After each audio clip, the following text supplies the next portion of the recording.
What's going on, everybody? We're here, back for a brand new episode of Umineko When They Cry. Last time on, we continued on with the family conference, Badwar there, not of his own fruition, and there was a bunch of discussion about what to do with the inheritance and all of that. Eventually, Kraus and Natsui stepped out in order to discuss how they're able to cover up unable to cover up Kinzo's death no more. The fact that he's, dead and all that. But they take pride within each other, and Kraus is willing to take all of the blame onto himself and even divorce. That's from Natsui, so they won't take the blame, and that he'll go down with the ship. And it actually means a lot more, especially in Japanese culture, since this, divorce is like a very taboo thing in Japanese culture, if I remember correctly. I could be wrong about that, but still, it very much shows that Kraus has his heart in the right place. Even though he's not a great businessman, he still is a father and a husband. So, and the love for each other is very true. So that was a very sweet scene. But Natsui is called to her room to get yet another phone message from this mysterious man who says, "Mother, and you remember what happened 19 years ago." And we actually do find out what happened 19 years ago. It was a year after, Natsui tried to conceive, but she just couldn't. So Kinzo just said, screw it, I'll give you this baby. But because Natsui was given this baby, she felt like a failure. She felt utterly hopeless that she was given this handout, pretty much, that her body wasn't able to conceive, so Kinzo quite literally had to give her a baby. And so one day she decides to send the baby off with a servant so she can just get it out of her sight, get it out of her ear range. But that servant and baby fell off a cliff, a mere accident. Nothing more, nothing less, yet Natsuri blamed herself. She felt immense guilt about killing two people, a child and a servant. Even maybe within her own mind she thought maybe it was the witch, the golden witch Beatrice, that lured her over there and dropped her from the cliff. But I think in actual reality it was just an accident. I mean, that's what human intellect does. We try to apply meaning to things, but sometimes things just happen that we can't explain. We try to explain it with gods, demons, supernatural entities, ghosts, spirits, wraiths, the works, but sometimes it's just the universe going at its whim. After hearing news of this, Kinzo decides to cover it up, but as soon as that baby died, and as soon as Natsui told him of it, he started to laugh. He just started to laugh and laugh and laugh, and he descended further into his occult hobby, which, it's very interesting. Why exactly was this the thing that drove Kinzo even more into his madness? I don't know. I honestly do not know. Maybe that was the last straw of the camel's back for Kinzo. Maybe, perhaps he thought it was Beatrice, perhaps, or maybe the child represented something to him. Maybe the baby was a kind of test for Natsui. Who knows? I don't. But after that, we have a discussion with Lemma Delta and Burncastle and Erika Furudo as Bador resolves his stance on trying to take back this stolen game board from these fake witches. This game is supposed to be between him and Beatrice, and yet these witches came in and stole it from her in order to have their fun. And so, we are finally on the first day of the proper murders, and I'm very curious on how different these murders are going to be. Some great comments last episode.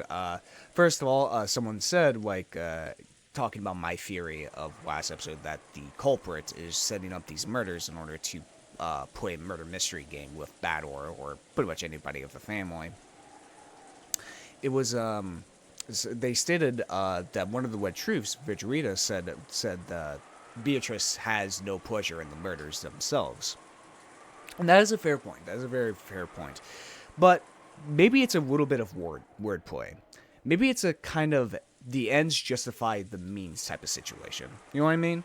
Like, the culprit doesn't take pleasure in the murders themselves, but they take pleasure in the mystery of the murders. You know what I mean? They hate to set up the game board, but they love to play the game. I feel like that's a better metaphor for that right there. Or maybe it is something else. Maybe the culprit is setting up these murders for some other reason besides just playing a game. I don't know. But I feel like I'm on the right track. That the culprit is doing this complex murders to play something. To show battlers something. What that is, I don't know.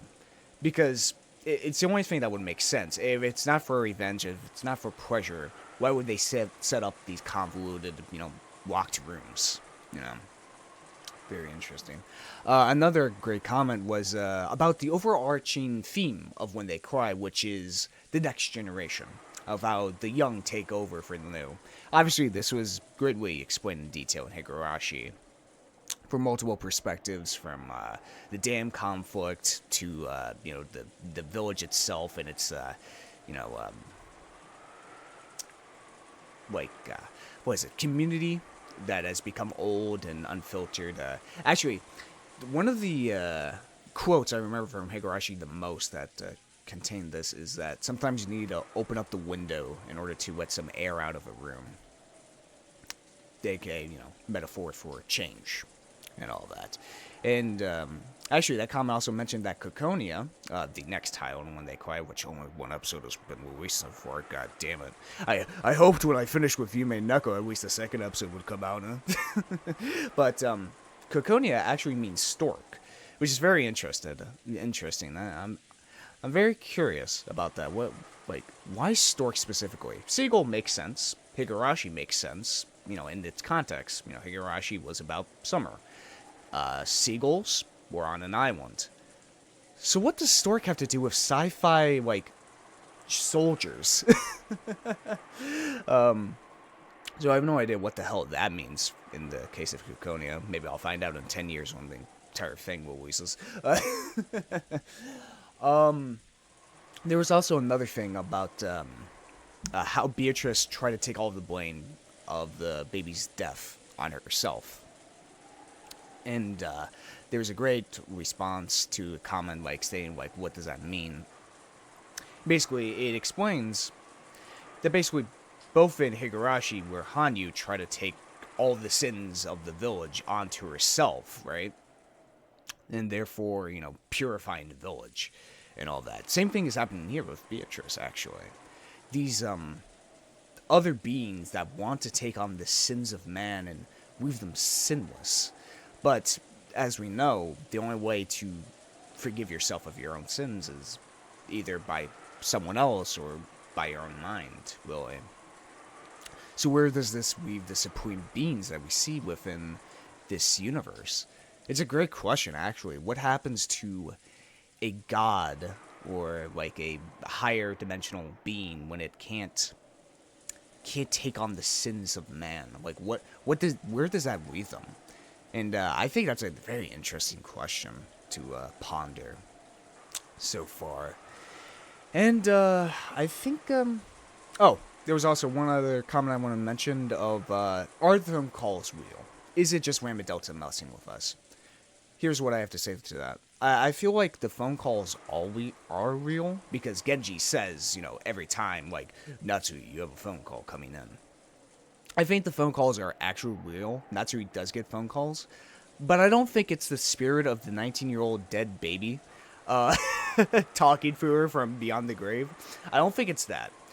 I think the contents of those phone calls are obviously melded by Natsui's perspective, as we've seen with, Kinzo and Beatrice walking around her. So, obviously, Natsui's not a very reliable narrator. Hell, this entire story isn't a reliable narrator. Isn't that so funny to consider? This entire story, by this point, I'm doubting every scene. The only things I don't doubt are the red truths and the 1998 scenes from Angie's Future. Those are the two things I really, I have no doubt in my mind that, those actually happened. But everything else, fair game. This entire goddamn story is just so goddamn unreliable, and it's unique. It's fantastic. I love it. I love it so much. So, yeah, let's get right into it. Was it someone's alarm clock? An electronic tone repeatedly rang out throughout the room.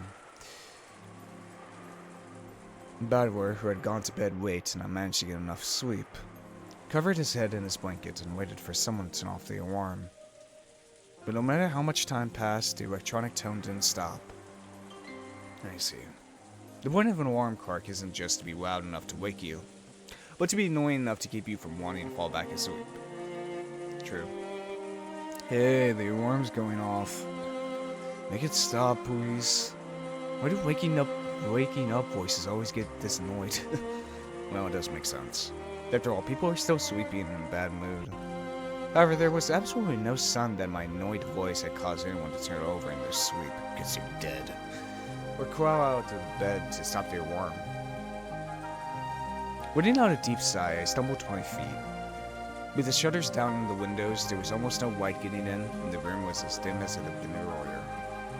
Though, even without the shutters, there's no way this dull weather would let in enough sun to make this a pleasant morning. The cousins are still wrapped up in their beds, sound asleep and taking no notice whatsoever of that beeping. Normally, once any one person gets up, the others tend to automatically follow. And knowing that this wall of serial summer camp awakenings that I'd made up had been broken, I searched for the source of the sound. I could hear it coming from a wristwatch set on the table. Judging by the style of the watch, it was probably George Aniki's. Anyway, when I randomly pushed a small button on the side of it, the sound stopped. Apparently, I've been set for 7 in the morning. Is it already 7? Sorry, but it really don't felt like I slept at all. Playing cards were left on the table as though they had stopped mid-game. Really? The game had probably been 7s.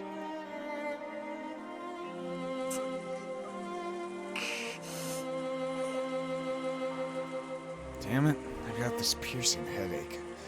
What the hell happened last night? That mountain gold and subsequent argument between the relatives all feel like a bad dream.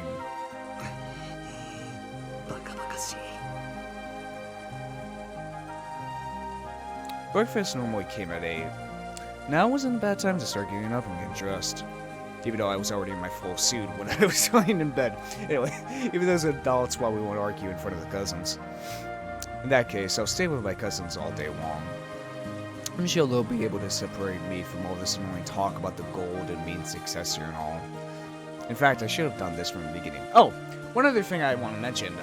Last episode, someone commented a bunch of recommendations for me, which, hey, I'm always open to recommendations, be it VN or not, of new games to play, so keep them coming, really. It's actually very helpful. It makes me discover new stuff that I've never heard of before, so thanks for the recommendations. In fact, I should have done this from the beginning. I felt disgusting having slept with my clothes on last night. Oh, well, hey, at least they addressed it, which caused me to get all sweaty. Yeah. I guess I'll take a shower. I'm sure the others want to as well. At this age, it's embarrassing to wake them by shaking their shoulders. If I turn the TV on, everyone will probably wake up. Well, let's at least turn the lights on for now. This dim light with the quiet sound of the never-ending wind and rain really doesn't feel like morning has come yet. I flipped the light switch, and then the dimly lit morning ended.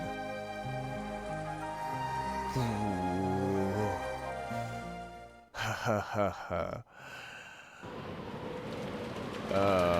Yep. Yep. Holy shit.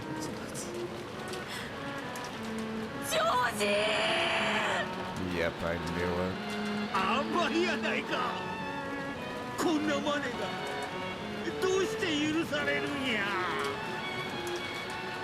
As they clung to Aniki's corpse, we could never wake up again. Aunt Ava and Uncle Hariroshi cried. およしなさい。ジョージ君がそんな姿をお二人に見せたいと思いますか。思うわけがない。姉貴、気持ちはわかるんだ。今は南條先生に任せるんだ。あんたにはわかんないわよ。ジョージが殺されたのよ。ジョージ。ジョージ。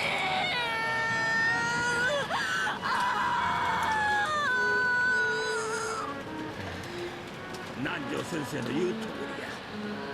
ジョージのこんな無体な姿をいつまでも見ていたらあかん。ジョージのために今は耐えるんや。 When not able to try it even harder to cling to the corpse, Dad and Uncle Hiroshi dragged her away and he did debate with her beside the wall.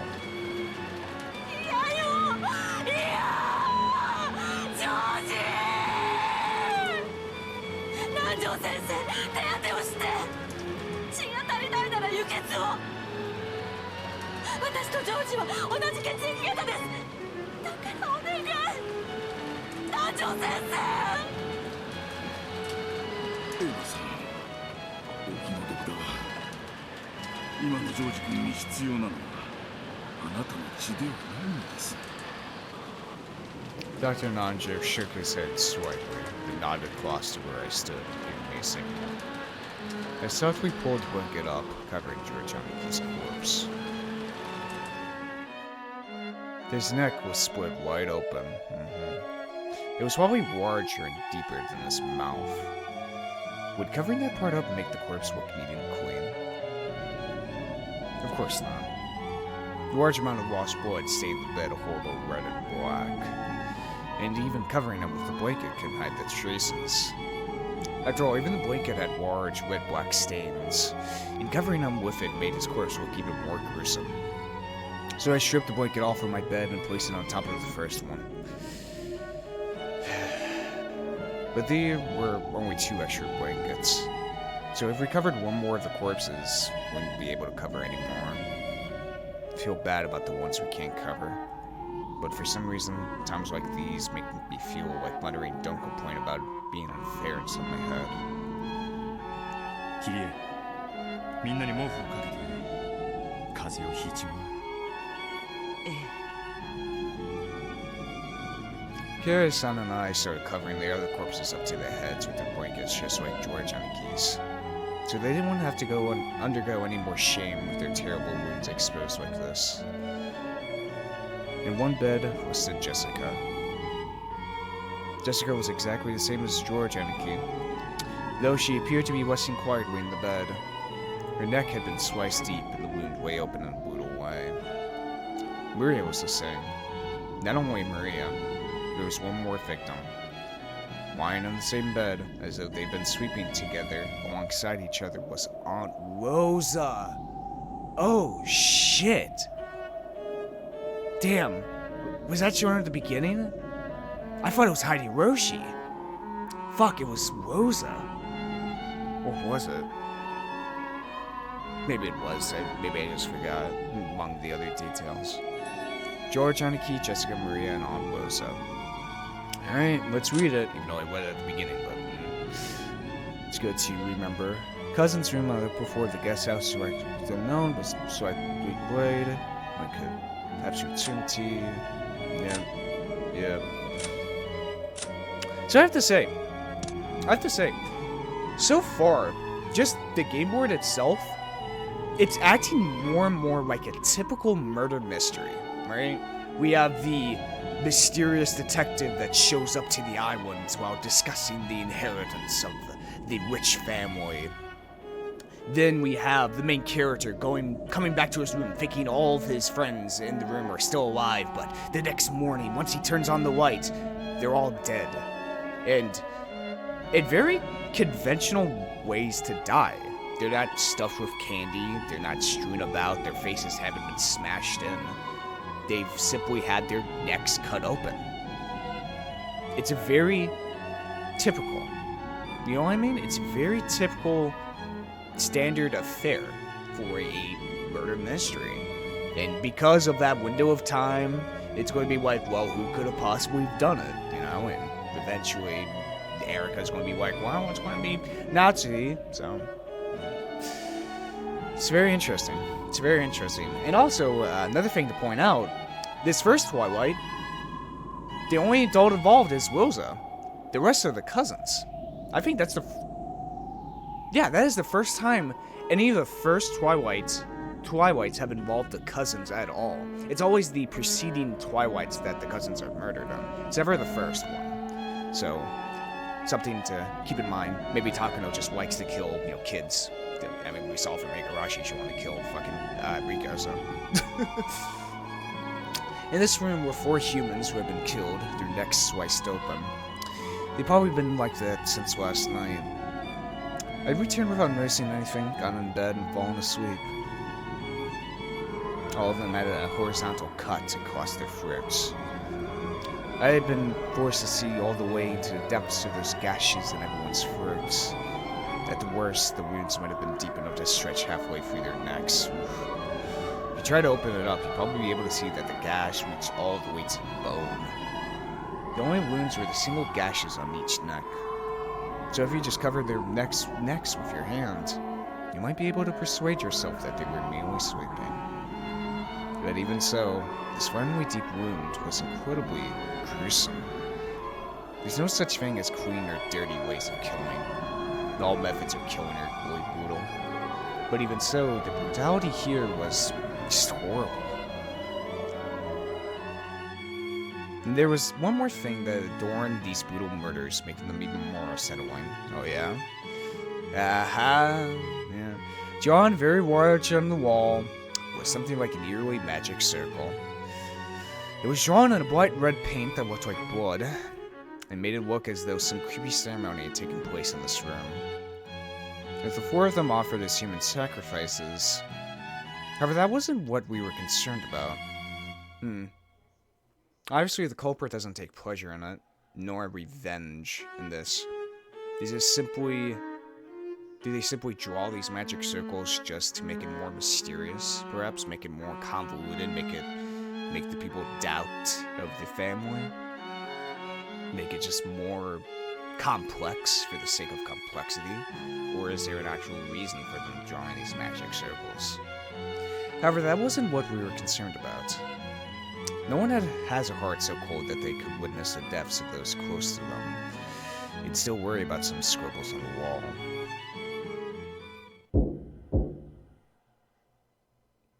Oh boy.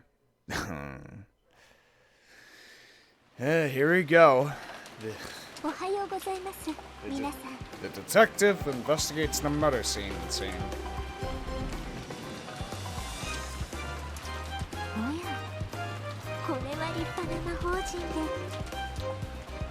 The girl who bragged that she drew more pressure from the process of exposing the truth than the truth itself, and who went so far as to call herself an intellectual rapist, appeared on the wall. Hey, I said intellectual rape, fellas. Yeah. Anyway, still a horrible title, but anyway.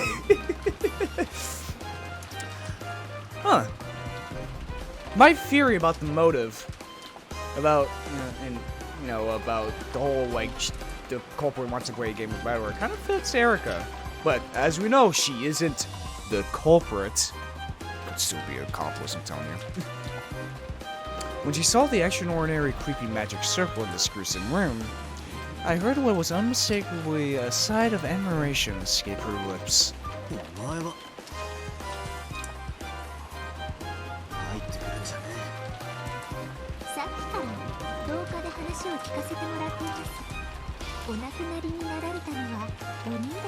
I want to call it passed away.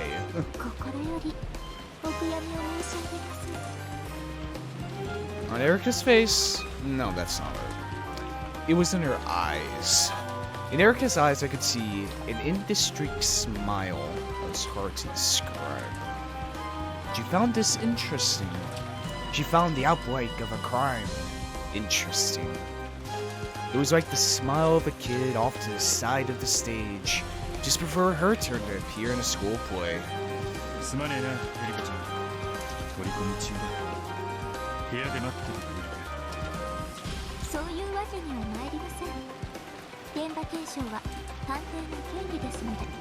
Oh boy. お前に用はないと言ってんだぜ。部外者はおとなしく引っ込んでろ。現場検証を妨害する容疑者が犯人であるミステリーが残留というのが私の持論ですか。お前の都合など知るか。 God, wow, Jesus Christ, how insensitive are you, Erica? 出ていけ。お前なんかお呼びじゃねえ。エリカちゃん、ほんまにすまんが部屋に戻っててくれんか。今は取り込み中なんや。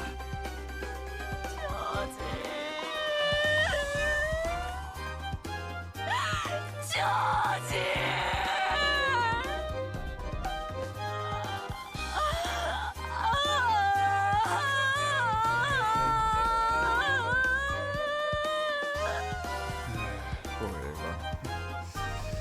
どいてください。現場検証できません。もしそれが必要なら俺たちがするし、警察がする。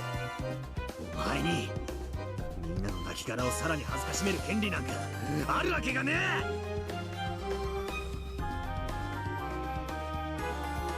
Don't you smile? What the 探 fuck? 偵権限。 Excuse me? 探偵は全ての現場を検証する権利を持つ。 Excuse me? そこをどきなさい。後宮バトラー。 What the fuck? これは人間側に認められたゲームの正当な権利よ。 Those words would seem to be utterly ridiculous at first, were words of power that come from a world on a much higher plane than the one they were in. Battle was thrown back by an unseen power and landed on his butt. Struck silent by this quiet intensity, nobody was able to prevent Erica from entering the room, suffocated with this bizarre atmosphere. God damn it! She used fucking murder mystery tropes, god damn it! ご安心を。死者の尊厳を犯すことが目的ではありませんので、別に喉の切り口なんておぞましいもの覗きたくありませんし、私が知りたいのはもっと別のことです。 Yeah, the truth. つまりこの殺人を誰が行ったかです。 Well, culprit. 南條先生、それから皆さん、特に第一発見者のバトラさん、いろいろとお尋ねしたいことがありますのでご協力をお願いします。だから何の権限があってだよ。 By the authority of this genre. Oh shit! That was a cool transition. Battler couldn't argue against this incomprehensible nonsense. No, he wasn't permitted to argue. There was a restriction placed on pieces. Erica summoned Dr. Nanjo and heard the details of his preliminary examination of the corpses. She going for her old fucking LA noir type shit. Normally, wouldn't have spoke of that to an outsider so casually. However, for some reason, the atmosphere about the place had become one in which hiding things in Erica was forbidden. さて、ラムダの第一の番、楽しませてもらおうかしら。死体は4つ、2つ足りないわ。まあ、6人殺す義務もないわけだけど、そういう遊びだしね。あの子、空気読める子だから、あと2人もどこかで殺してるに違いないわ。 Well, Colossus nowhere to be seen, so... On the wall was a magic circle representing the first Twilight, similar to the ones in Bito's games. That girl talks tough, but I wonder just how closely she'll be able to imitate Bito. That Hebrew sure is crappy. Isn't written exactly right. 何これ、どういうこと？どうして魔法陣が？きっとベアトリーチェ様の真似がしたかったのよ。へったくそな魔法陣。 Interesting. 真似どころじゃないわよ。人間の誰かがベアトリーチェ様の仕業に見せかけるためにわざわざ書いたんだわ。とにかくベアトリーチェ様に報告を。ゴールドスミスの秘密を守る仕事だけでもお腹いっぱいなのに迷惑な話ね。でも全然美しくない殺人だわ。別に密室でもないし不可能犯罪でもない。こんな無様な殺人ベアトリーチェ様に全然ふさわしくないわ。古戸エリカか。予期せぬ事件の予期せぬ女。そして19年前の予期せぬ男。気分はバトラーに解かれるし、今回のゲームは普段とまるで違う。何がどうなってる？行くわよ。はいお姉さん。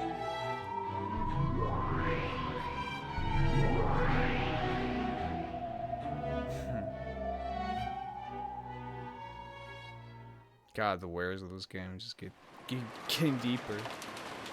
Obviously, we have Peace Beatrice here, who has knowledge of previous games, yet she isn't Meta Beatrice, who is on, like, the level of the narrative itself, pretty much. You know. Still merely just a piece of the game board. In the kitchen, Goda was preparing a wonderful breakfast, and it was great. I'm sorry, that's just this music in that fucking sentence. Oh, you know, Erica breaking into her, you know, a room full of, you know, heartbroken, you know, parents whose, you know, children just got murdered, you know, just, you know, breaking in there and, you know, she started doing detective work because she fucking feels like it, because she just wants to get that hit of euphoria when she solves the case or whatever. And we cut to Goda, who's just making a nice breakfast. Just making some eggs and bacon, you know. The main dish would be herb omelets. Even simple foods could become an invigorating feast under Goda's skillful hands. It would pre-cook everything beforehand and prepare the food in the dining hall right before everyone's eyes.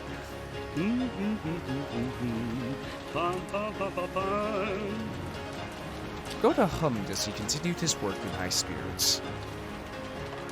When Shannon, who was helping out, saw Goda like this, her mood also brightened. She arranged the salad in a neat little pattern and showed it to Goda. こんな感じでどうでしょう。トマトの感じがちょっと可愛くなったと思います。実に良いですよ。シャノンさんもなかなか分かってまいりましたね。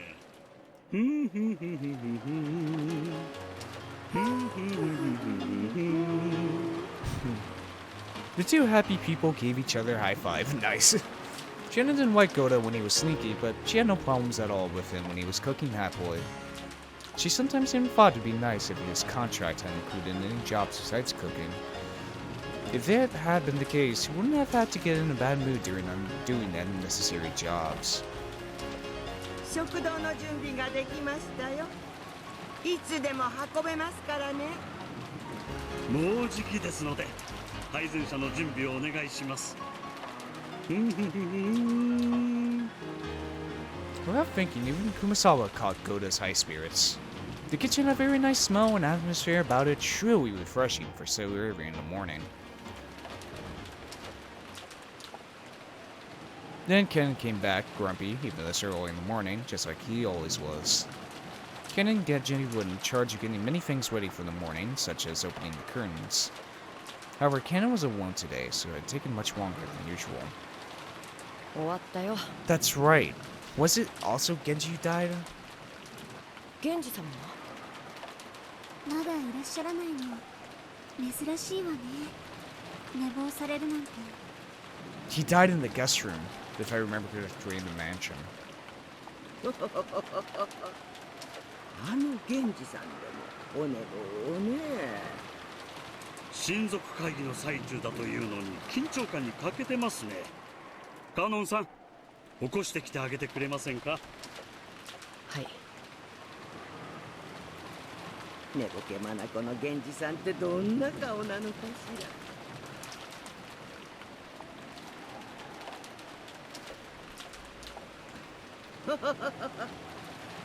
私もご一緒しますよ。 Even though Goda had asked her to get the serving card ready, Kumasawa prodded off after Kennen, slyly skipping work. As Kennen muttered about how Goda was the only one who swept in all the time, he headed for the servant waiting room. カノンさんは今朝起こさなかったんですか。僕は昨夜使用人室でそのまま寝ちゃったんで控室には戻ってないんです。 Last night, Kennen dozed off while in the middle of his late night shift, falling asleep in the serving room. Shannon had been kind enough to put a blanket on him, but that had just made it so warm that he felt fell into an even deeper sleep. So he hadn't returned to his bed in the servant waiting room the previous night. Because of that, he hadn't met Genji even once this morning. There was a knock on the door. ゲンジ様、カノンです。おはようございます。あらあら、まだお休みかしら。失礼します。 When he tried to open the door, Kenan noticed something strange on the upper part of it. Whoa! Okay, that's new. What's that, packing tape? A small strip of packing tape was stuck along the frame of the door, almost as though it was sealing the door shut. Furthermore, there were no notches made with scissors along the center of the packing tape. Oh, yeah. So that if you opened the door only a slight amount, it would be torn apart. Also, a wooden swap away across the packing tape with a thin pen was what appeared to be someone's signature. It was written in a very intricate and decorative manner. It says Burncastle. That says Fredica Burncastle. Are you fucking kidding me? So even if it was a signature, there's no way of telling whose it was. 誰かのいたずらでしょう。わからないけど、こんなの今は気にしててもしょうがない。ゲンジ様、失礼します。 The packing tape tore apart and he opened the door. It wasn't as though anything happened when it split. The two quickly forgot about that strange tape. Oh boy. What the hell does that mean? Piece of tape with fucking Burncastle's name on it. And also, I think it also had Erica on top as well. The room was dimly lit. The warrior bed of the two-level bunk bed still had a lump under the blanket. Apparently, Genji was still sleeping. おはようございます、ゲンジ様。Sleeping. 源氏さんらしくもない。朝でございますよ。ゲンジ様。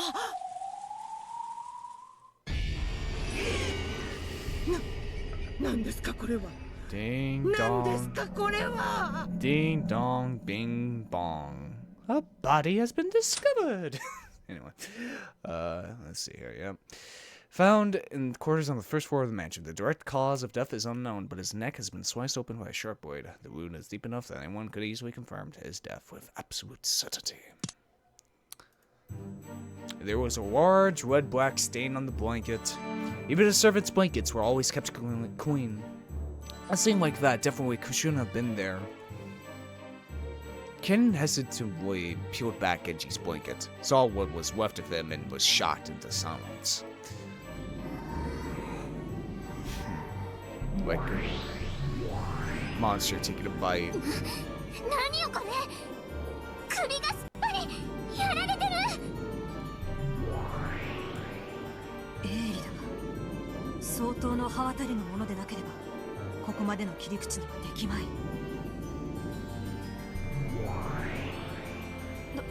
どういうことよ。碑文の謎をバトラが解いたんでしょ。どうして殺人が起こるわけ。Didn't stop it from happening before. わからない。いずれにせよ厄介なことになるぞ。ベアトリーチェ様とナツキ様にご報告申し上げた方がいい。ベルフェは急いでルシネーに報告を。心得た。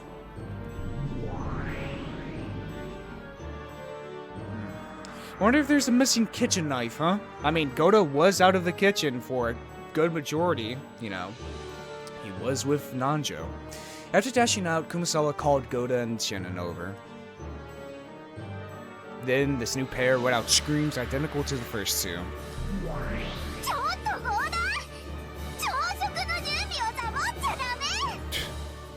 そんなこと言ってる場合じゃないでしょ。2日目の朝食は決して静かに取れやしないけれど嫌な予感がする。源氏だけで済まないかもしれない。屋敷内を確認するわよ。他にも何か起こっているかもしれない。はい、お姉様。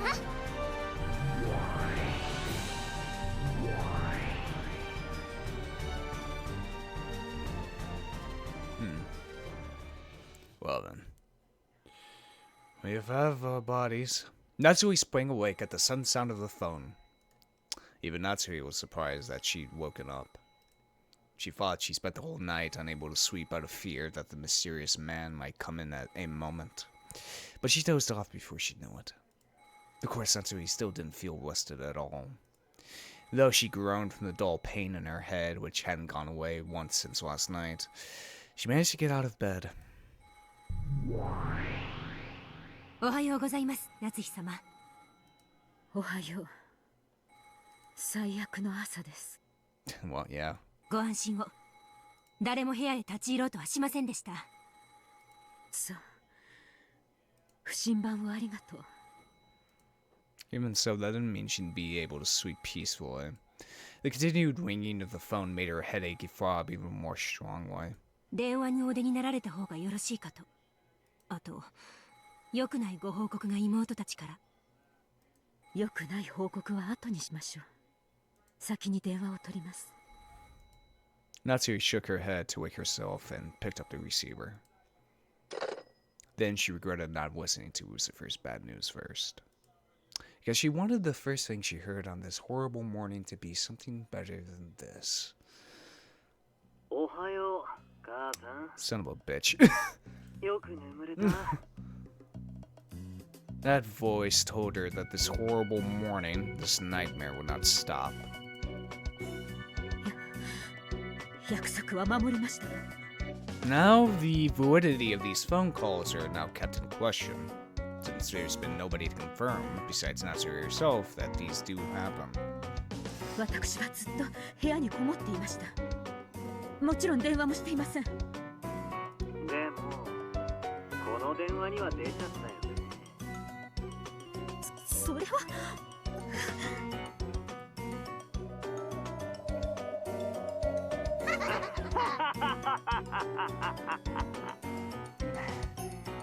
冗談だよ。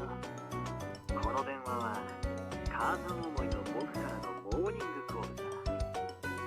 おはよう、母さん。人をどれだけ愚弄すれば。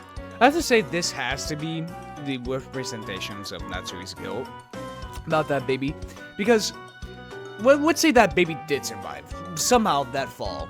It is possible, perhaps. Maybe, I don't know, it got washed ashore somewhere else, whatever. Why would they track down, you know, this witch woman, you know, the wife of the head of a very powerful family, to kill her, even though he was just a baby? I doubt he would know anything about, like, what happened, you know? Like, it just... I don't think it's an actual person. I really just think it's just a representation of Natsuri's guilt. Natsuri gripped the receiver so hard it creaked.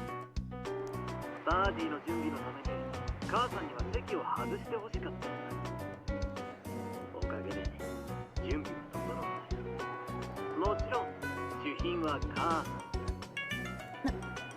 を始めるつもりですか？それは今日の大丈夫。まだもう始まる。そうだ、ちょっと待って。声を聞かせたい人がいる。Whoa.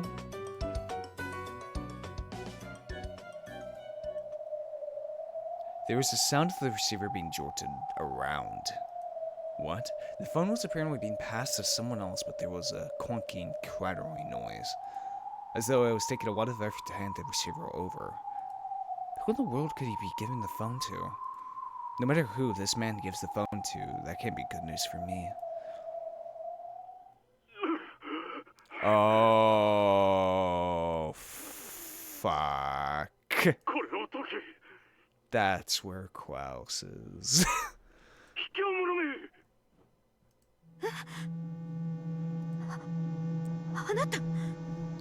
あなたなの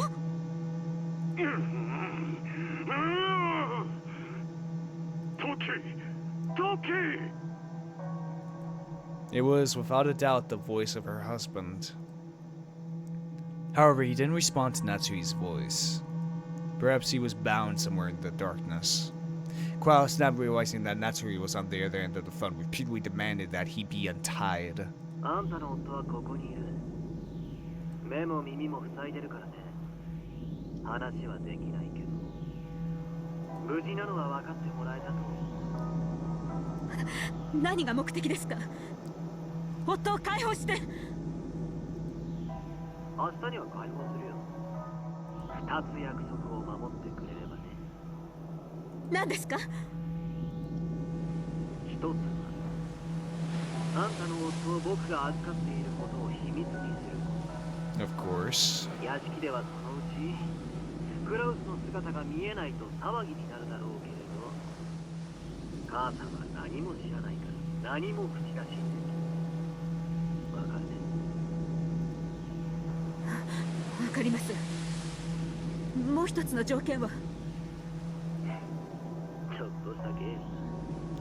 今日の昼の1時になったら屋敷の1階の一番手前の客室に入り、クローゼットの中に隠れている。客室？どうして私がクローゼットの中などに？ちょっとしたかくれんぼだよ。誰にも見つからずにそこで1時間隠れていることができたら母さんの勝ち。もし誰かに見つかったら母さんの負け。負けたらどこだというのですか？別に何もないよ。遊びってそういうもんでしょ。このかくれんぼに付き合ってくれたら明日には夫を解放するよ。その約束本当に守るんでしょうね？もちろんだ。母さんこそ守ってよ。約束を破れば僕に罪が。 At that time, there was suddenly a loud knock on the door to Natsuri's room. Her heart leapt automatically.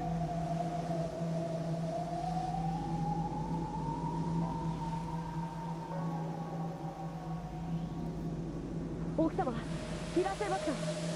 おはようございます。 Hide in a closet, eh? ゴーダとカノンでございます。奥様、どうかお目覚めを。 The voices coming from across the door were Kian's and Goda's. The knock had been loud, and the voices a little shrill. It seemed that something strange had happened, and that they were agitated. 何？どうした？何でもありません。使用人が来たようです。もう切りますよ。うん。僕の言いたいことは全部伝えたからね。じゃあ、約束破らないでよ。 That was an interesting inquiry. That was a very interesting question. What's happening? I thought you had your eyes on Natsuri, buddy. I mean, you did place a card within her room, so... Also, someone mentioned last episode in the comments of like, I was just overthinking the damn card of like, oh, it was just supposed to show that, you know, her favorite season was autumn and whatever. He's like, whoa. But can you blame me for not, you know, overthinking things in this fucking game? わかりました。あなたこそ約束を破らないのですよ。違うね。母さんがそれを決めるんだよ。僕に約束破らせないでね。母さん。今日一日母さんを見てるからね。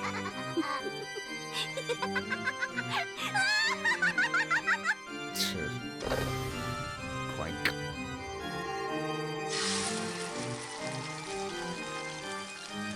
Mama Delta slammed the receiver down on the antique phone. Then the phone exploded into bits and became a golden splash, and a cloud of gold butterflies and disappeared. 踊ってちょうだいね、夏日。19年前の罪に怯えながらね。私のターンも順調よ。さあ、ベルもどうぞ。 Great. I love that smashing transition. Whoa, what is this music? どうせ無駄なんだろうけど、警察通報を通じて内外の通信可否を確認。凱旋はしような。内戦は使えるみたい。台風で船も使用不能。クローズドサークルの出来上がりかしら。おめでとう。これでベルンが完全に探偵に昇格ね。When the police intervene, they sometimes steal some of the detectives' authority. However, with the construction of this closed circle, the existence of police have been denied for all eternity. From now on, the authority of the detective piece will be totally guaranteed. はいはい、ありがとう。ごちそうさま。それじゃ、早速ゲーム開していこうかしら。 Erica, you're the main character. Exactly. Fucking brain casual self-insert. Now begin. 現地さんまでかよ。5人も殺されたのか。はい。ひどい。ゲストハウスの4人と全く同じだった。失敗とひどく鋭利な刃物で僕が深夜勤務なのに不審者に気づけないなんて。自分を責めるんじゃねえ。もし犯人と待ち合わせだったら命を落とした自分だったかもしれないんだ。その上電話も通じるときた。この天気じゃ船も無理やろ。えらいことになったで。ということは犯人はまだ私たちの身近にいる可能性が高いということだ。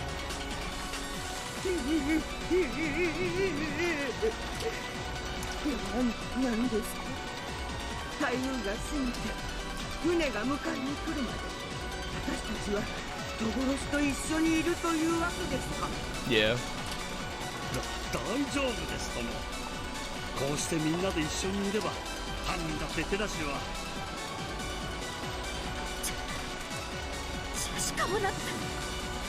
そんな。私たちみすみす殺されはしないわよ。ジョージの仇を撃ってやる。許さない。誰が犯人だろうと何が理由だろうと私はジョージの仇を許さない。殺してやる。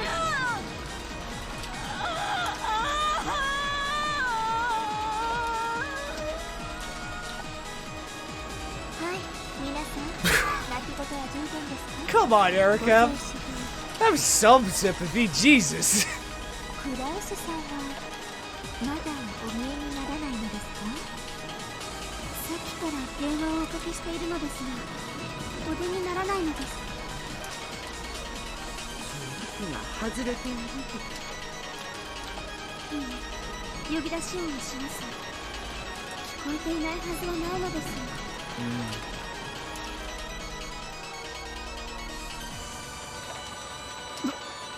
どういうことだ。まさかクラウスおじさんも。やっぱりね。こんな時に不謹慎だからね。ゲストハウスの4人に現時さんで5人、もう1人いるだろうと予想はしてた。どうしてそんなことがわかるのよ。あんたが犯人なの？あんたがジョージを殺したの？やめなさい、エヴァさん。今はそんなことをしとる場合では。 You ever got agitated and grabbed a Kyrie? Danjo stepped in between them and grew into a bit of a scuffle. Watching this, Erica smiled condescendingly and shrugged. でしょうね。ゲストハウスの現場を拝見した時点で6人の犠牲は読めて当然です。4人しか死体がなかったのであとの2人は誰だろうと思っていたくらいなので。なんでそんなことがわかるのよ。あんたが殺したの。あんたがジョージを。 Jeez. 予算か、エヴァ。エリカちゃん、キリエさん、なんでそんなことがわかるんや。適当なことは言わんといてや。簡単な連想よ。ゲストハウスの犯行現場に書かれていた落書きは魔法陣。魔法と殺人から連想するものを考えただけ。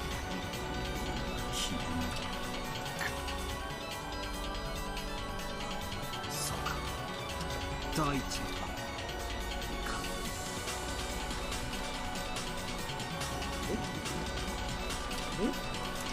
どういうことですか？いえ私にもさっぱり。そういうことか。魔女め。これはやっぱりベアトリーチェ様の仕業なの？あんたたち何を勝手に分かった風なこと言ってるのよ。私にはさっぱり分からないわよ。説明なさいよ誰か。だからエヴァ、少し落ち着くんや。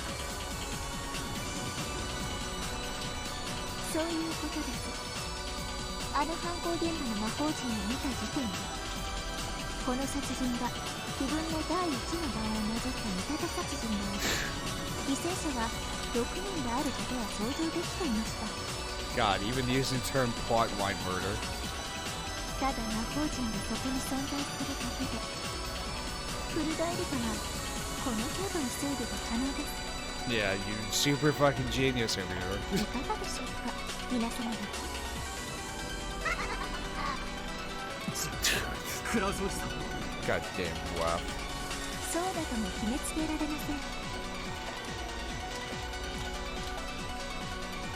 ここに来ないのはフラウスさんだけではありませんね。もう一人いらっしゃいます。 Kenzo. For just an instant, Natsumi's brow furrowed. So, she hadn't been able to avoid the topic of the study after all. まさか親父。おい、誰か書斎には連絡したんだろうな。 Eh, don't worry, he's in the furnace. もちろんお電話させていただきましたし、ノックもさせていただきました。ですがそのお返事はなく。当主様はご自身の研究に没頭されているです。時に電話が切られ、受話器を外しノックを無視することになります。しかし呼び出しもちゃんと。とにかく主人の無事を確かめる方が先です。主人の寝室へ行きましょう。 Natsumi stood up in the freeway and dashed out into the corridor. Rudolph and the others immediately chased after her, telling her to wait. さあさあ、皆さんもご一緒に。三流ミステリーも三流スプラッターも単独行動を取る人から死にますよ。 Thanks, Erica. 今やこのゲームもまたしかり。レアとっては三流だわ。 Third rate, huh? What are you say mid, huh? Oh, but in third weight disaster movies and third weight action movies, people who act alone do survive, right? Well, they're saying that disaster or an action movie. Weird. Man, shut up. Fuck you. もはや碑文は解かれたというのに、誰が望んでこんな真似を。ラムダデルタ教の駒と思われる19年前の男とやらの仕業かもしれません。おっと、そんなはずもありませんが。これまでのゲームですでにベアとは赤き真実で金像が消えて18人以上が存在しない。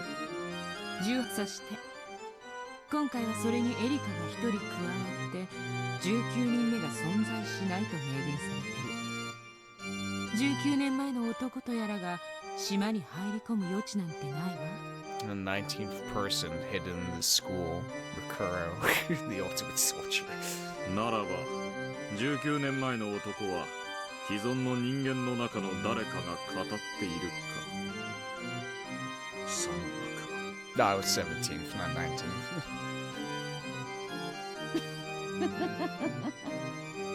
赤で19人目が許されずとも、そこにわらわならば魔女ならば造作もなくやってのけるがな。面白くなってきたぞ。もうしばらく様子を見させてもらうとしよう。それにしてもラムダデルタ教にベルンカステル教め、いよいよに我がゲーム版にて好き放題を始めよった。Yeah, we just straight up have a self-insert. Just doesn't give a shit about, in-universe things or caring about the story at all. God, it really does feel like a fucking D&D campaign between two people. 分かっていてお招きになったのではありませんか。退屈を嫌うわ。わらわも魔女なれば同じこと。この想定外さえも魔女なれば想定される喜びである。よかろう。受けて立とうぞ。受けて立つのは上等だけど、まずい流れよ。分かってる？ですが様子見を気取る段階とはやや言い難いかと。分かっておる。このまま行けば金蔵の存在が再び蒸し返される。書斎の結界も長くは持たない。それだけじゃないわ。さらに厄介な展開になるわよ。いい？1手、2手、3手、詰めて。夏日。Gop whispered something into Bito's ear. Bito's mouth slowly widened into a grin. エリカが全員を集めたのはむしろ我らには好都合です。観測者の及ばぬすべての闇を我らは悪魔のもの。今を逃しては打てぬ手かと。夏日は金。動けぬ駒なれど取らせることは許されぬ。先手を取る。ここで失すると夏日が詰められる。ガープ、頼めるか？もちろん。密室トリックもアリバイもミステリーなんて私がまとめて風穴を開けてあげるわ。任せて。私が始末する。There she goes. Gop was swallowed up along with the chair she sat in into a pitch black hole that opened on the floor and then disappeared. After that, a hole opened on the ceiling and spat just the chair back out, returning the place to the way it had been. 厄介なことになりましたな。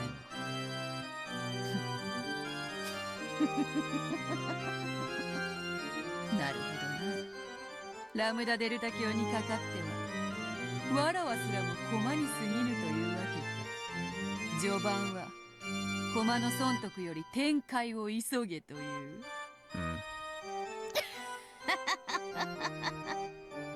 かなわぬな、あの御人には。そうはさせぬぞ。夏日はわらわの使える最後の主。このベアトリーチェと契約する限り決して取ることかなわぬ駒と知れ。Contract, huh? クラウスの部屋は空っぽ。 Okay. ベッドは空っぽだったけど、それまでの5人の殺害現場と同じでおびただしい血痕が残されていたわ。 So, signs of a struggle. でも死体はないわね。じゃあ死んでないかもね。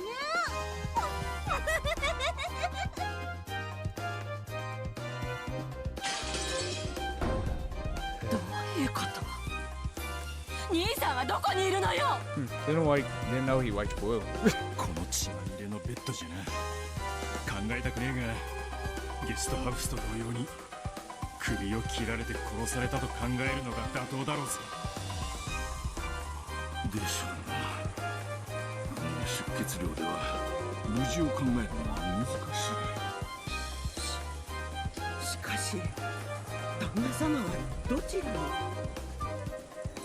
Large amounts of blood stained the top of the bed, but there were no similar marks on the floor of the room. So only on top of the bed. Interesting. Went missing from his room on the second floor of the mansion. There were large amounts of blood on the bed, making the situation bear strong resemblance to those of the other victims. He's the only victim of the first Twilight whose body was never witnessed.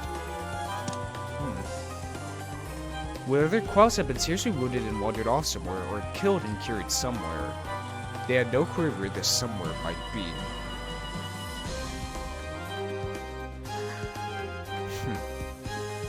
Maybe the culprit just, like, swash open some, like, I don't know. Let's say, like, he stabbed his kneecaps, for example, so Klaus couldn't do anything. Therefore, quitting all the blood and picked him up because, well, this person would have to be a very strong individual in order to pick up Klaus, but it's possible, so there's no blood stains on the floor. That's what he knew. Though Klaus had been sounding far from the best over the phone, at least he hadn't sounded like he was on the brink of death.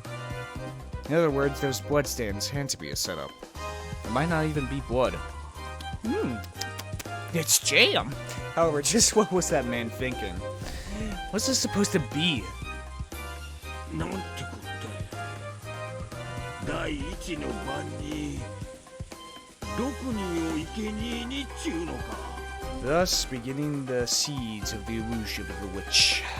クラウス兄さんには自分の部屋の扉を施錠する習慣はないの？ By using the step-by-step plan of the epitaph.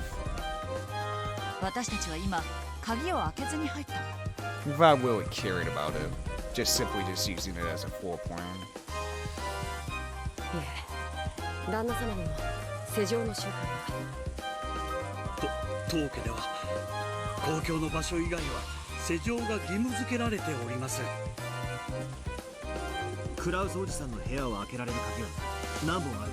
Probably all 6 special use. 旦那様がお持ちの一本の服にマスターキーがああ、鍵がどうこうなんてくだらない論争です。源氏さんがすでに犠牲になっていることをお忘れですか？ Fuck you, Erica. I was going to say that. Fuck you. 彼のマスターキーは紛失しています。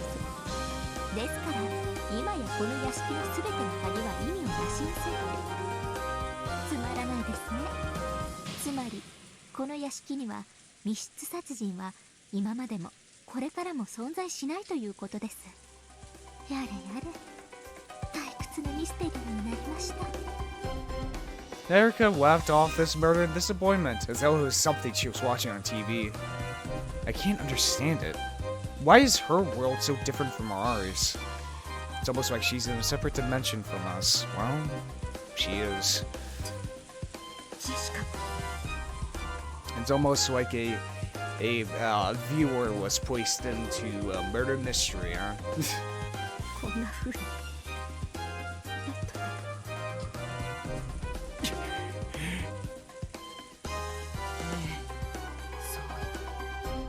ジョージと同じに首を切らジェシカに合わせて。私ジェシカの顔さえ見てないんです。ジェシカ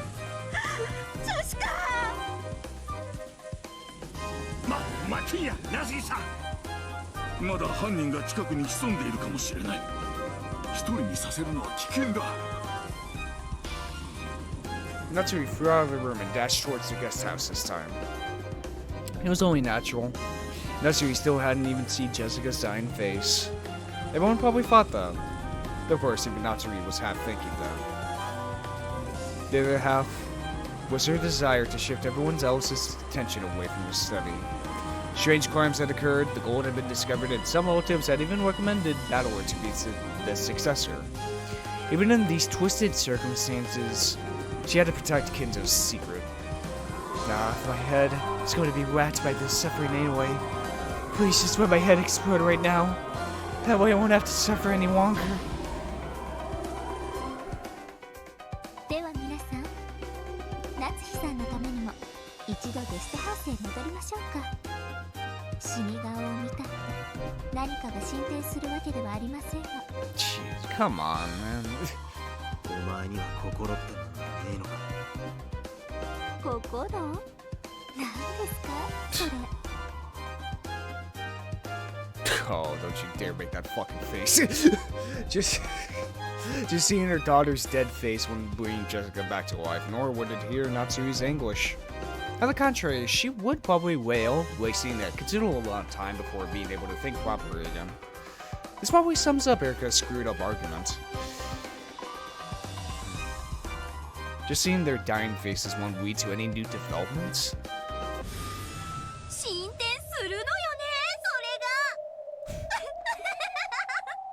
ベアとのコマたちが面白い変化をもたらしてくれたわ Oh boy.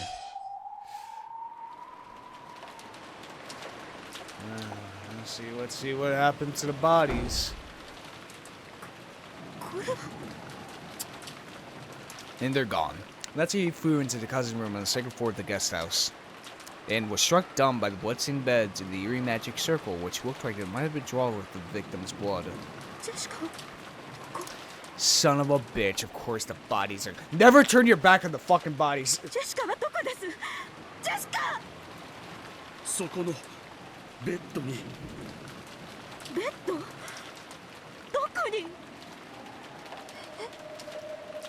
ジョージはどこなのおいおい、こりゃどういうわけだ。 Oh, what the fuck. この部屋はちゃんと施錠していきましたよね。これで犯人がマスターキーを持つことが確実となりました。Yeah.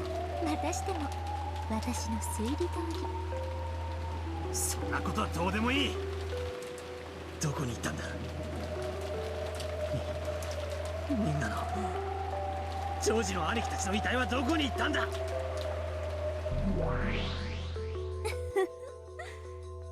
面白い真似を。さあさあほらほら魔法よ Shut up. ベアとのどこのカープが魔法で死体をどこかへ隠しちゃったわ Uh-huh.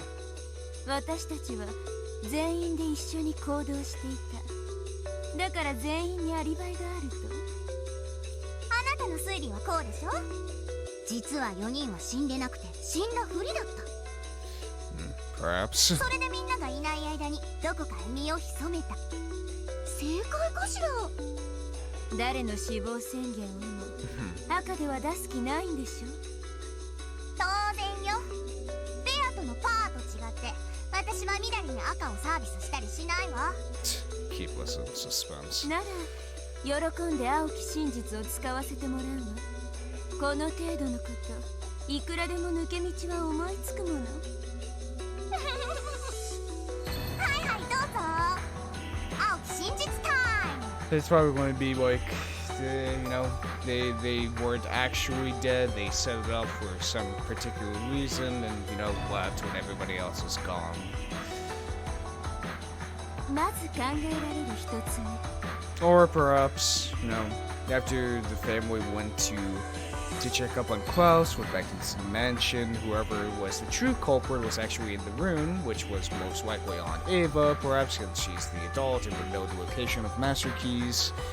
She opened up the door and let everybody else out. 実は犠牲者は死んでいなかった。 Yeah. 死んだふりをしていてこっそりどこかに隠れたのよ。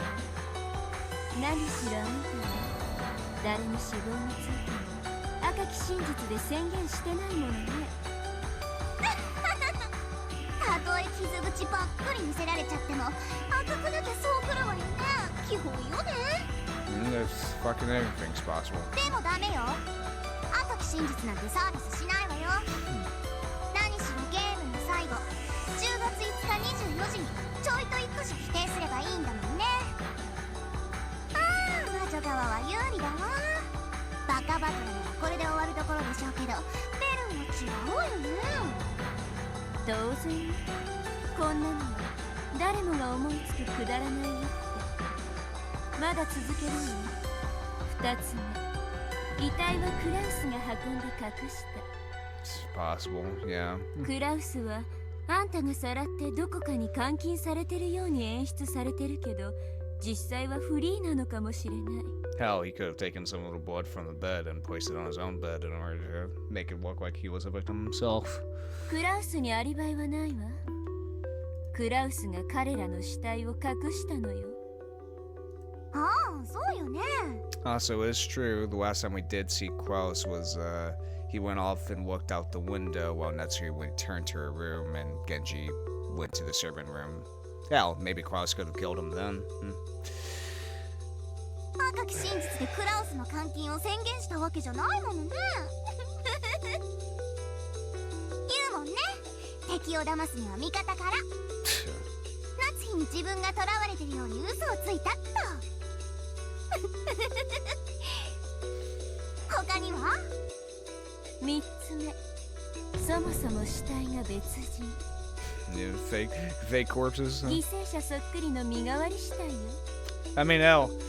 Thing is about this, I fucking came up with this goddamn, like, I remember coming up with this in, like, the first episode as well, when we found the shed, like, their faces smashing of, like, it could be just substitute corpses. ジョージたちは最初から隠れていて、その後に身代わり死体を片付けた。死体は最初から死んでるから、島の人数にはカウントされない。 Fair enough. 何それ、超イカス。つまりあれだけの人間が寄ってたかって死に顔を見て、全員が全員身代わりの死体を見抜けなかったと。赤き真実をあんたが行使しない以上、全員が全員遺体の身元確認を誤認した可能性だってあるよ。あんたに誰も人物を誤認しない手復唱要求に応える気があるので、直ちに引っ込めるけど。嫌ですよーだ。そんな挑発には乗らないわよ。赤き真実はね、もったいぶるから効果的なのよ。たくさんの青き真実の中からたった一つだけを選び赤で叩き切る。そしてその他全ての青き真実はそれが正しかったのかどうかも明かされないまま闇に葬られて消える。その闇こそ魔女の世界。あんたに与えられる真実なんて何も存在しない。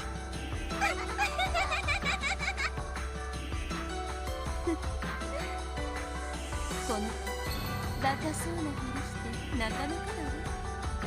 決して挑発に乗りやしない。魔女の闇ってもんは何か、本当のゲームマスターのベアトよりよっぽど理解してるじゃない。そしてどうやらダークもそれをよく理解してるみたい。この死体消失の一手、ラムダとベアトの双方にとってなかなか有効だわ。とりあえず私も死体消失について思いつく仮説を3つほど挙げてみた。一つの謎に対し3つの青きくさび。だから3つのうち1つを否定すればいいわけじゃない。3つのくさびを全て抜かない限りこの謎は貫かれてる。それが魔女狩りの鉄則。くさびは1本じゃ全然足りない。くさび1本で死んでくれるのは吸血鬼程度。Good old-fashioned cane. 魔女に比べりゃ吸血鬼なんて貧弱なもんよ。本物の魔女はね、くさびでめった刺しにしなきゃ死なないのよ。殺し屋だってそうでしょ。殺し屋が綺麗に一発の弾丸だけで相手を殺すなんて日本の漫画の中だけよ。本当の殺し屋なら弾倉が空になるまで全弾ぶち込むわ。Yeah, you can't just have one Fury, you gotta have multiple like I have. Now you seem like a fucking insane person. あんただってそうするでしょ。無論私もね。でもこんなのこの子のことだから赤一つで一刀両断にしてくるでしょうね。彼らの死亡宣言とクラウスの無実、この辺をちょいちょいって赤で語るだけで私のくさびは3本とも抜けてしまう。まあそれでいいんだけどね。赤き真実が出てきたらそれに合わせて再び青きくさびでめった刺しにしてやるだけのこと。それが魔女のゲームの進め方。ああ楽しい。バトラのまどろっこしい戦いにずっとイライラしてきたから本当に楽しい。ええ、分かってるよラムダ。こんなの第一の番の最初の最初。Yeah. 前哨戦でしょそうでなくっちゃあんたをボロボロに負けさせて悔し泣きさせて床を這いつくばらせてかきむしらせてその可愛らしい髪の毛を掴んで床になすりつけながら笑い転げる楽しみが薄れちゃうもの。 Jeez. That'll ruin me too.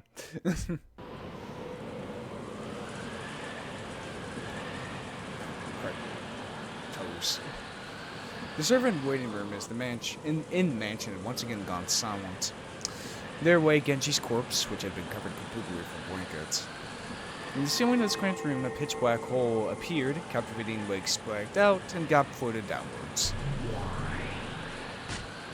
ごめんね、源氏。 I was going to say, like, oh, okay, everyone else besides Genji? そこでゆっくり永眠してたいだろうけど、そういうわけにはいかないの。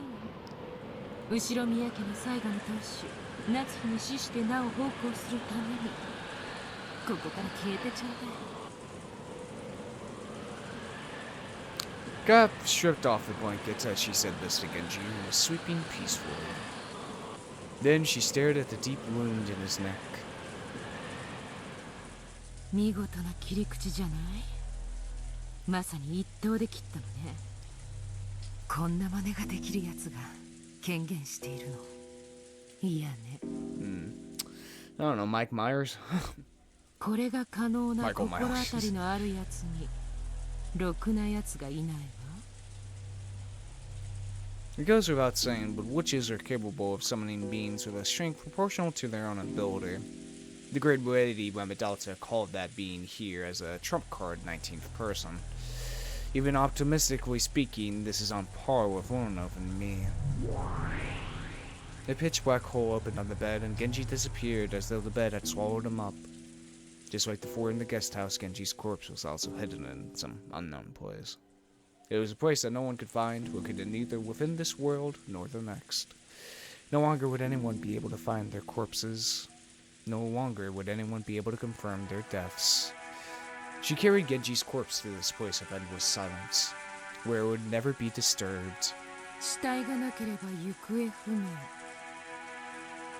行方不明扱いとは、犯人と疑われ、同時に犠牲者とも疑われる。まさに猫箱の中身そのもの。開かれることの決してない猫箱の中の暗闇こそ、我ら悪魔と魔女の住みか。言って遅かったわね、名探偵さん。It's very interesting they've kept referring to this motif of the darkness, like outside of the observer's view, or the darkness inside of a cat box. A way to explain the unknown, which will create demons and gods and supernatural entities for things we do not understand. Gap licked her lips and gulped. どうしてガープ様は死体を隠して回るのかしら。知らない。でもガープ様ってなんかかっこいいよね。なんていうのか惚れるわ。バカ言ってんじゃないわよ。見張りはどうしたの？人間たちがゲストハウスから戻ってくるわよ。ガープ様。ええ、退散するわよ。これでなんとか夏日に逃げ道を作れたはず。 Cap jumped into a pitch black hole that opened near her feet. Menon said, "I'm going in too," and jumped in. Followed in by Asmo, who had said, "Me too, and hopped in, giggling. As Satan hesitated over what to do, the hole closed. 煉獄の七姉妹ともあろうものが、子供みたい。バカみたい。Satan went blood red and got angry all by herself, then turned into gold butterflies and disappeared. ガープが5人の死体を無事に移動させたようです。 You know what? I really do appreciate the little, like, these little, like, those little scenes. Like, it just adds more to these, you know, demon characters, honestly. Of, like, you know, not just being one-dimensional,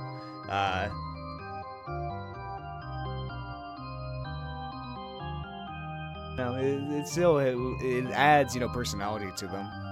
It ご苦労であった。しかし次が厄介であるぞ。源氏の死体の消失に多少は驚くでしょうが、彼らの次の関心は再び金蔵の書斎に向くでしょう。書斎の鍵は2本。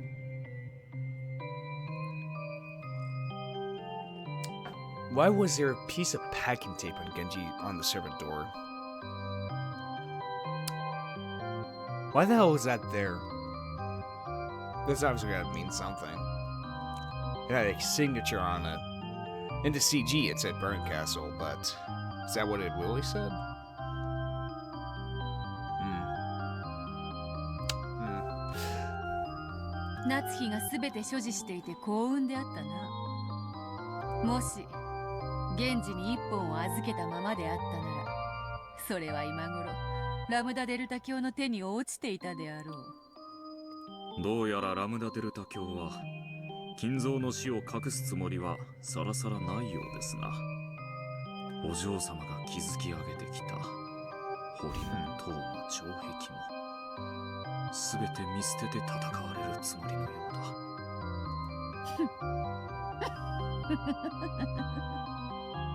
おかしな三角対決になったものよ。我らはそれぞれが敵であり、時に意図せずして連携しておる。三つどもえが2対1になったかと思えば、逆に1対2にもなる。ほらあれだ。中国のバトルロイヤル。三国志とやらに似てるとは思わんか？ I thought it was called Romance of the Three Kingdoms. 天下三分の計ですが、お嬢様にしては随分と高尚な例えですよ。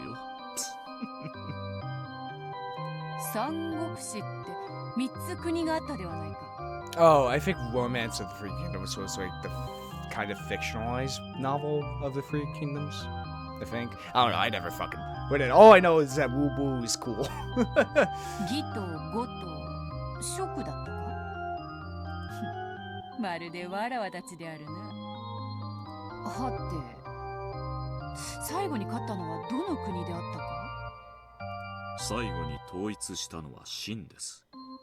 お嬢様のおっしゃられる三国はすべて滅びました。Of course, the fourth mysterious opponent. ほう、これは知らなかった。てっきり三国のどれかが勝者になったとばかり。義が圧倒的に優勢だったのではないか？帝位を腹心に奪われ、国を乗っ取られて滅びました。The Sima clan, a noble family that Cao invited in as advisors, eventually gained central control in a power struggle and took over the country. 参謀として招き、乗っ取られるか。Man, this game is teaching me a lot. First about Sengoku period era Japanese generals, and now about the Three Kingdoms themselves. 面白いぞ。 And this is a fantasy murder mystery. What the fuck is this game, dude?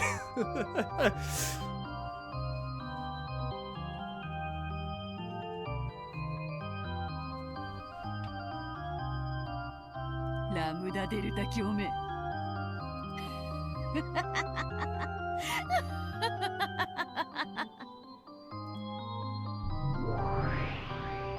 失礼いたします。人間たちは使用人控室にて源氏の死体消失を確認。Alright. ゴールドスミス教の書斎に移動を開始しました。リーチェ、来るわよ。来るがいい。人間どもに。絶対と奇跡の魔女ども。If this is a freeway fight, then we've got humans, witches, and what should we be called? If the thing we're protecting for the time being is Kinzo's phantom, 我らは幻。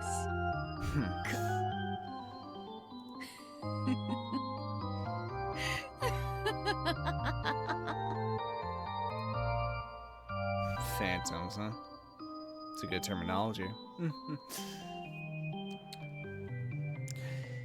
Well then. Disappearing bodies everywhere we go, huh?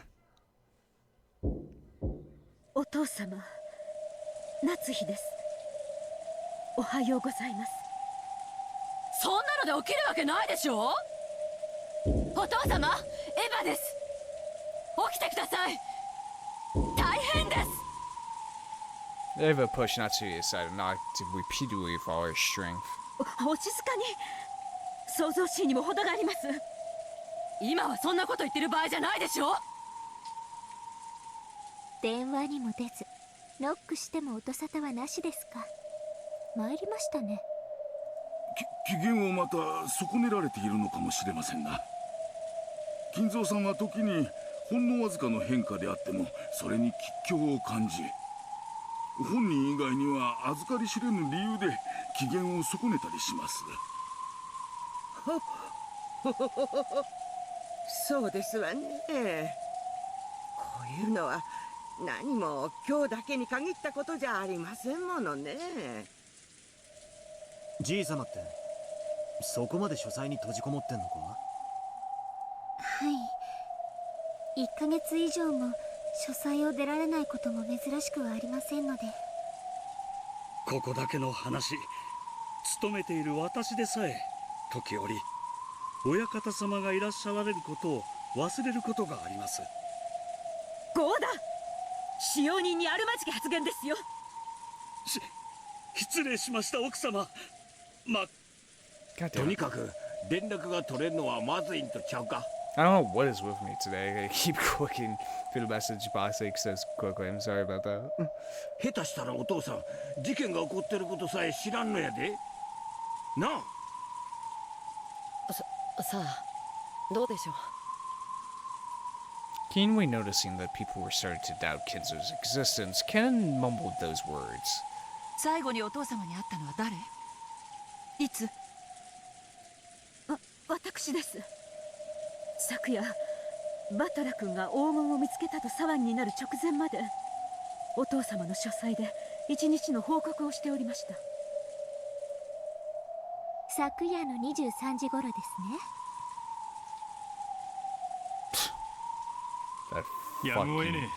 That fucking face. That goddamn face. Fucking smug Erica. Jesus Christ. ここを開こう。なんですって？ここは当主様の大切な書斎であり研究室です。許可なく犯すなど誰にも許されませんよ。ここにいる最高序列者は誰？私よ。 Oh boy. 後ろ宮家序列第3位のこの私。もし開けてお父様にお叱りを受けるならそれもまた最高序列者の役割よ。緊急事態につきここを開けるわ。鍵あるんでしょ。開けなさい。ご存知とは思いますが、書斎の扉はマスターキーでは開きません。最近は源氏様からも鍵をお取り上げになられ、2本の鍵は全て親方様がご自身でお持ちになっておられました。ですのでこの扉を開ける2本の鍵が全て書斎の内側にあるってわけか。密室。グッド。やっと少し面白くなりました。これで書斎の中で金蔵さんがベッドで首を切られて死んでいたらなかなか面白いですね。Well, that's not Kinzo's style. He prefers to be crispy. 不謹慎が過ぎますよ、エリカさん。とにかくお分かりの通り、この扉はお父様が持つ鍵でしか開きません。つまり外からお父様に接触することは殺人犯であっても不可能ということです。ですから当主様が無事であるのは間違いありません。からってお父様の安否を確かめなくていいって論法にはならないでしょ。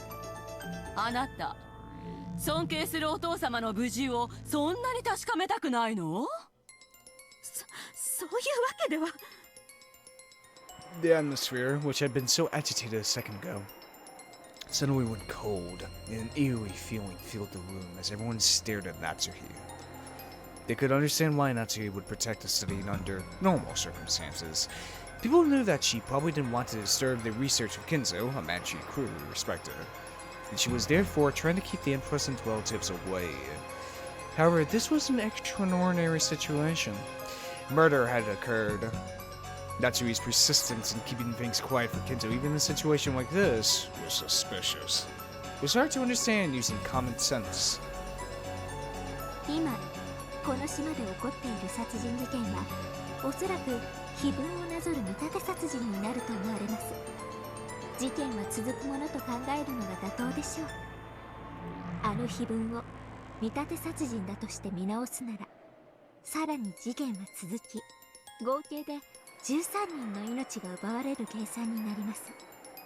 13人という犠牲者がどれほどの人数かご存知ですか？おいおい、この島に何人いると思ってんだ。そのほとんどってことじゃねえか。のんのん、違います。私の知る限りミステリー誌で最も死者が出る連続殺人は犯人も含めて全員が死亡したイギリスの某作品の10人です。Hey, why don't you look at that? And then there were none. 日本ミステリー界では先生術師が探偵役を務めたあの作品かと。So cute, Zodiac Critters never allowed one. まあ、こっちは10人未満ですが。知ってました？このまま13人死ぬと世界ミステリー史で最悪の快挙、最高の名誉、13人連続殺人事件が完成するんですよ。Yeah, you're so fucking happy. それどころか、もしこの島の全員を殺してしまったら、なんと世界最高の連続殺人ミステリーと日本最高の連続殺人ミステリーを足したよりも多い歴史的快挙の連続殺人ミステリーが起こってしまうことになるかも。ねえ、知ってました？皆様方。この事件の犯人、全世界全歴史のミステリーを塗り替えかねないとんでもない挑戦をしてるんですよ。I'll give you a fair point, Erica. I've been playing this game for a fucking year and I still haven't figured it out! God, I have been playing this game for a fucking year. And I still don't know what the fuck's happening. もちろんそんなの皆様方はとっくに気づいてましたよね。推理好きならミステリーの女王の作品は必読。Don't worry, I watched, Murder on Oriental Express and Death on the Nile. Death on the Nile wasn't as good as Oriental Express, but I haven't watched it, the fucking Death in Venice or whatever the hell it was called. さらに日本人なら新本格ミステリーくらいは読破してて当然ですから。皆さん、本当に読書足りてます？ Shut up, I'll get to those books when I get to them.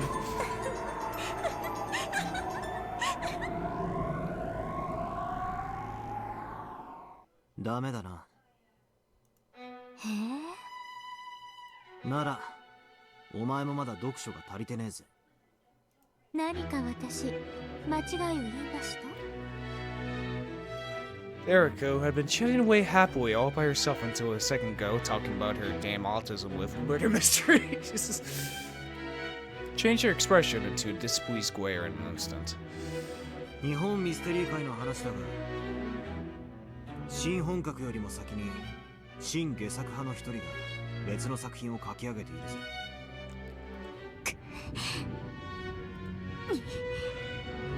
人数同じじゃないですか。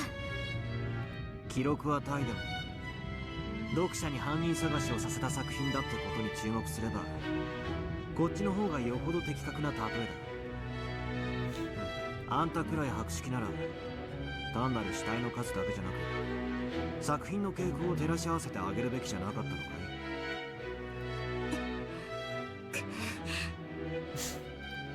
Damn. Erica glared at Battle with an expression that couldn't be fully described with the word shock. And her arms shook as she stood there, lost for words. Damn, you just got fucking one-upped, bitch.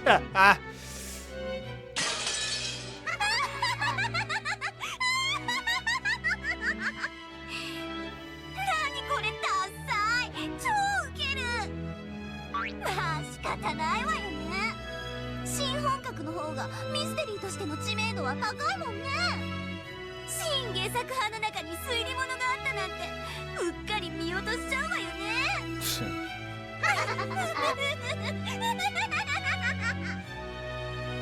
Grandma Delta kept on hitting the table, overcome with laughter.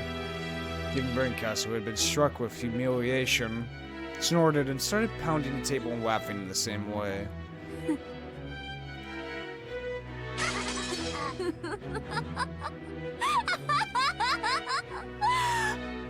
面白い面白い。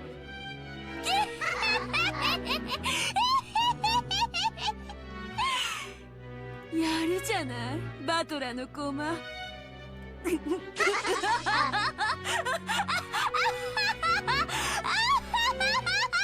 Jeez.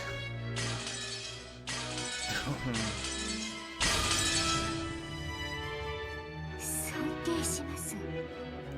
バトラさんって結構読んでますね。本読まねえよ全然な。嘘ばっかり。かなり博識じゃないですか。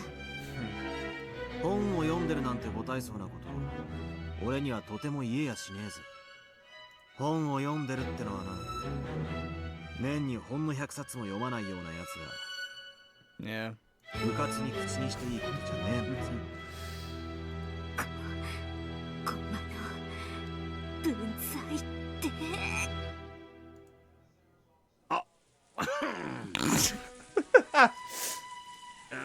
とにかくやな。そんな大事件に発展させるわけにはいかんで。I knew she's like, there are 5 people fucking dead. そうだな。とにかく今は親父の安否を確認するのが最優先だ。Oh god. しかしどうする。電話もノックも無視。鍵は内側。Maybe I should check out those books. No? Maybe. これじゃお手上げだ。この分厚い扉をぶち破るのか。そいつは難儀な話だぜ。ひょっとするとお父様は何者かに襲われて大怪我をしていて誰かの助けを待っているのかもしれない。この非常時だ。お父様だって分かってくださるわ。それで叱責があるようなら私が甘んじて受けようじゃない。しかし扉を破るなどあまりに無礼な。Yeah, I don't think this is gonna help, Natsui. 窓はそうです。窓です。Oh yeah, there's always the window. 3階の窓まで届くはしごか何かはありませんか。窓を破れば中に入れるはずです。Erica finally came back to her senses and their town regained its decisive edge. 3階の窓なんて危険でございますよ。やってみなけりゃわからねえさ。3階まで届くはしごはねえのか。園芸倉庫のはしごにはそこまでの長さはないかと。ああ、ならボイラー室のはしごはどうですか。以前雨どいの上に鳥が巣を作った時それを使った覚えが。Kaden looks at him. Shut the fuck up, Goro. Shut the fuck up. ええ、あれなら届きますとも間違いありません。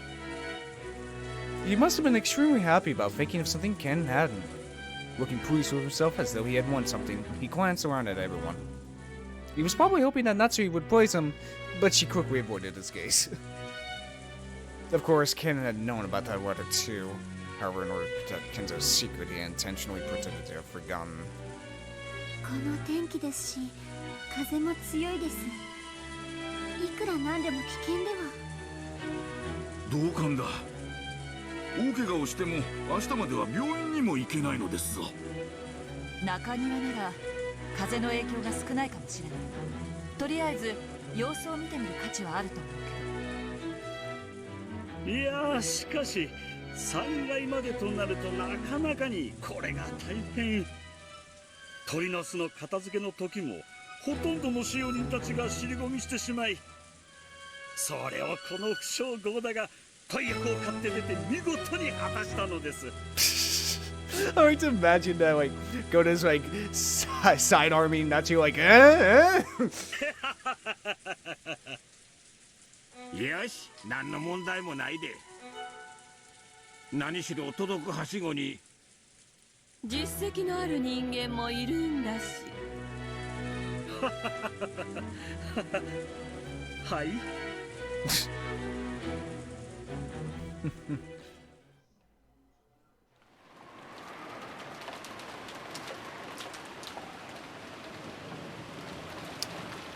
The courtyard was surrounded on all four sides, so while the rain was still fierce, the winds had almost no effect.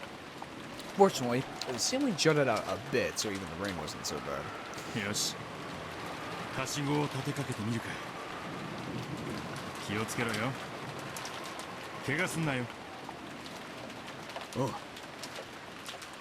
Rudolph and Badware carried the special ladder, which was designed for work on high places. Two umbrellas followed the pair. Shin and Cannon were holding umbrellas and sheltering them from the rain. 俺たちは濡れても平気だぞ。ひさしの下に戻ってね。ゴーダさん、膝の調子は悪くてもはしごクレイは抑えられるだろ。はいはいはい。ヒアルロン酸さえ十分ならはしごもスルスルなのですが、いや本当に申し訳ない。 You fucking liar. Goda clambered forward to replace Shin and Cannon. As she watched this, Kyrie giggled. 親父、金槌。おう、マトラ。お前、アスレチックは好きか？アスレチックより日曜大工頑張るかっこいい親父が好きだぜ。こいつやれやれ。たまには息子の前でいいとこ見せてみるか。 Also, Dad, what were you talking about last night about sharing something with me and that if you told me you die? マトラ、ゴーダさん、はしごしっかり押さえててくれよ。あと、ちゃんと上を見てろよ。俺が手を滑らせてこの金槌を落っことしちまうかもしれねえからな。安心しろよ。キャッチして親父の頭をかち割ってやるぜ。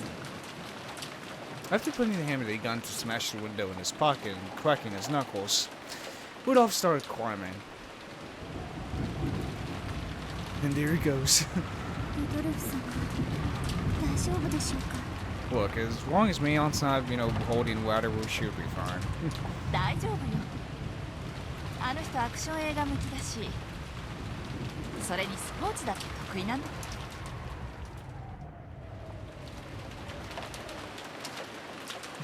得意のスケートがはしご登りにどう役立つか聞かせてほしいぜ。俺はイナバウアー、常に大ピンチとくら。なんだかんだ死なないから大丈夫よ。I wonder what that tip's about. Let's see here. Ina Bauer never dies. Ina Bauer, 1941 to 2014, was a champion German figure skater whose name is associated with a moving figure skating famous in Japan. However, the reference goes deeper than this. Rudolph's voice actor, Koima Rikikia, was the Japanese dub voice for Jack Bauer in the TV series 24? What? That's funny. He never dies as a reference to one of a number of comedic Japanese TV commercials for 24, which Kiyoma Rika sings, "I'm Jack Bauer, always in danger. I'm Jack Bauer, I never die." That's really funny. He voiced Jack Bauer. I need to watch 24. それより鎧戸が降りてなくて幸運だったの。お父様の書斎では夜鎧戸を下ろす習慣はないの？いえ、お部屋に入ることが許されている時には朝と夜に開け閉めをいたします。ただここしばらくは不要とのことでしたので開けっぱなしになっていたと思います。なるほど。お父様はお怒りになるわよね。お休み中に息子が窓を割って入ってきた。それはおそらく窓を割らずに済むといいわね。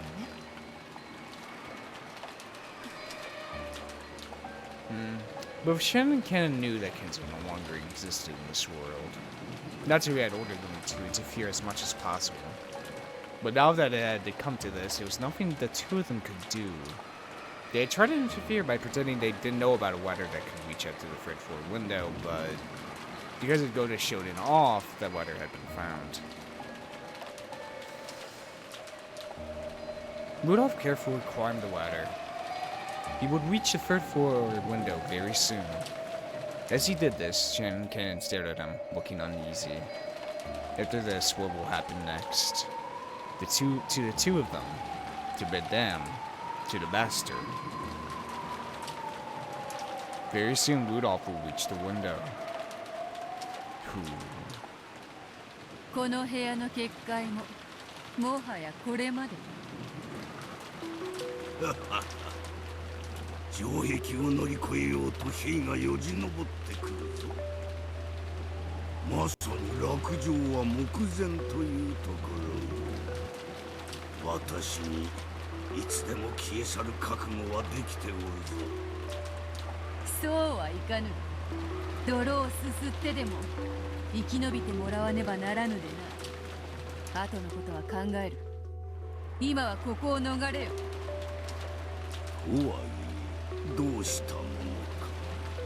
廊下には未だエヴァたちが陣取り、窓にはルドルフが迫っている。扉にも窓にも退路はないぞ。Yeah. ならばベッドの下に隠れ潜むもありか。私には玉座にて待ち受けることさえ許されぬ。そなたの人生ならばそれも潔いし。しかし今のそなたはわらわと夏日に生かされる亡霊よ。亡霊は亡霊らしくベッドの下かクローゼットに潜むと相場が決まっておるわ。その程度のことで奴らの目を欺けるのか。やれやれ。大丈夫。私がついてるわ。最後の瞬間には私があんたを脱出させる。危険だ。悪魔とて暗魔法の毒素に焼かれればただとは済むまい。大丈夫よ。それに私そのくらいヤバくないとドキドキしないのよ。頼もしい。わかる。私はベッドの下に隠れる。お嬢さん、ルドルフがもうじきに待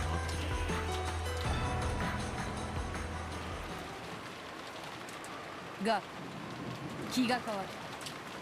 わらわがここを守る。そなたは炉の上と身を隠す。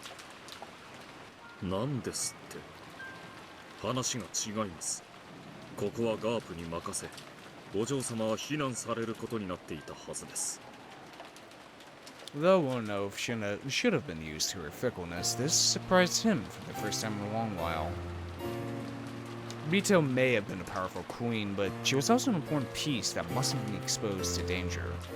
Though she was strong, running to the front lines without any plan would not be a place where it'd be moved. 何の気まぐれ。ただの気まぐれだ。そなたに任せて紅茶をすすってられるほどわらわは退屈を愛してはおらぬのでな。早速暴れてみたくなっただけだ。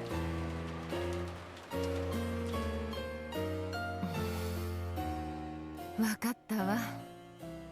あなたのゲームだもの。あなたの好きにするといい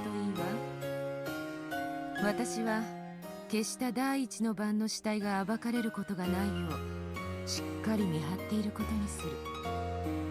すまぬな、そなたの見せ場を奪って。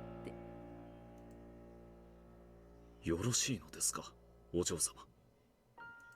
わらわは目立つのが三度の飯より好きであることはそなたも知っておろうが。 It's true. ガープの出番も食ってしまっただけだ。気にするでない。Roanoke and Gap both fell silent. The two of them had already noticed.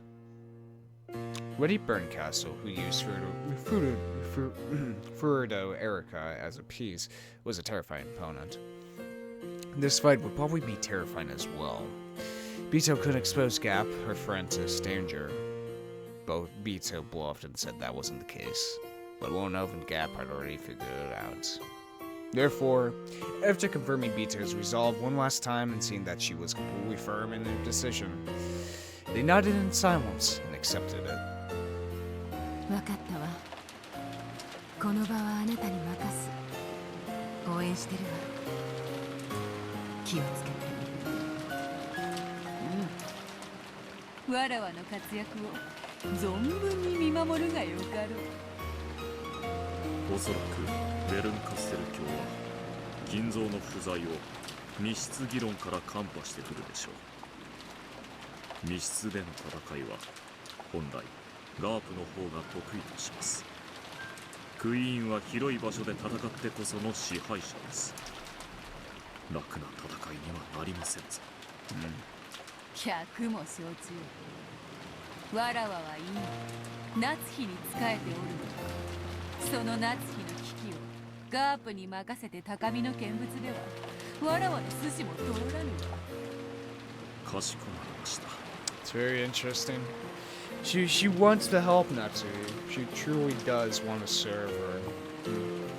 It's very interesting perspective on this Phantom Beto, or Peace Beto, or whatever term you want to use. 気をつけて。完全に密室にされたら私たちも助けに入れないわ。ちょいと鼻であしらい、やばくなったら金蔵をひっつかんで逃げ出すだけだ。簡単なものよ。扉に窓に過去に未来にいくらでも逃げ出す場所はあるわ。密室になさせるもの。姿はなくともすぐ近くで応援してるわ。頑張って。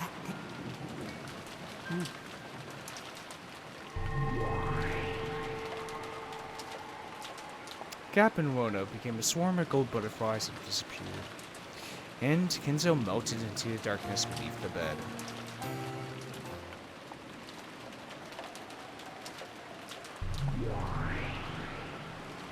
Then Bito also became a swarm of gold butterflies and melted away inside the study. After that, all figures and signs of life had disappeared from the study, and once more regained a silence as though no one had been there from the beginning. Then Rudolph's outline swept into view from beyond the window's curtain.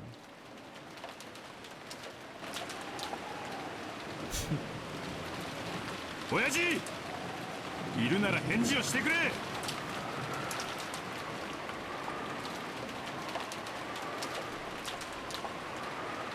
親父! As he yelled, he hit the window. His foothold was so uncertain that just hitting the window felt life-threatening. But of course, this was Rudolph, the show-off. Deciding that he couldn't do anything stupid with so many people watching from below, he suppressed the fear from being so high up. And boldly knocked on the window. じいさまめ、聞こえてねえのか。どうでしょう。金槌を落とさないでくれると嬉しいのですが。何秒経った？窓を叩いてから今30秒経ちました。やっぱり割るのですか？その親方様が返すお怒りに。その怒りを受けるのは自分の役目と豪語してくださる方がいるから大丈夫ね。ルドルフさん十分よ、やって。おう、親父め、割った後で文句言うんじゃねえぜ。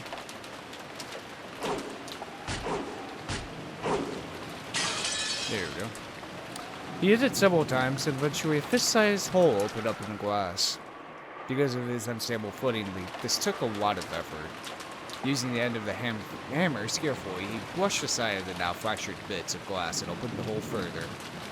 Stuck his head through it and unlocked the window. Then, after a hard struggle, Rudolph somehow managed to open the window and his body swiftly flew into his study. After that, he flopped onto the floor, using his tired body to enjoy the relief of having the ground under him. 親父、ルドルフだ。返事をしてくれ。 It wouldn't be an exaggeration to say that Kinzo's study was a small villa he had created inside the mansion. A study, a library, a place to sleep, and a bathroom and a washroom. It was divided into multiple rooms. That's right. With all this at your fingertips, it wouldn't be hard to spend your days in the study without leaving it at all. The bed was empty. There were marks on it that made it seem as though someone had slipped up, but there was no one in sight. 忍者映画だとよくこうする。布団がまだ暖かい。遠くには行ってないはずだ。Rudolph tried placing his head on the bed, but he couldn't feel any heat at all. No, not only was there no heat, it felt completely ice cold. And the bed wasn't the only thing that was ice cold. The air inside the room, and even the presence about it, if that's the right word for it, even that felt ice cold. To Rudolph, it felt as though Kinzo had slipped out of this room a long time ago. しかし、清掃は行き届いてるぜ。生活の痕跡はある。Wrinkles in the bed, the slight angle of the chair. Here and there were many marks that would have doubtlessly been cleaned or fixed up if someone had come in to make the beds. 親父が寝床を抜け出したのは、デタラメに見積もって数時間以上前ってことなのか。That would be the same general time period as the brutal murder case. Guess we can't be sure Kinzo's absence and the crime are completely unrelated. For the time being, he went out the window. He told Kyrie and the others in the courtyard to come back up since he was going to unlock the door. Then he pushed the button on the study desk and released the door's auto lock. There was a heavy clunking sound, and Natsui and the rest dashed in immediately. お父様、おはようございます。 Oh no, he's gone. 親父じゃなくて悪いな。開けたのは俺だ。金蔵さんはいらっしゃいましたか？いいや。ベッドを抜け出した後はあったが、いつ頃抜け出したのかもはっきりしねえ。最後に会ったのは夏日姉さんよね。昨夜の11時頃。それ以降書斎を抜け出してどこかへ行ってしまったということなのかしら。それはでもお父様は気まぐれな方。唐突に夢で啓示を受けたと言い出して深夜に起き出してお屋敷の中を歩き回るようなこともよくありました。そうですよね、南條先生。確かにそういうこともありましたな。とにかくその気まぐれな方だ。なあ熊沢さん。そうですわね。何かおかしな夢でも見て寝床を抜け出したのかもしれませんね。よくあることでございますとも。ええ。じゃあ抜け出してどこに行ったっちゅうんや。お父さんひょっとして事件に巻き込まれた可能性も高いんとちゃうんか。ほらね、お父様の安否を確かめるべきだったでしょ。この部屋にいないとは限らないわ。ひょっとすると犯人に縛られてクローゼットの中に閉じ込められているということもあるかもしれない。ですね。探しましょう。 Let the search 当 begin. 主様の大切な書斎ですよ。緑に物に触れないように。ああ、そうだ。 Oh 犯人 God. さんに申し上げておきます。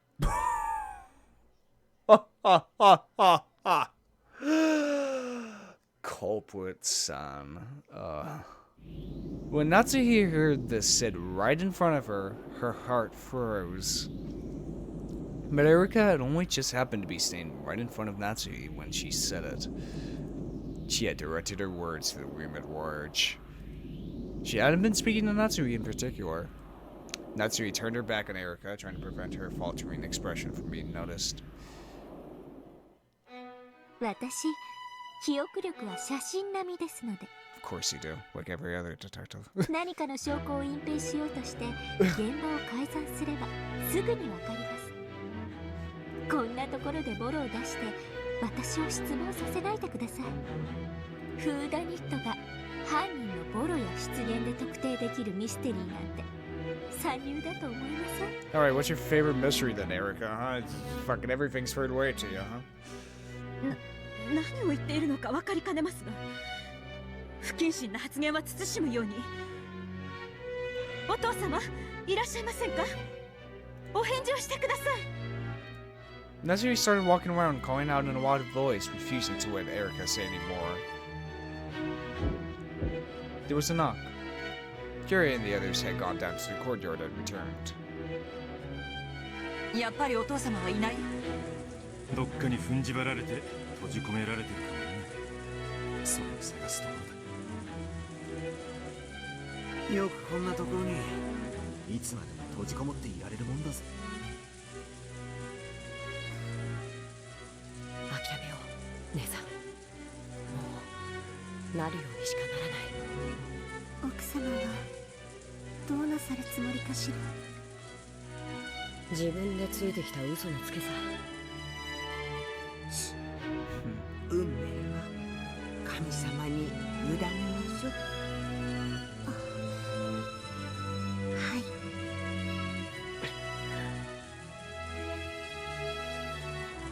Many people clambered around Kinzo's vast study, looking here and there. Inside the closet and in the bathtub, even in the refrigerator and under the study desk. They looked everywhere, almost as though they were it in the game of hide and seek. However, not only were they unable to spot Kinzo, they couldn't even find a single suspicious mark. 当主様がお留守であることは明白でしょうに。もう十分です。これ以上当主様の大切な書斎を荒らさないように。そうですよ、そうですよ。親方様は勝手に物を動かされるのを何より嫌いますからね。お父様の姿はどこにもないわ。やっぱり事件に巻き込まれたのかしら。そうと決めつけるわけにもいきませんが。 Natsuri averted her gaze once more. 大丈夫だ、夏日。まさに背水の陣というところですね。万一書斎に踏み込まれた時にはどこかへ散歩にでも行っているのだろうとごまかすつもりでいました。しかし殺人が起こり大勢が殺された屋敷内をのんびり真夜中の散歩としゃれ込んでいた。では誰も納得はするまいが、私ならばむしろ本当にやりかねんが。こらこら金蔵、おとなしくベッドの下に隠れておれ。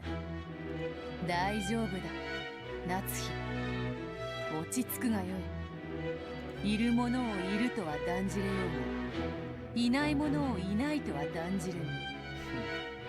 すなわち人間の世界はいようといまいといることのできる世界なのだ。そのいることのできる影こそが我ら魔女の悪魔の世界。悪魔の証明ですね。The favorite proof of this game. だから悪魔の力がそなたを絶対に守るぞ。お父様と夫の名誉が守れるなら、私はこの身を悪魔に捧げようとも構いません。良い覚悟だ。案ずるな。絶対に金蔵は殺させぬ。At that time, a dry sound suddenly went out twice. Dude, for a second, because the music cut out so suddenly, I really felt like my computer crashed or something. Erica clapped her hands, seeking everyone's attention. Oh boy, what is it, Miss Detective? Though such an action should have been above a guest's place, for some reason it already felt like a natural right of hers. After all, she was the detective. これでもう十分と思います。 Man, this round of Gmod murder sucks. The detective sucks, man. この書斎に後ろ宮金蔵さんの姿はありません。ああ、隠れられる場所は全て探したぜ。親父の姿はない。そして不審なものも何も見つけられなかったわ。ええ、何も見つけられませんでした。 Erica said it again. They hadn't been able to discover anything. ならこの部屋にいつまでも長居するべきではありません。これほどの大勢で書斎を物色したなど、当主様が知られたらどれほどお怒りになられることか。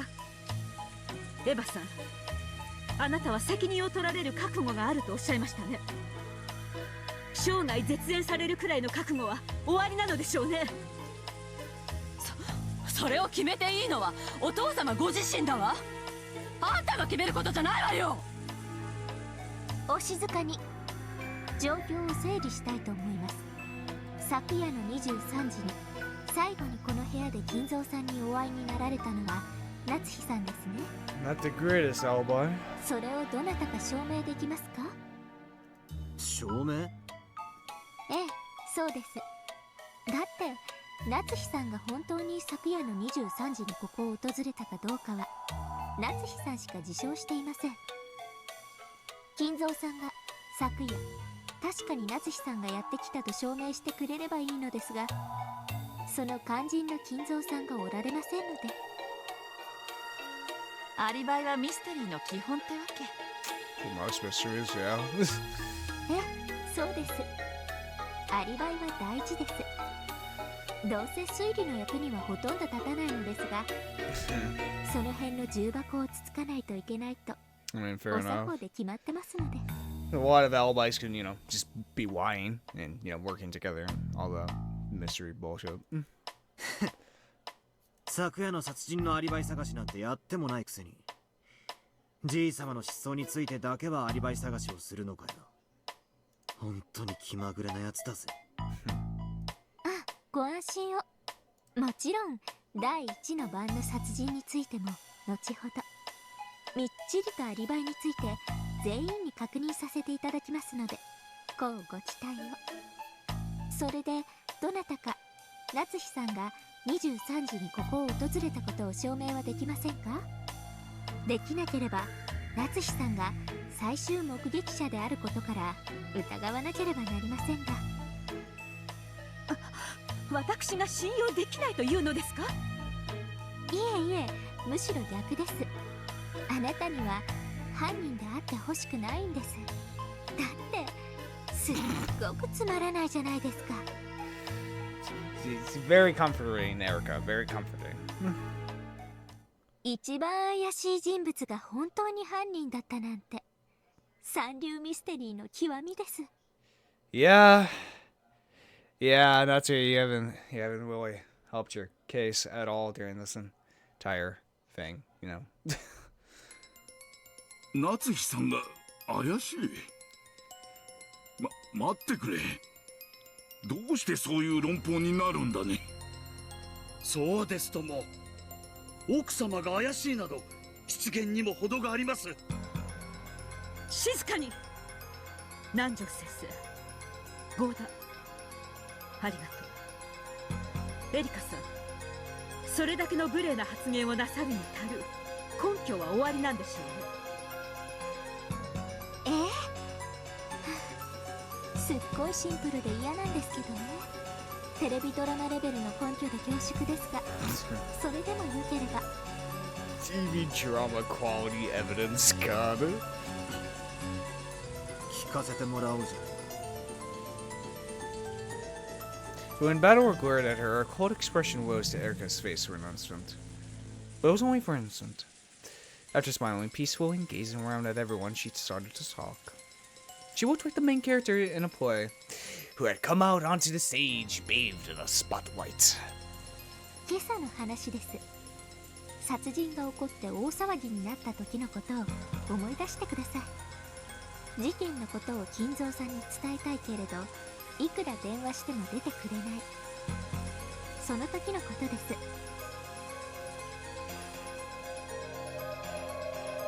とにかく連絡が取れんのはまずいんとちゃうか。 This really is a TV drama. 下手したらお父さん事件が起こってることさえ知らんのやでな。さあどうでしょう。 Keenly noticing that people were starting to doubt Kinzo's existence, Cannon mumbled those words. 最後にお父様に会ったのは誰？いつ？私です。昨夜バトラ君が黄金を見つけたと騒ぎになる直前までお父様の書斎で一日の報告をしておりました。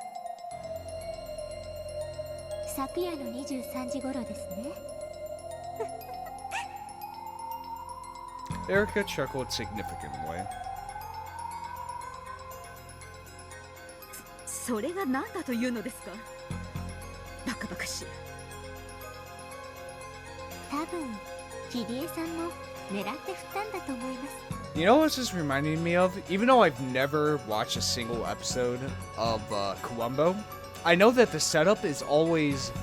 You always know who the culprit is. The entire point of the show is to see how Columbo figures it out. It's kind of the same situation here. We already know Natsu, Kinzo's dead. Natsu, he's lying, obviously. But, I guess the appeal of this is seeing Erica do it. But the thing is about Erica is that she's not as charismatic as fucking Columbo, damn it. そうですね。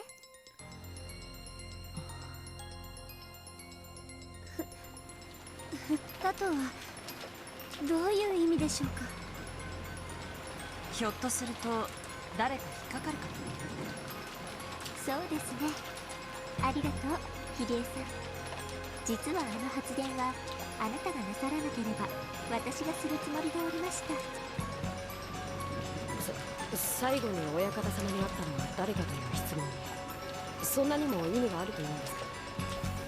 はい、状況的に考えて最後に会ったのは誰という質問に対し、夏志さんが私ですと即答するのはとても不自然なんです。どうしてですか。奥様は包み隠さず真実を。静かに。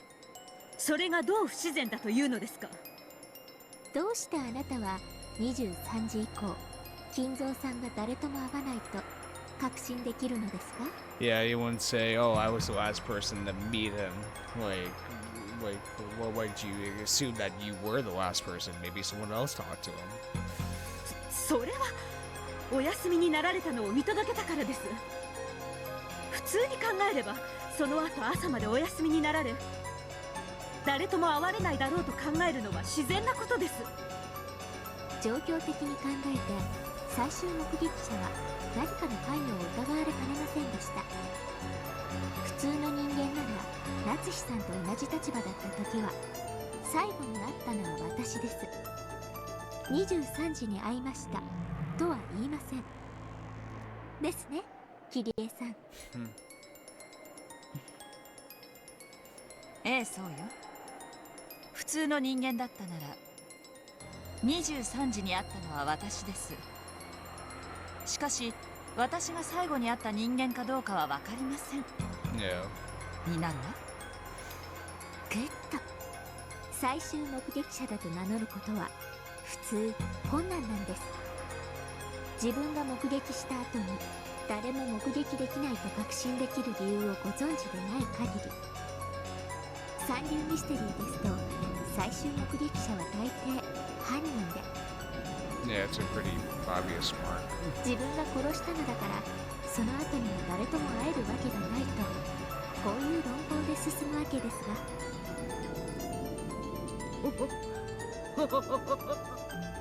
そんなのちょっとした言葉の言い違いではありませんか。そんなに目くじらを立てて取り立てるほど。そうだそうだ、そんなのは揚げ足取りだ。そんな言葉尻だけで夏日さんを疑うのはちょっと早とちりなんじゃないかね。それに誰も目撃できないと確信できる理由とあなたはおっしゃいますが、それももちろんあるではありませんか。奥様は親方様がお休みになるところを見届けられてから退出されたのです。常識的に考えて翌朝まで誰とも会わないだろうと考えるのは自然なことです。いいえ、それが全然自然なことじゃないんです。何しろ夏日さん、南條先生、そして熊沢さんの3人がついさっきこう証言されました。これもどうぞ思い出してください。最後に会ったのは夏日姉さんよね。昨夜の11時頃。それ以降書斎を抜け出してどこかへ行ってしまったということなのかしら。それはでもお父様は気まぐれな方。唐突に夢で啓示を受けたと言い出して深夜に起き出してお屋敷の中を歩き回るようなこともよくありました。そうですよね、南條先生。確かにそういうこともありました。とにかくその気まぐれな方だなあ、熊沢さん。Yeah, well, it doesn't help your case with the same couple of people like backing up your thing. But that's what you always say, like, isn't that white? You know? そうですわね。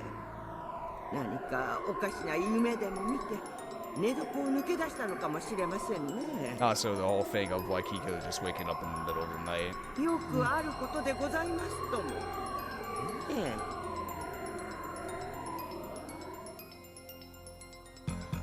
ああ、じい様が深夜に突然寝床を抜け出すこともよくあったと証言してるな。グッとバトラさん、なかなかの記憶力です。つまり夏日さんをはじめとした後ろ宮本家の方々は金蔵さんが深夜に気まぐれに起き出して徘徊する可能性があり得ることをよくご存知でした。そしてそれはよくあることだと認識されていました。おかしいじゃない。お父様がよく夜中に徘徊することがあると知っていながら朝まで寝床を絶対に抜け出さないなんて確信できるわけがないわ。It's logical, makes sense. ねえ。確かに三流ミステリーだね。よくラストの5分で犯人がいつから自分が犯人だと分かってたのか。One more thing. と聞くと探偵が答えそうなシチュエーションね。ですよね。だからげんなりしてます。これで本当に夏日さんが犯人だったらお茶の間ミステリー家ですから。だから私、夏日さんの疑いを真っ先に晴らしたいんです。So I guess you're just a pure book purist. I don't like TV mysteries. Fuck you, Erica. このミステリーが三流じゃないってことを一番最初に確かめたくて。I'll give you a good TV mystery. Lost. Fuck you.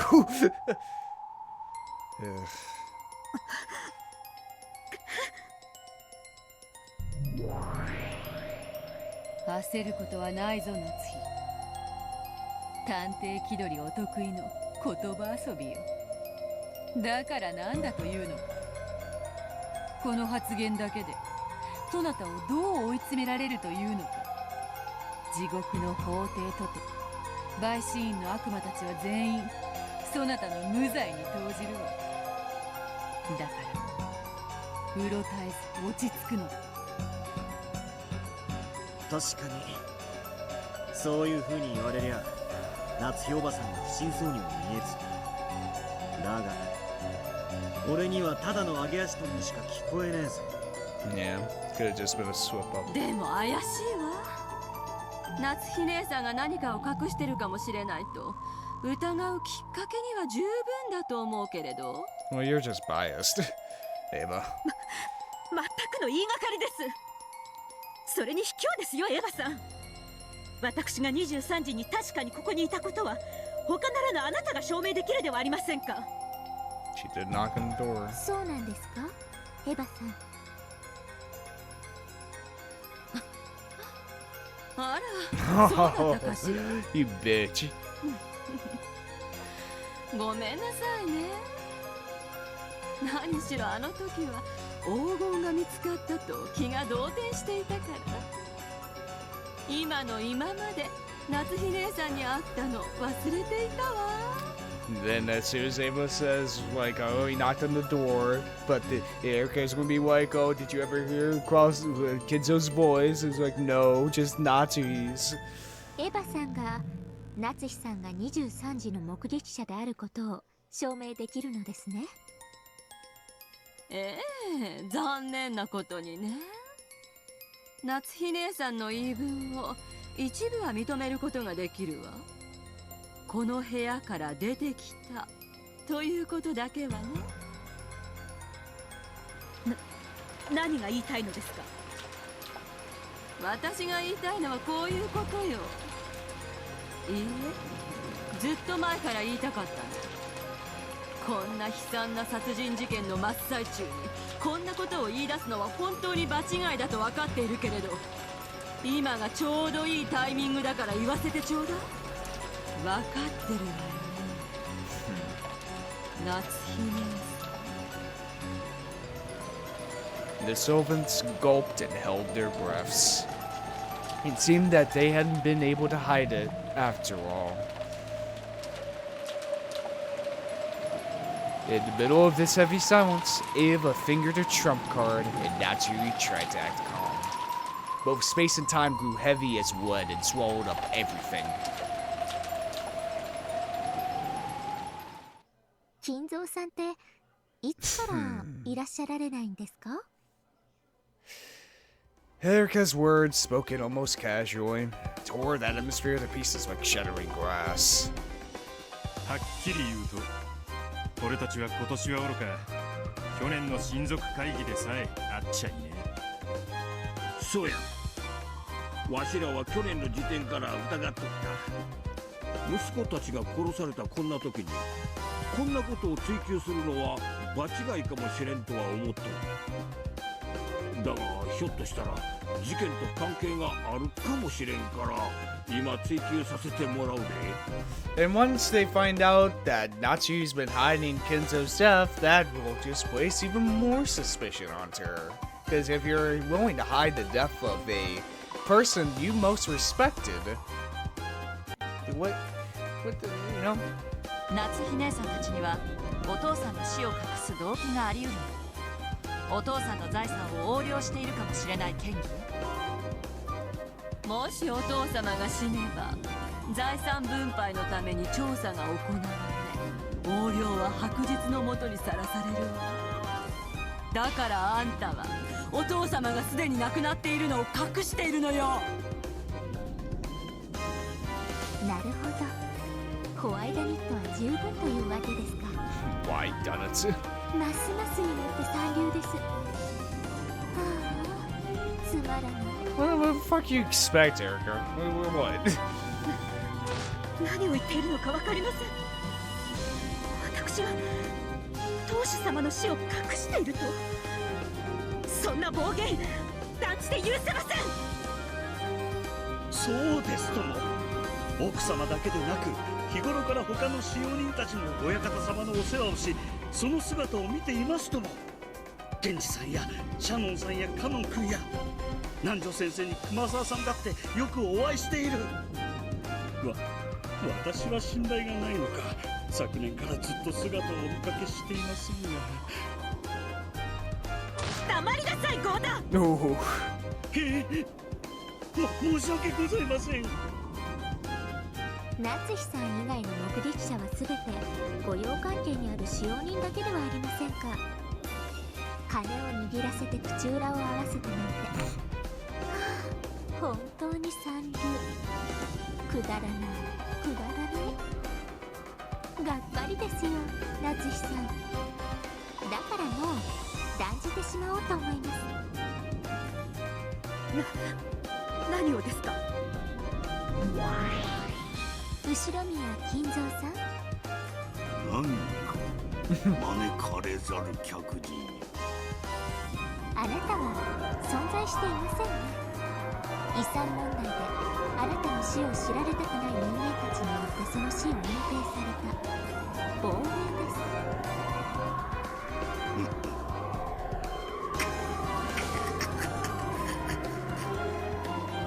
亡霊は亡霊らしくとっとと現世を立ち去るべきです。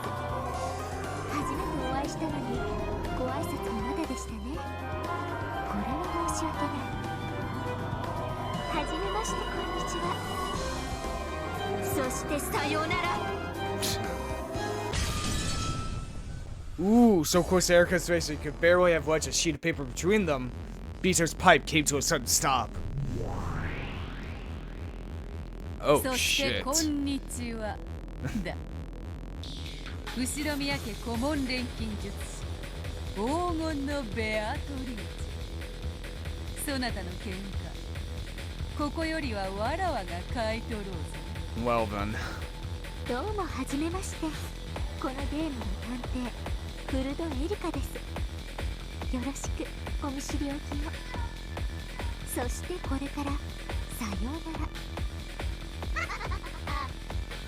そなたがエンジェの次のデルンカステル教の駒であるか。あやつとは結局満足に戦えなくて残念だ。 Damn, what is this fucking EDM music? 今度こそ手合わせできて嬉しいぞ。デルンカステル教の駒。我が主は全能にして万能。マヌケならあなたとは比べ物になりません。どうかよろしくお手合わせを。冷静よな。こうして魔女が登場してこれから魔法やファンタジーで戦おうというのにね。 Beto, beat her ass. バトラ程度ならこんなのミステリーじゃないって泣きわめいて土下座しているところだぜ。ああ、ミステリーでも最近はそういう異世界もポピュラーですので。メタ的な空間からアンダピースに座って推理を行う探偵さん。 Yeah, あ fuck なたはご存知で。 pure reasoning space, whatever mindscape fucking detectives go into. 時代交渉をわきまえよ。その作家のデビューは来年だ。魔女のくせに細かいこと気にしますね。魔女と対等のつもりか。うぬぼれるなこの人間風情が。 When Beto snapped her fingers, something bounced around the room at terrifying speeds. Oh shit. It was the stake of the witch. A witch's wedge that contained the power of the brute truth within it. Of course, a mere human like Erica could follow that terrible speed of her eyes. Erica understood this, so she didn't attempt to look every which way, stupidly trying to spot it. ノロマが食らうがいい。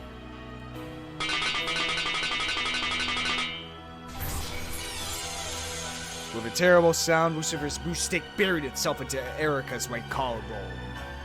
It pierced all the way through her back.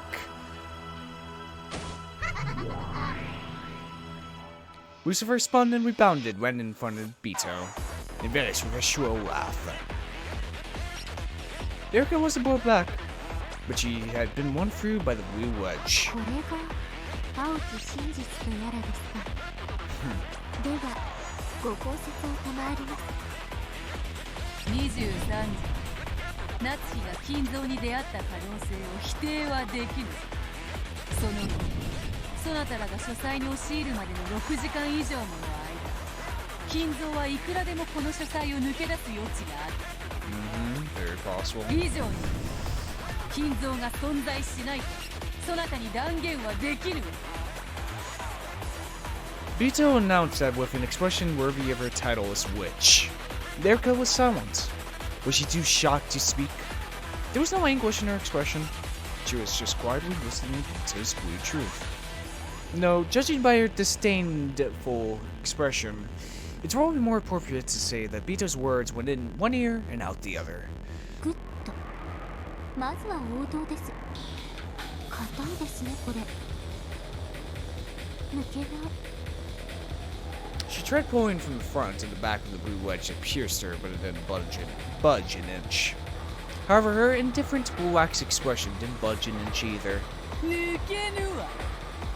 青き真実は赤き真実によってしか打ち破れぬ。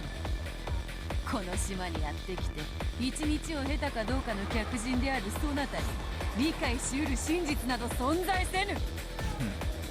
そんなそなたに使える赤など存在しないのだ。つまりはチェックメイト。 Interesting.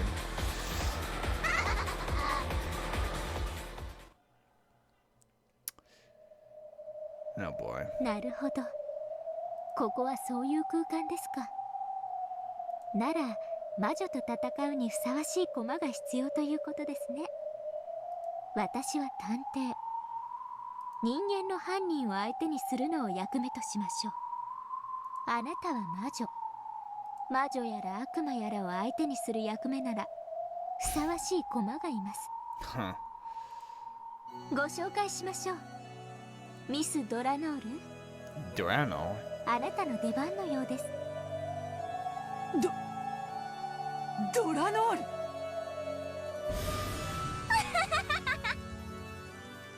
っぱりね。いつか絶対に持ってくる駒だと思ってたわ。魔女を狩る10のくさび、魔女狩り大司教ドラノール。The 10 wedges, huh? 悪魔との戦いにこれほどふさわしい駒はいないわ。私の分身たるエリカに魔女の最大の天敵ドラノール。私は2つのルークで今やセブンスランクを支配したわ。見せてもらうわよ、ラムダベルタ、そしてベアトリーチェ。あんたたちの無駄なあがきをね。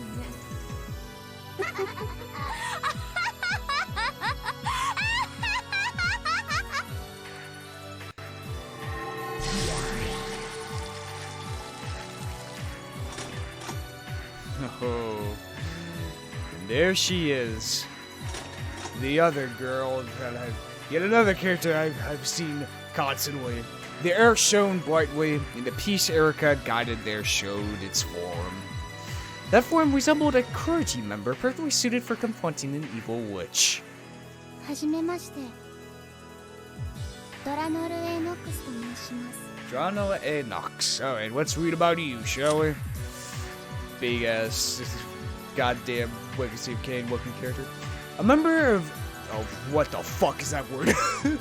Erstein Jungfrau. Jungfrau? What, like, Jungian, Frostian, philosophy, whatever. The 7th District represents enforcement agency of the Great Court of Heaven. Chief Inquisitor, ranked Archbishop First Class. Goes by the name Draenor of the 10 Wedges, or Death Sentence Draenor. She gets the name Death Sentence because, though Inquisitors normally judge their targets to determine whether they deserve the death penalty or not, Draenor, as the Chief Inquisitor, is only dispatched after a case has been vigorously inspected by the Great Court. Therefore, the very act of dispatching her is equivalent to a death sentence. Her father was a legendary Inquisitor, but he broke the rules and was executed. She was the one who interrogated and executed him. Since that time, she has stopped growing, and both her body and mind remain eternally those of a young girl. It is whispered that her heart also died at that moment, but she does not see it that way. Her primary weapons are the conceptual arms, Red Key and Blue Key. They take the form of longsword and a short sword. My fucking god. Nox, her father is, fuck, what was the guy who came up with the rules of Murder Mystery, but... oh boy. Here we go, holy shit. Even though this space was like a bomb just waiting to go off, she introduced herself in a neat and frank manner. Her out-of-place appearance, completely different from those of the demons and witches, felt blatantly odd and had a kind of severity to it. そなたとは初対面であるが、噂はかねがね聞いておるぞ。ゆえに、初対面という気は全くせぬでな。こちらこそミス・ベアトリッチェ。アイゼルネ・ユングフラウはあなたについての詳細な資料を600ページにまとめました。What? Alright, I think I just got a tip. I heard like a... They were saying Jack Farber. Okay, what the fuck is this? Oh, dear God. Okay. One of the weapons enforcement agencies supervised by the Great Court of Heaven. Its an area of jurisdiction is the 7th District, headed up by First-Class Archbishop Downor. Downor? I'll go with Downor. Downor. It is made up of 7 inquisitors and several assistant inquisitors. The unit is tasked with performing heresy interrogations, carrying out executions, and sometimes bestowing redemption. However, in almost all cases, the Great Court of Heaven considers sending them only after a preliminary interrogation has been conducted and a provisional guilty verdict obtained, so they are no different in execution squad practice. What is she, like Judge Dredd? Their spectacular achievements are great in number, and they are extremely well known even among the other agencies. Other famous enforcement agencies include the SSVD of the 8th District. It is rumored that the group's leader, Wizard Hunting Right, also known as the 20 Wedges, is even more powerful to Draenor. Wizard Hunting Right.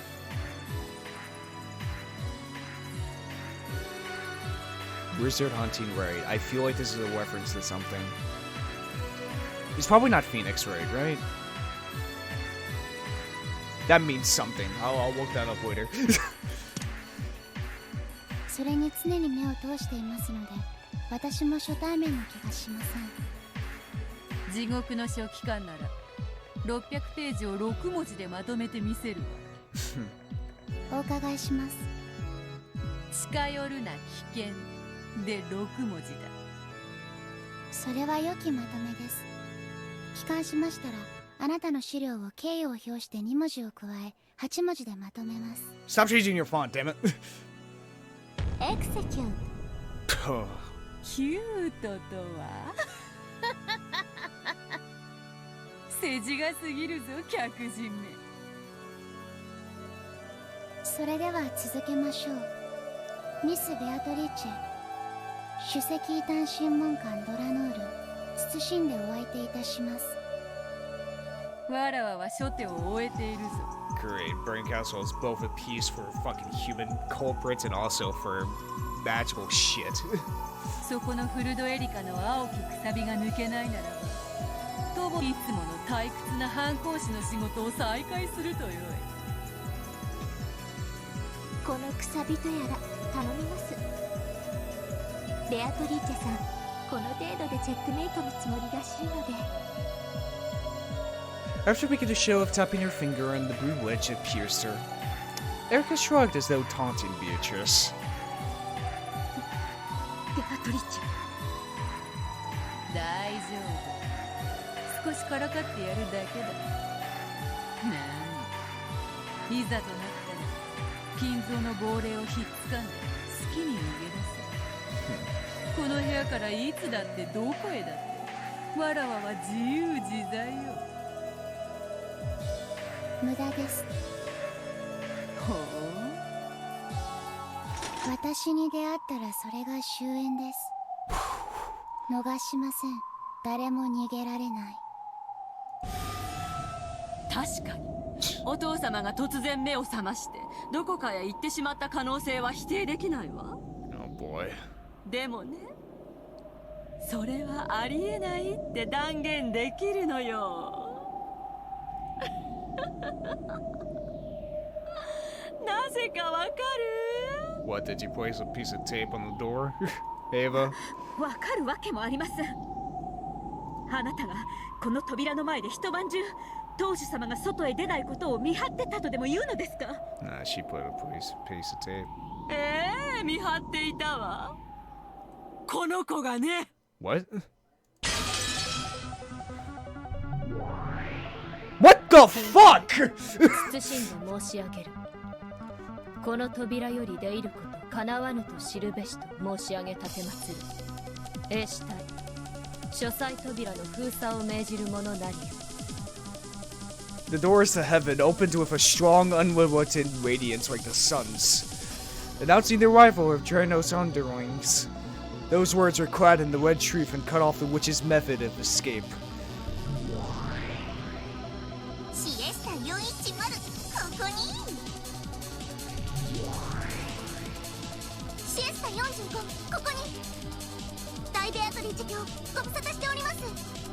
同盟協定1516号および天界大法院の要請に基づき出動いたしました。以後のご無礼をお詫びします。書斎扉を象徴封鎖してね。扉に近づかない方がいいと思いますね。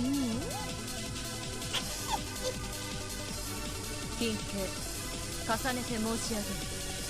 書斎扉は昨晩23時から現在まで一度たりとも開かれなかったと重ねて申し上げ立てます。Bitch.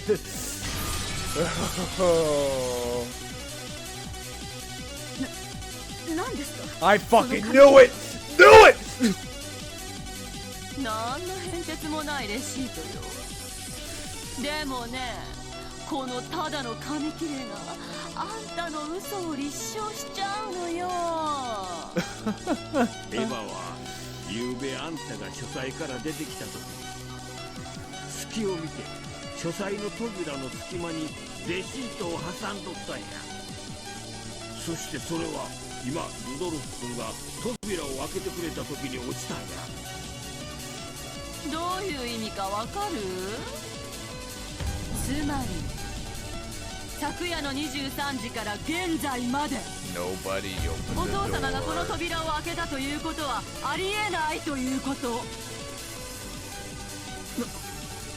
だって？ルドルフ、窓の鍵は閉まっていたのよね。ああ、だからガラスを破ったんだ。他の窓も全て施錠されているわ。構造上外から閉めることはできない。Oh my god. 近景、謹んで申し上げる。More! 窓はすべて施錠されていたと知り立てますれ。 Oh my god. 兵士隊よ、すべての窓を封鎖したまえ。 Jesus Christ, there are 60 characters. This is still episode 5. Fuck! アイゼルネ・ユングフラウの名において兵士隊に禁止兵器使用の許可を与えるものなり。了解であります。全隊禁止兵器赤色弾頭使用許可。 Fred 起動 Moorhead. コード転送開始。パスが通らないね。410、キャプスロックを解除してもう一度。シエスタ隊は書斎扉並びに全窓を小銃封鎖完了。物理、概念他一切の通過が認められた場合、無警告で射撃することを大ベアトリーチ卿に警告するであります。 Damn, physically, conceptually, fuck. 大天使エース4強でデータリンク。誘導方式、氷結型概念誘導。しかも赤色弾頭って言ったよ。撃墜不能、回避不能、生存不能。ベアトリーチェ卿でもコッパみじんね。 The Cheshire squad had laid down a pinpoint blockade over the door and all the windows. Escape would no longer be permitted through any of these. これはわらわが歓迎するはずが、されているのはわらわではないか。シエスタ姉妹まで連れての表敬訪問とは恐れ入る。近景、再度遮断を完了したこと謹んで申し上げ立てまする。上司ドラノール、今こそ罪を断ちて清めたまえ。 Seems like both heaven and hell have the same sort of outfit concerning its demons and angels. ご苦労でした。ミス・ベアトリーチェ、あなたの退路立たせていただきました。Man, why the fuck does all the games I play just connect just via its themes? Fucking the sky with heaven and hell, fucking Lucky Save Kane with vampires and shit, man. 扉からも出られず窓からも出られない。だからもう逃さない。これ式でわらわを閉じ込めたつもりか。 I mean, shit, we now have a fucking, like, agency of fucking demon, like, witch hunters, like the Seraphim. Fuck, man.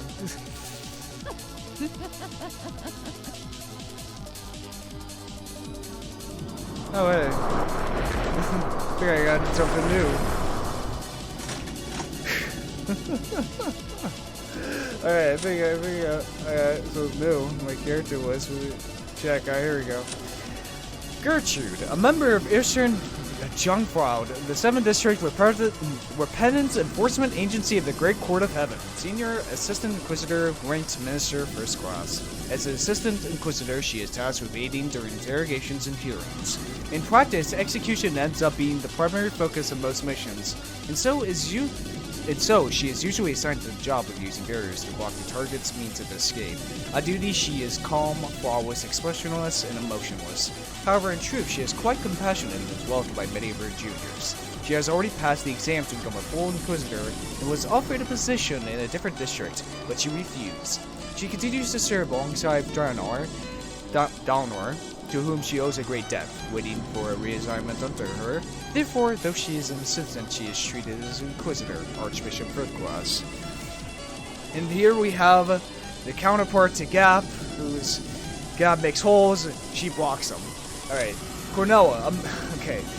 The Assistant Inquisitor, Wayne's Minister, Third Class. She has obtained high grades in academic exercises, but this is her first time on the job. She possesses a strong sense of justice, is currently cramming for exams to become an Inquisitor like Dalnor. Her current goal is to become more like the veteran assistant, Gertrude. She actually has a zealous personality, but she pretends to be emotionless in imitation of Gertrude. She is too innocent and pure for one connected to heresy hearings, and she knows nothing of the dirty jobs and dark side of the profession. Gertrude intentionally selected her for this mission, which stinks of Senate conspiracy. She did this to give Cornella a chance to ask herself whether this sort of job really is the right one for her. Oh my god. The Inquisitor of Heresy in heaven and her subordinates surrounded the witch. If I said this fucking sentence back in episode 1, what the fuck is this game? The subordinates used a powerful barrier to cut off Bezo's methods of escape. Demons tend to resist capture, and as a result, they sometimes escape. However, angels countered by blocking off passages of escape, allowing them to eradicate their targets when fail. この書斎は夏日姉さんが昨夜就寝前のご挨拶とやらからルドルフが扉を開けるまでの間ならお父さんがここにおらなあかんはずや。しかしお父さんの姿は影も形もない。 Yep, there's no blood stains, there's nothing. どういうこっちゃというわけや。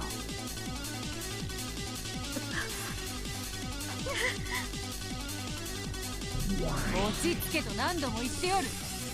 扉と窓を塞いだだけでこのベアトリーチェを閉じ込めたつもりなど超千万。金蔵遊ぶつもりだったがどうやら客人にその気はないようだ。引き際を謝らぬうちに失礼させてもらおう。 Yeah, you better. この命惜しくはない夏日のためにまだ死ねぬ。 Bezo waved her pipe in the air with swift vertically. Then a pitch-black gate appeared there and slowly opened. It was a warp portal, the same as the pitch-black holes that Gap used. わらわの資料にはこう書かれていたはず。神出鬼没。どこへでも現れ、どこへでも消えるとな。わらわがある限り、金蔵を捉えることなど不可能よ。The pitch-black gate opened. That gate went from everywhere into nowhere. Both Bezo and Kinzo would be sent to a place where no one could catch them. a place where no one could set foot in, much less chase after them. ここは後ろ宮家当主の書斎ですよ。そしてお父様が直々に設計に携われた部屋でもあります。扉を経ずとも外に出る仕掛けがあったとしても何の不思議もないとは思いませんか。そうだ、そうですとも。親方様が隠し扉を持ってたとしても何の不思議もありません。隠し扉？へえ、そんなものがどこにあるのよ。 Well, it wouldn't be so hidden, would it? それがわからない秘密の隠し扉などですよ。この屋敷にはお父様しかご存じない仕掛けや秘密の扉がいくつもあります。直接見た者はおりませんが、この屋敷の人間なら皆うすうすは知っています。そうですね。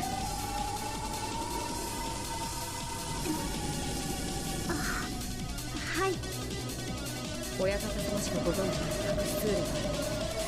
確かに昔からささやかれています。確かに金蔵さんはそういう類の仕掛けは好きそうですな。 This fucking music, man. What the hell is this track name? I gotta listen to it. しかも秘密の隠し扉でございますからね。私たちごときが探しても見つからぬのは無理もないこと。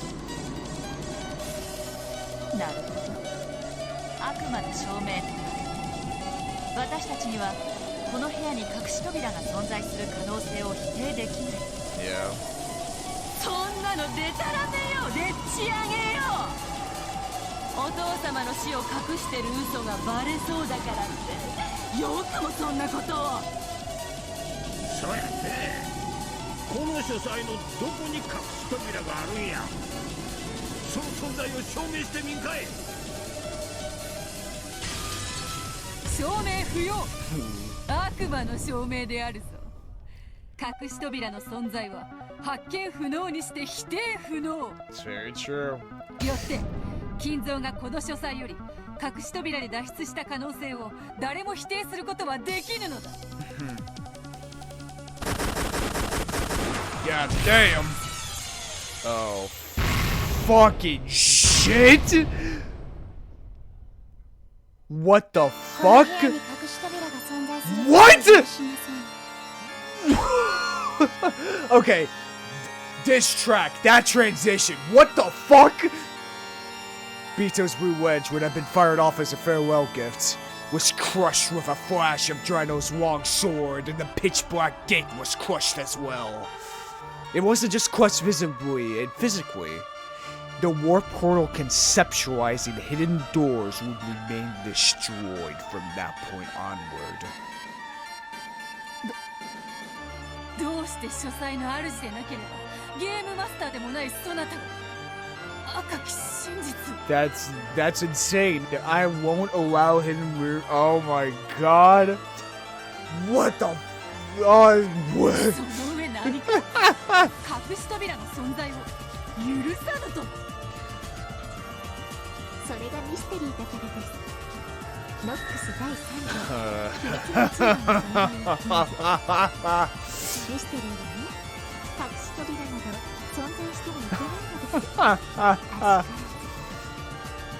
この世に我らの神を除いて他に一切の神はなく、一切の隠し扉は存在しません。存在してはなりません。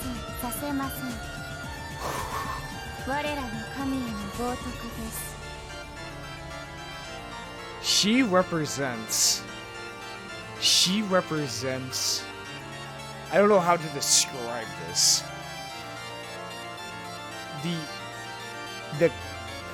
I don't know how to put it into words. Drano probably represents blasphemy against our god. She represents, like, not tropes, but like criticisms to make a good mystery. You know what I mean? That's probably what she represents. I mean, she is the daughter of Nox, who was a critic. I did read about him a bit. He was actually both a priest and a critic of mystery novels. It's just why he wrote about that. So Drano represents, like,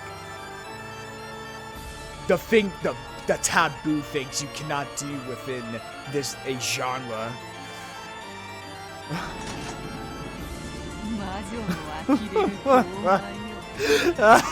This game's insane. 呆れを通り越して痛快である。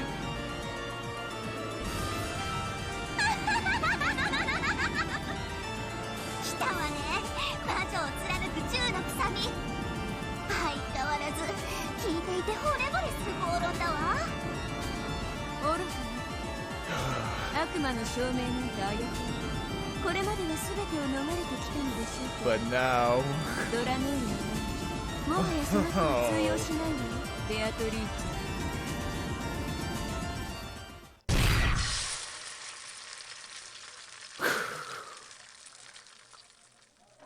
ェ。やはりあなたも凡白の魔女と変わりないです。失望します。ベアト、やはりすんなり逃がしてくれる相手ではなさそうだぞ。 God damn. どうかもてなしてくださいな、ベアトリーチェさん。客人にお茶くらい出してほしいものです。三流で結構ですから。さあ、この密室書斎からどういう青き真実で私に教えてください。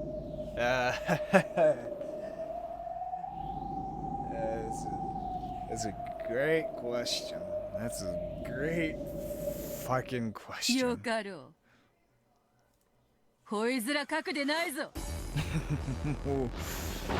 金蔵が扉より抜け出した後、レシートの仕掛けに気づき、元の場所に正確に戻した可能性があるぞ。It's very true.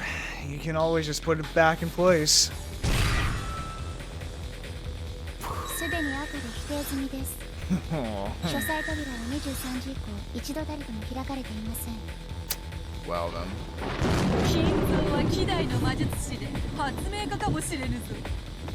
体を霧にする薬を発明して鍵穴から抜け出したのかもしれん。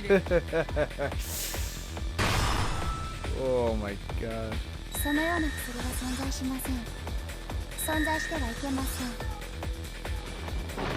あるいはテレポート装置を発明していたかもしれぬぞ。その可能性とて悪魔の証明で否定不能であろう。Well, I don't think we could use that. そのような機械も存在しません。存在することも許しません。Alright, teleporters don't exist. Alright. この世のすべての薬物、そなたは調べられるのか。未知の化学装置の存在を否定できるのか。できるわけがない。それが悪魔の証明。そなたにその存在を否定できるのだ。繰り返します。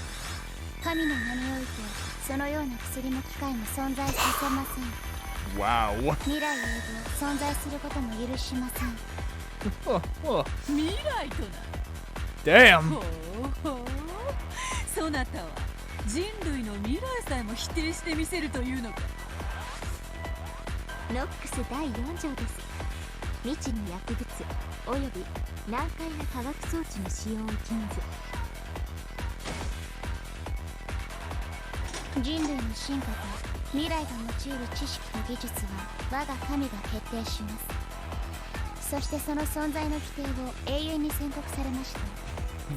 Wow. よって未来永劫そのような技術の存在は許しません。許されません。Well, isn't that well, shit. Damn. Vito and Downer had supposedly just gone through a massive exchange of red and blue. However, not only did Downer not take any damage, she also showed no signs of fatigue. Vito might have been a fearsome witch, but blood flowed through her veins and she did breathe. She felt both pain and fatigue. But Downer was like a doll made out of marble. She felt no fatigue, no pain, no hesitation. Even if Vito's sharp wedges had aimed right for Downer's eyes, she wouldn't have shut them. In fact, it's doubtful that she ever blinked in the first place. ベアトリッチェ、しっか聞いていたが最悪の相性だな。夢も希望も未来の可能性さえ許さんとは神々の傲慢恐れよ。 Yeah, no kidding, Jesus. さすがは魔女狩り執行人。生涯酒を酌み交わすことは叶いそうにないぞ。 Even the strikes that had made Bad War surrender over and over had absolutely no effect at Downor. Well, I more or less knew that was coming, but to think that it would be repelled so easily. おやおや、天下のゴールドスミスも老いぼれたか。そなたの口からそのような言葉が出てくるなど、夜空に彗星を2つ迎えるより珍しい。老いぼれどころか、とうに死んでいるで。I'm burnt to a crisp. そうであったな。すまんが、もうしばらくそうはさせぬ。 Bito experienced something she'd only really felt during her entire life. It was probably what we'd call hardship.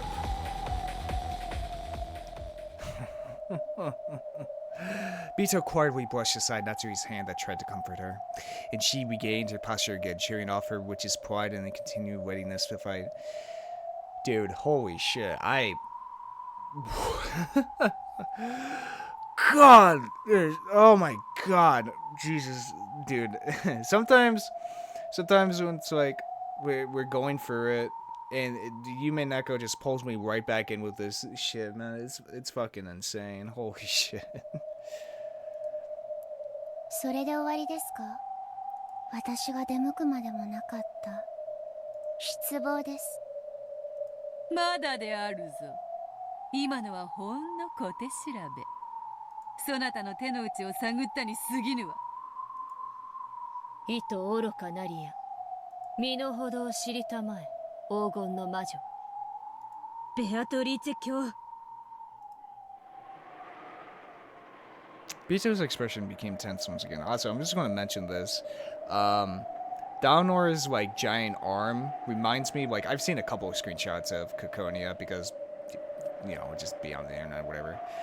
They also have the big ass arms as well, so I don't know what the fuck that means, but whatever. Bito's expression became tense once again.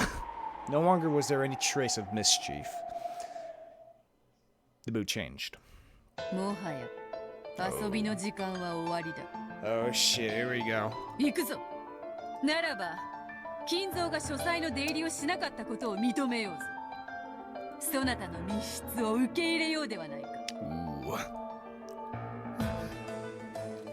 近景、ベアトリーチェは攻撃法を変更したこと申し上げ立てまつる。 Beatrice, who had until thoroughly resisted the idea that a closed room existed, did an about-face. She proclaimed that she accepted their proposition. Of course, that didn't mean she surrendered. This was a new attack of Bito's. Draenor noticed this and readied herself. Dalnor. どういうこ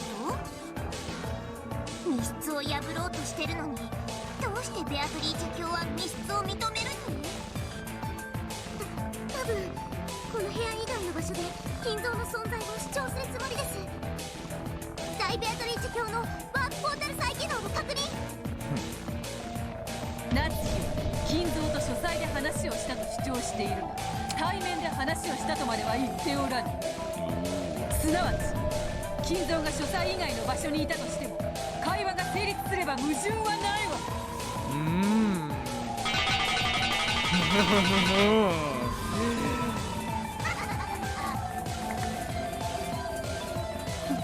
Interesting. Yes, that was a good point. After bouncing at an erotic angle, the witch's stakes pierced the top of Dalnor's foot. ドロンのあなた。足の甲いっただけ。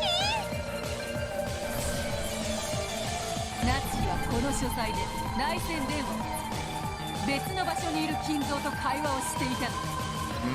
親族たちを嫌う金蔵が書斎に立ち入られることを予見して別の場所に避難していたとしても何の不思議もない。 Yeah, he could be in his other mansion. おそらくそれは Yeah, exactly. クワドリアンかもしれんぞ。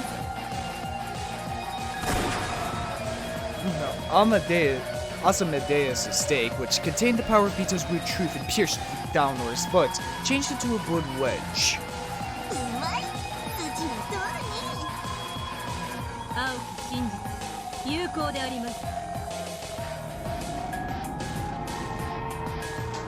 A cyclone of gold butterfly swept up with Vito at its center. The magical power of the once smashed black gate was once again refilled.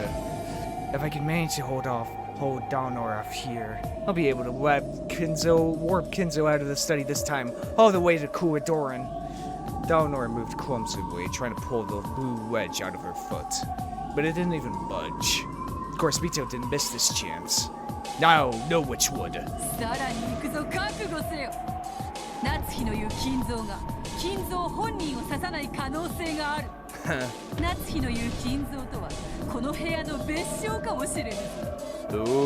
金蔵はクワドリアに避難していて連絡不能。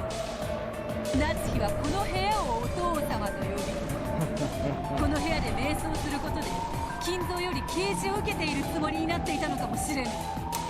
Yeah, that makes sense.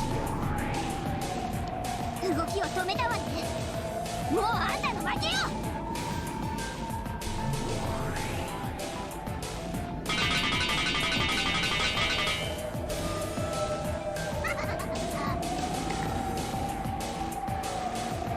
Beelzebub's blue wedge pierced the base of Dalnor's neck. You know what this? I just figured out what Umineko is. It's a murder mystery shonen. Of course, even this didn't cause her to flinch, but her movements were restricted even further. 面白い。それで終わりです。前菜にスープで終わってはコースとは呼ばぬ。メインディッシュからデザートまで一気に下って腹をぶちまけて死ね。密室ゆえに脱出不可能というなら、まだこの部屋に隠れている可能性だって否定できる。 He's hidden in that armor. Look at that knight armor, dude. 隠し扉ではない。例えばベッドの下とか天井裏とか。I'm telling you, he could be in that knight's armor. Has everybody looked inside? I don't think so. 悪魔さえ知り得ない。それでいて実にさりげない死角に隠れているかもしれぬが。あるいは金蔵より特別に自分の代行を命じられたナッチ。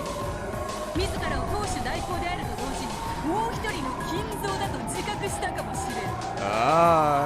つまりナッチが同時に金蔵でもあるという可能性だ。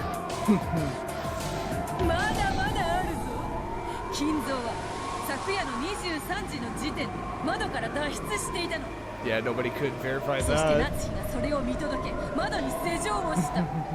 これでも何の問題もないぞ。いや、むしろ一番美しい青き真実ではないのか。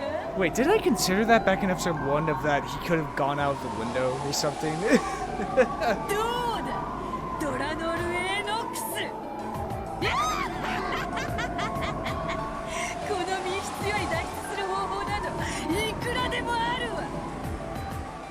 我が主に立てつく愚かさを知れ。お前には何の反論も必要ない。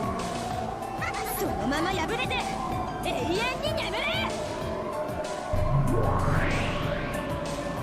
God damn.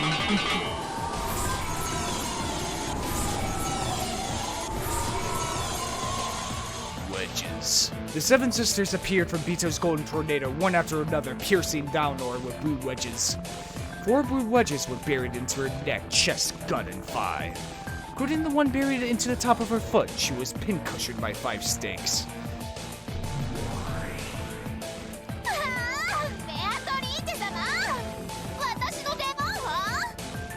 他にも思いついたら使ってやる。今は静かにしておれ。どうか魔女狩り人ドラノール。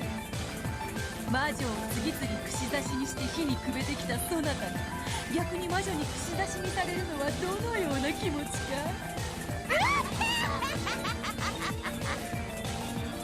They were all ridiculous arguments, but they came fiercely one after another. Though a total of 5 wedges pierced Dalnor, her expression didn't change in the slightest. However, her movements had indeed been limited. すが魔女は怖いですね。へりくつじゃ勝てない。ノックス10箇条にも抵触しません。有効です。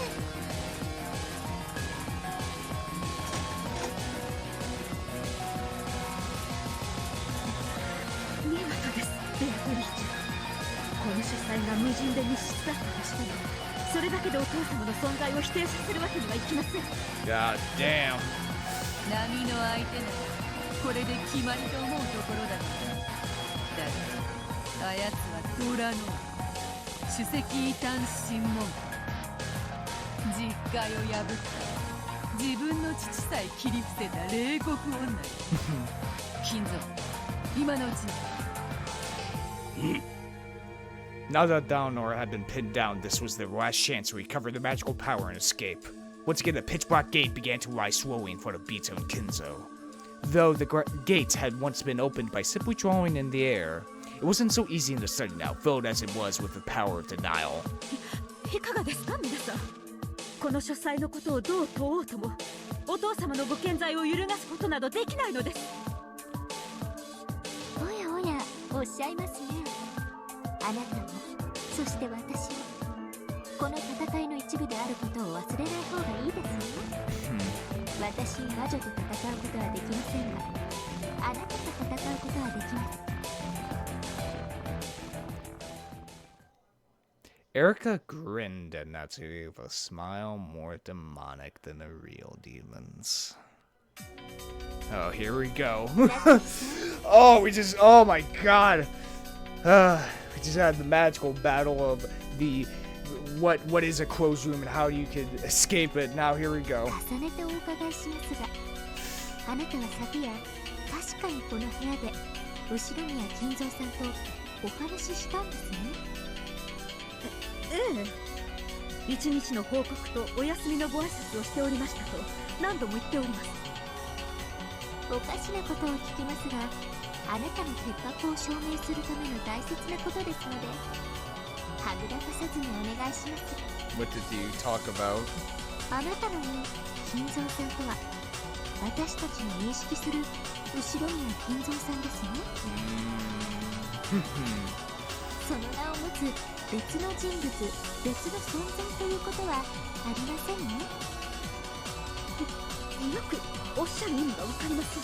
Did you talk to the grandfather, つ Kinzo? まりこういうことよ。お父様なきやこの部屋自体をお父様と呼んでたりするなんてことはないって聞いてるのよ。あんたはお父様にお休み前に一日の報告をしていたなんて言ってたわね。それはお父様という名の書斎で一日の報告を壁に向かってしていたという意味じゃないの。無礼だ。そんなことはありません。お父様はお父様です。健在でいらっしゃいます。そして確かに昨夜、私はここで報告とお休みの挨拶をさせていただきました。何のごまかしも言い逃れもありません。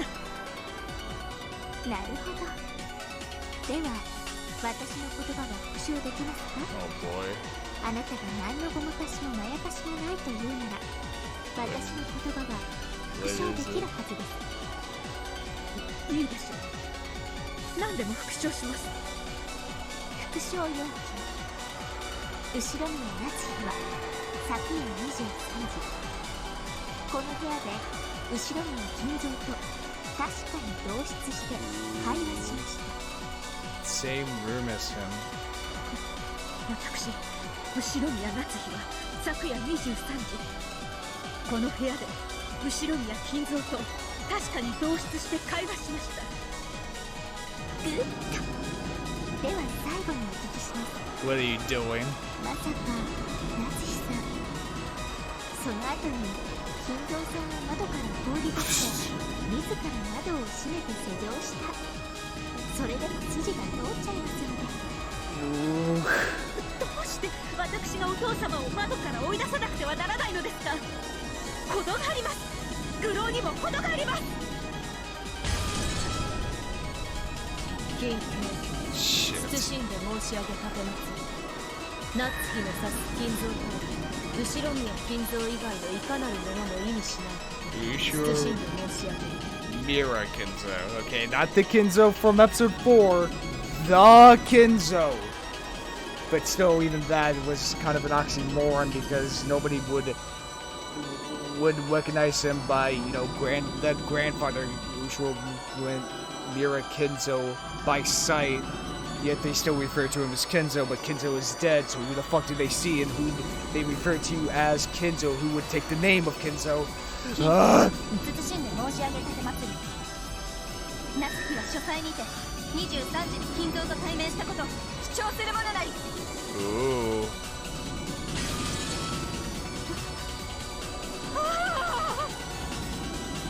Nazir went out cry, but it was too late.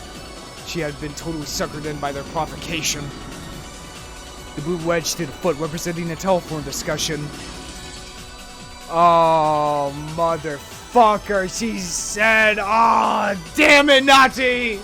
The blue wedge to the neck, representing the study itself being called Kinzo. The blue wedge to the gut, representing Nazi herself being called Kinzo. The blue wedge to the thigh, representing Natsuri letting Kinzo escape out the window and walking in afterwards. Son of a bitch!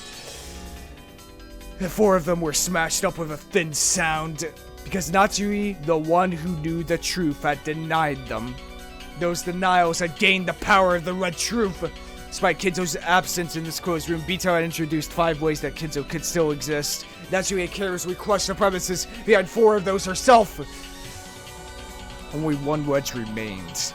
In other words, this was the last blue truth that could bury the contradiction of Kinzo existing in the study at 2300, but not existing there later, after it became a closed room. There was only one fear that pierced Draeno's chest. Kinzo was hiding somewhere in this room. With that theory, even if Kinzo wasn't present in this closed room study, he could still exist there. Absolutely, he did. I mean, she talked to him face to face, left, and Kinzo did, you know, he's hiding. If this wedge of Satan's were to be crushed, the chances of escaping this room would become hopelessly dim.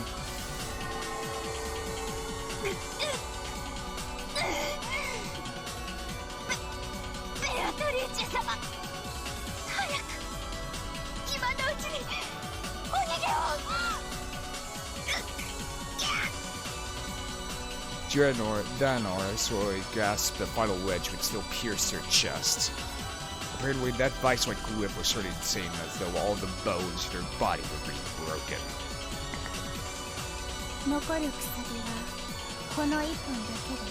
Man, what is that face supposed to represent, man?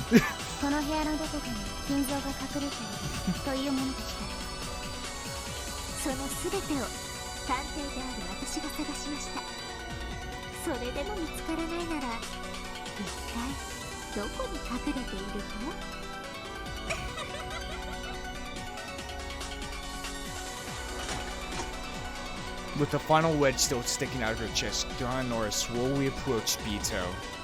If this wedge was taken out, then...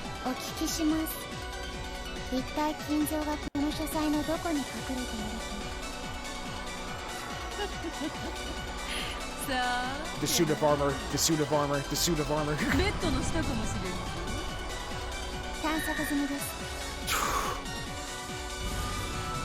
Oh, shit.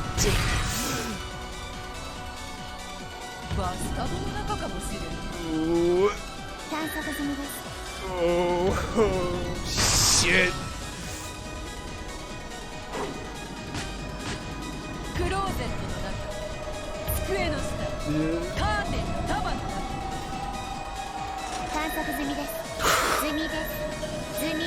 My god. She keeps rolling investigation checks. Fuck! God damn!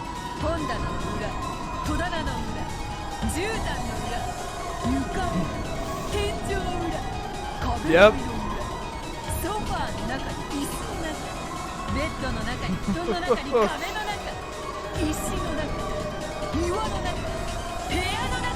Yep.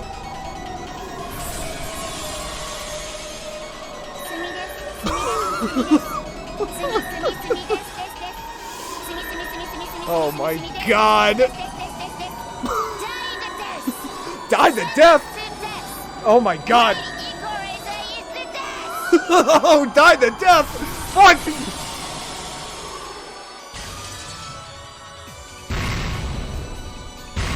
God damn. No locations would work against Draenor by this point. Dalnor took Beto's final desperate onslaught head on, turning everything back with a far stronger power of denial. Beat them up. Knock them down with overwhelming force. No longer does any place exist in the study for Kid to escape to. Beto swung back like a weak dancing in the wind, knocked around over and over again like an empty can laying on the road.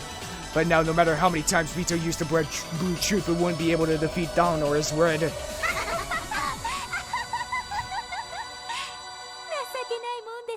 God damn.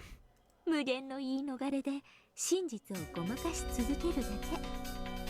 ドラノールの言葉を私も借ります。失望ですよ、ベアトリーチェさん。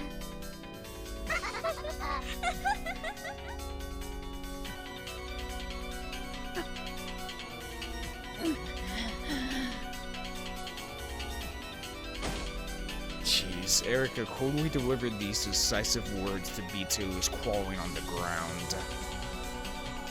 探偵権限。探偵は全ての現場を検証する権利を持つ。そして私は権利を行使しました。よって宣言します。Oh boy. この部屋に金蔵さんはいません。そして部屋の密室も完璧です。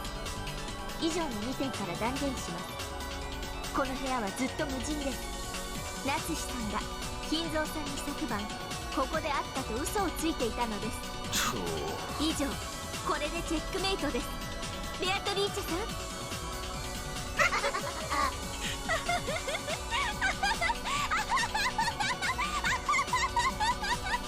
God damn. いかがです？ただこの部屋が存在するだけでフルドエリカはこの程度の推理が可能です。いかがでしょうか、皆様方。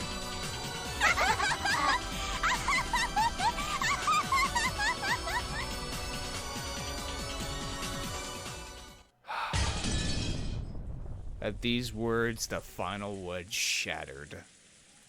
And at the same time, the pitch black gate that was about to open shattered once again. This time, the war portal had been completely destroyed. No longer would Kinzo be permitted to exist in this room or escape from it.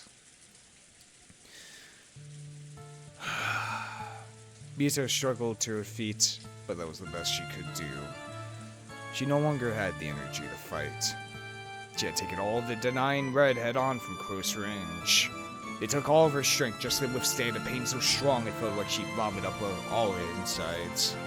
Even Beto, who had always aimed for the title of strongest as most evil witch, couldn't do a thing against the witch hunter. No matter how sturdy a sandcastle you build on the beach, it could never win against the rising tide.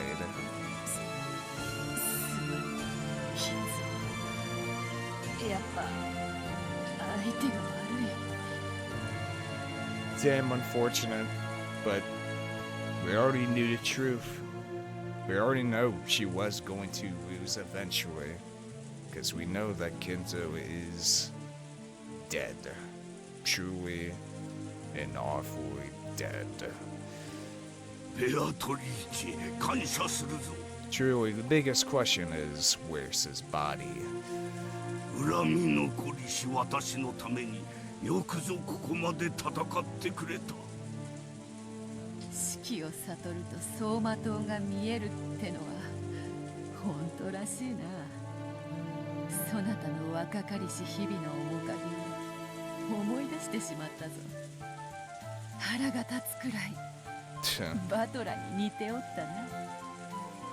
私の魂もそして当主の資格も今やすべてバトラが受け継いでおるが My soul, huh? もはや何の未練もなし。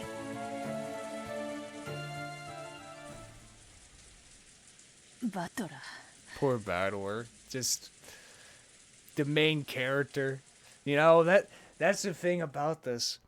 the thing that's been bothering me. It's Battler, man. He's the main character. It's between Beatrice and fucking Battler, damn it. すまぬ。そなたと再び戦おうと誓いながら、この程度で手じまいとは無念だ。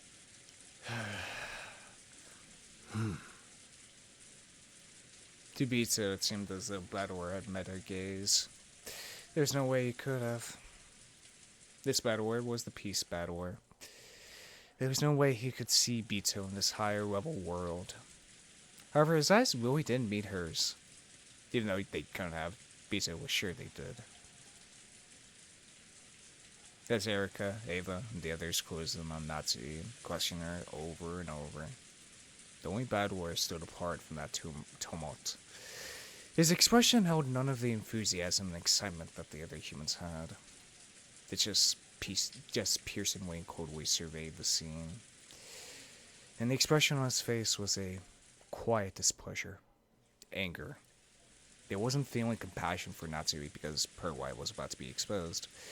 However, he couldn't excuse Erika, a self-proclaimed intellectual rapist. Yeah, exactly! Like, it's like, I kind of had the same feeling throughout the entire fight of like, Natsui did, hide the death of Kidzo. She took part in a crime for over a year, lying to her entire family. But Erika shouldn't have a right to reveal this, to utterly destroy a woman's, place within a family, completely and utterly just destroy her relationships with the rest of her family, all because she's just curious, all because she just wants knowledge, all because she just wants pleasure at finding the truth. She doesn't care about human life. She doesn't give a shit about human life. All she cares about is that something excites her, something drives away her boredom. Who simply enjoyed cornering Natsui and those who sympathized with her. Yeah, she just sees it as nothing more than a game. Then he whispered softly. ダメだな。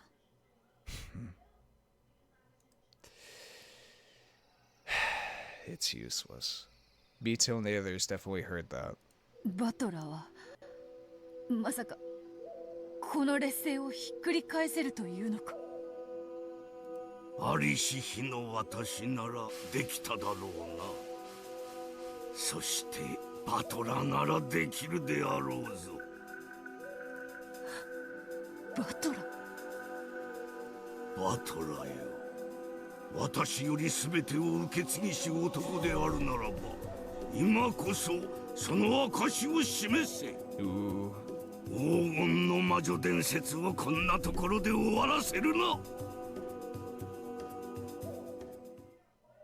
私は昨夜確かにここでお父様に会いました。確かにです。そして後宮家の栄光ある歴史とそれを担う責任の重さについて。もうその嘘は暴かれているんです、夏日さん。あなたが昨夜一人でこの部屋にいたことはもう分かってるんです。そろそろ諦めて告白に入ってもらえませんか。犯人の往生際の悪さとミステリーの出来の悪さは比例するんです。最後くらいこれがちょっとはマシな三流ミステリーだったことを証明してください。ああ、ダメだな。全然ダメだぜ。Battler, who had been silent off by himself until then, spoke. At first, it sounded as though he was attacking Natsui. However, when Erika realized he was glaring directly at her, her expression visibly clouded with displeasure. 何がダメなんですか？ミステリーが三流なら、その探偵も三流だな。いいぜ。俺がじい様になってやるよ。バトラー。 Oh, is he inheriting it? あなたが金蔵さん？まさか金蔵さんになってこの部屋からの失踪を再現してみせようっていうんですか？まさか私のチェックメイトを否定されるというつもりで？バカな。この男は何を言ってるのですか？新しく来たお嬢さんだ。New girls. ここのゲームは初めて。悪いが、その程度でチェックメイトって言っちまうようじゃ全然ダメだぞ。ああ、本当にダメだな。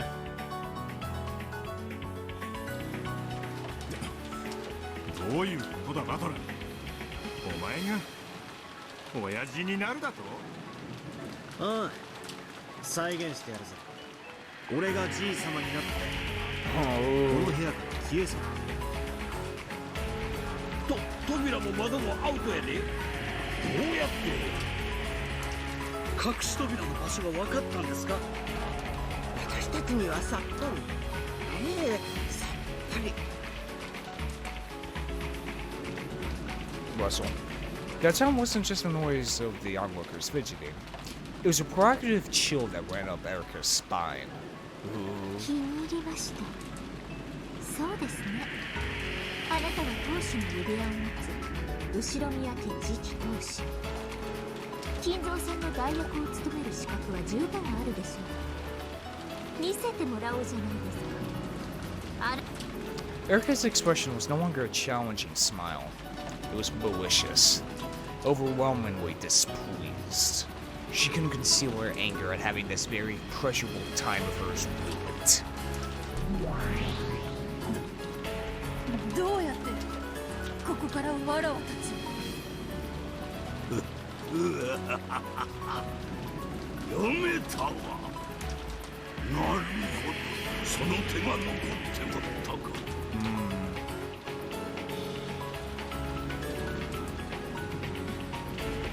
So can't use the door, can't use the windows, talk face to face, so how will that word disappear?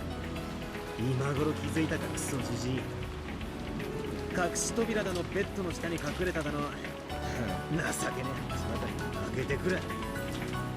俺たちは天下御免の後宮金蔵の話をしてるんだぜ。もう少し痛快かつ豪快な答えは出てこねえのかってんだ。自らのこととはいえ、私にも思いつけなかったとはなされる。そして我が血族がこれだけ揃い、私も理解しているのが6年を経て帰ったバトラだけというのも情けない。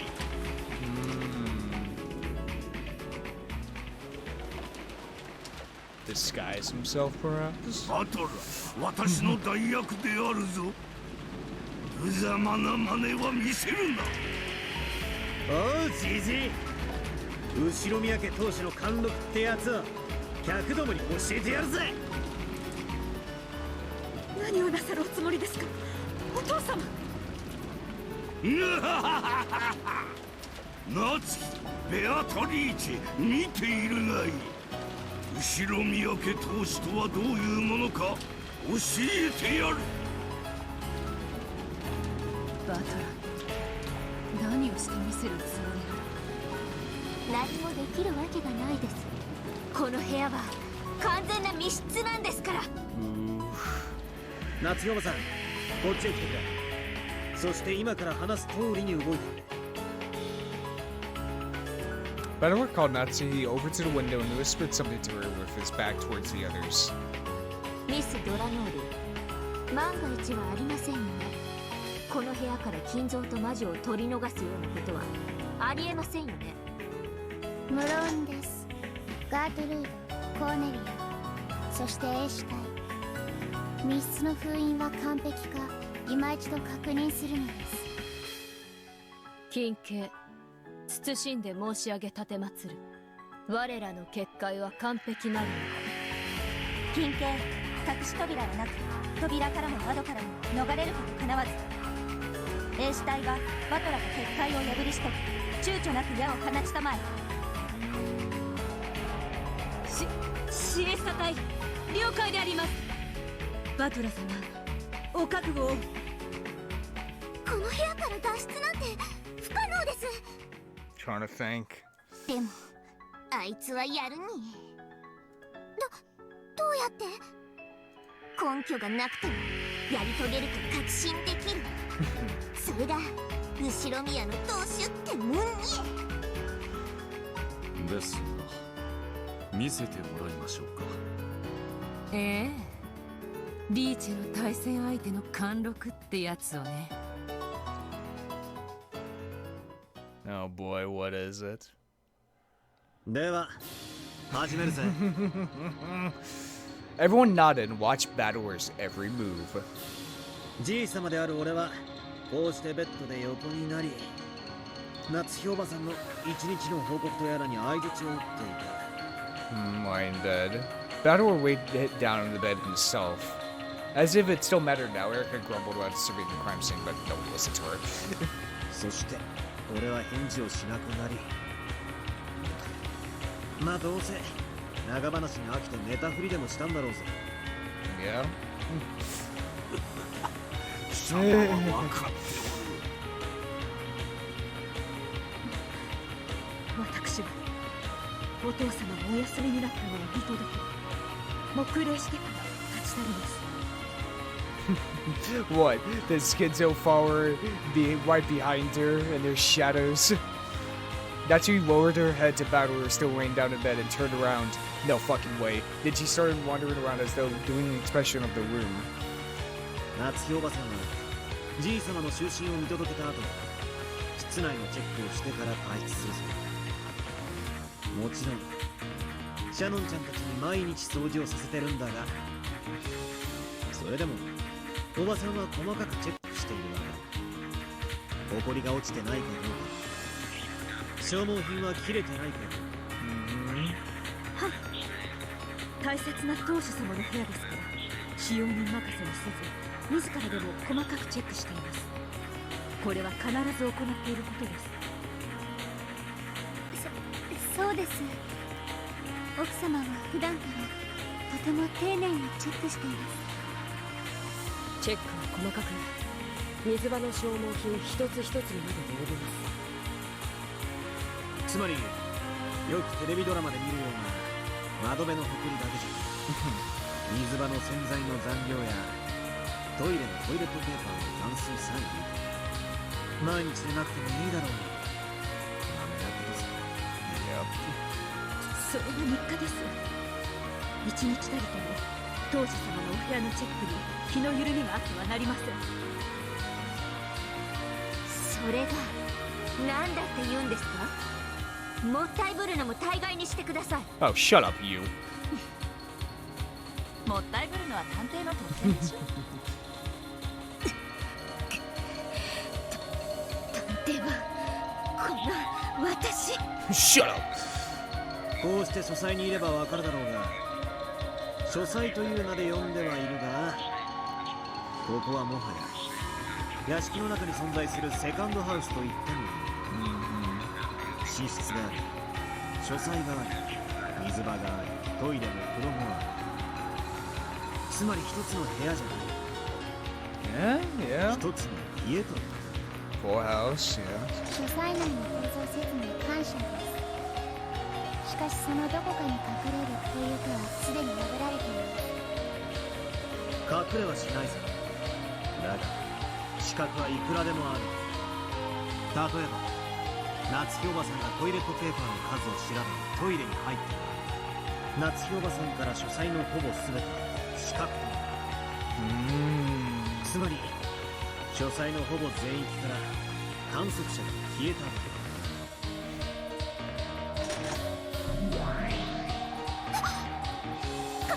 観測者消失。建造が失態します。It just. 緊急。書斎内に魔女の闇が充満せしく申し上げたてまつる。よいぞ、闇の力が満ちてきた。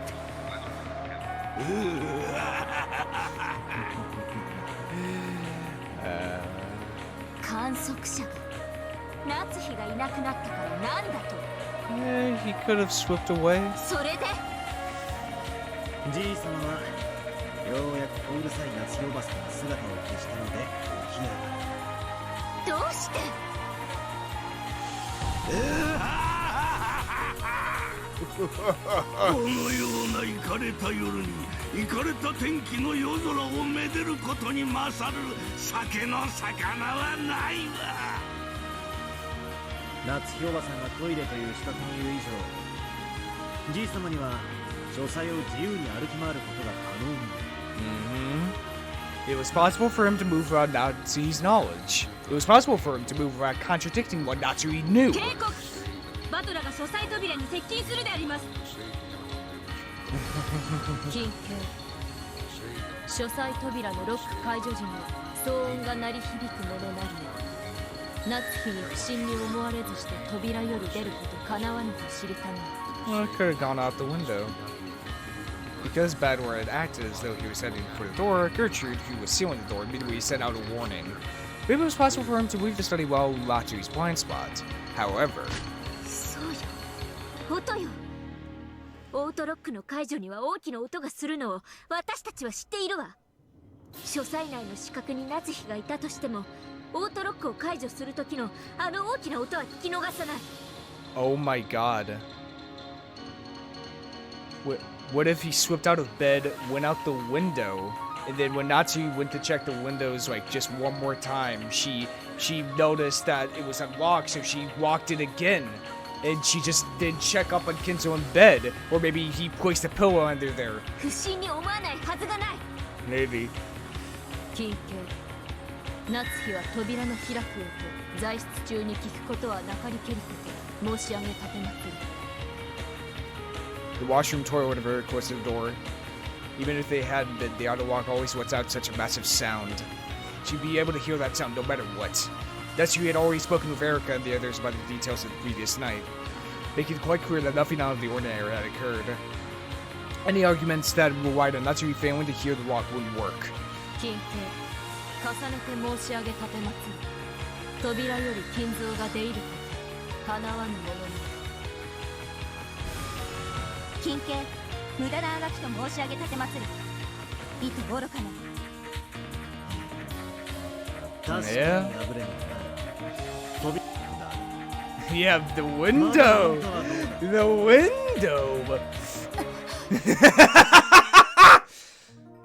Turning his back to Gertrude, who claimed that weaving through the door was impossible, Bador looked his gaze on Cornello, who stood in front of the window.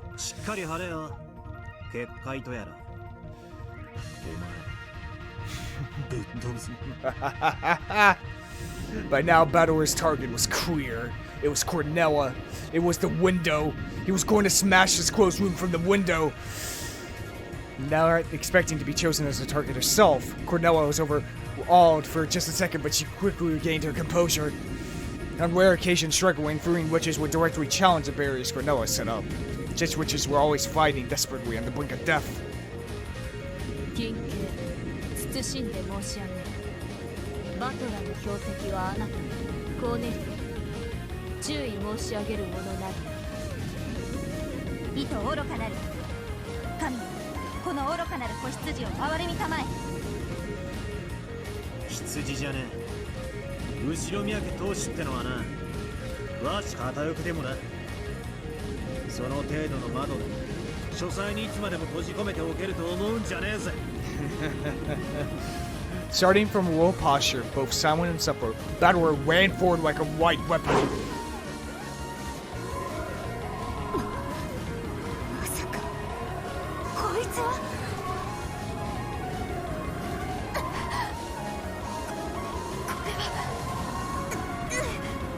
Oh shit. 金系、我が赤が破れる道理はなし。そなたの望み、叶うことなしと知りたまえ。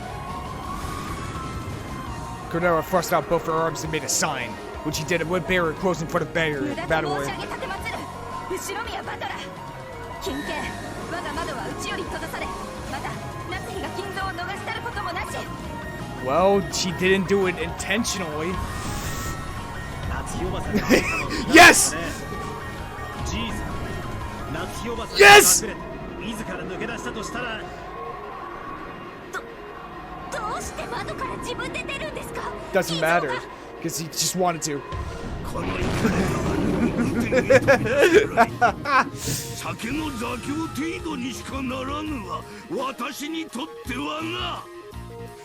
でもここ3階ですよ。ありえません。そなたとて階段を降りると1段くらい飛ばすこともあるであろう。金蔵なら3階くらいはやりかねませんな。やりかねませんね。そんなバカな。 Ridiculous. Fuck you.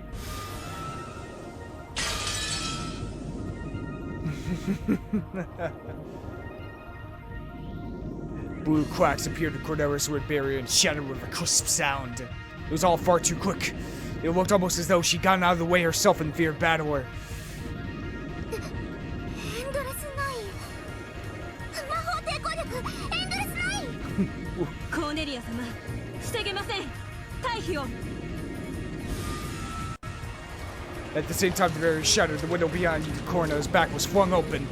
The curtains fluttered for just an instant. Those all filled with rain, the heavens and the courtyard were spread out in front of them. A fitting exit for an eagle weeping from this closed room. コーネリア、結界を張り直すのです。キョイ、上司ドラノール。ここを破ること断じて叶わぬと知りたまえ。 Cornelia quickly returned to her senses and set up another red barrier. However, this was her last one. 金系、謹んで申し上げたてまつる。なれば金蔵の窓よりの脱出を仮に認めようぞ。ならば外より閉められる窓の施錠はいかようにしたのか。 Oh, he didn't. It was not so he locked it. 窓は内側より施錠されていた。ダメだな。Useless. 全然ダメだ。 Kinzo and Battler grinned. Did you think this feeble wed could block the charge of Battler and Kinzo, the two family heads? Yes! Yes! I was right!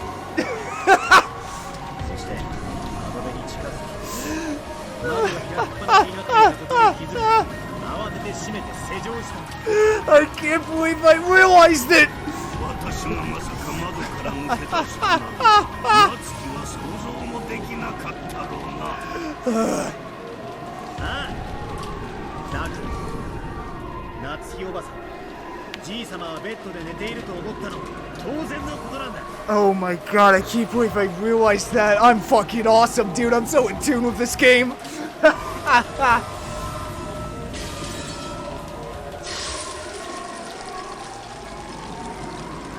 Now that Battler had found the answer, the wet barrier is more fragile than thin glass.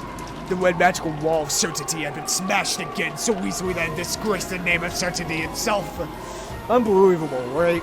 That barrier is more firm than any Monov had ever used against Jessica, and yet it had been destroyed so easily. Though Battler was rushing fiercely and had almost reached Cornelia, she didn't step aside. Her steel spirit, worthy of the name, Erstein Zhang Cloud, didn't allow her to step aside. She took a charm from her pocket, placed it against the thin air, and made a sign. Then not wet, but blue burned there. Though it was far more frail than the wet barrier, it was her last method of resistance. Oh shit.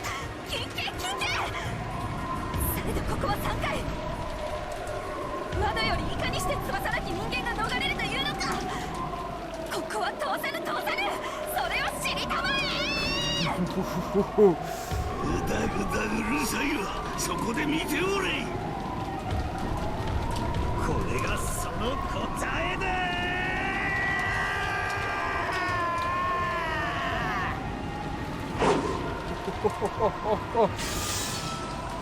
Battler jumped. He burst for Cornelia and her brute barrier, knocked them away, and his body flew out the window through the darkness of the rainy sky.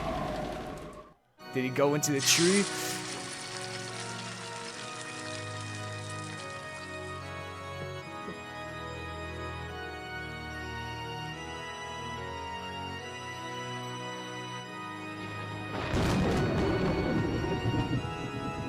The fragments of the blue barrier scattered, beautifully adorning the surrounding air. The crow's room had been smashed open. Balor flew out of the mansion, through the sky above the rainy courtyard. All the raindrops gave small round gems and were scattered through the air. Balor flew across a treasure box world of exquisite stormy sky, through the countless gems of rain that filled it.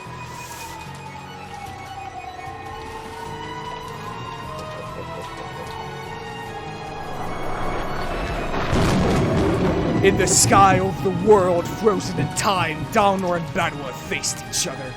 If Balor, who had smashed and thrown out the window, was like a knight leaping off a white horse, then Balor was another knight who floated in the air waiting for him. In the air above the courtyard, surrounded by the Ushiro Mira mansion, frozen in time, the true new head of the Ushiro Mira family, the disciple of heaven, who would test him crossed paths. 見事です。たとえあなたがまた庭に落ち生きようが死のうが、金蔵に密室が打ち破れたことに変わりはない。命を捨てて飛んだあなたこそ殉教者。よくぞ我らの密室結界を打ち破ってみせました。あっぱれです、後ろ宮バトラ。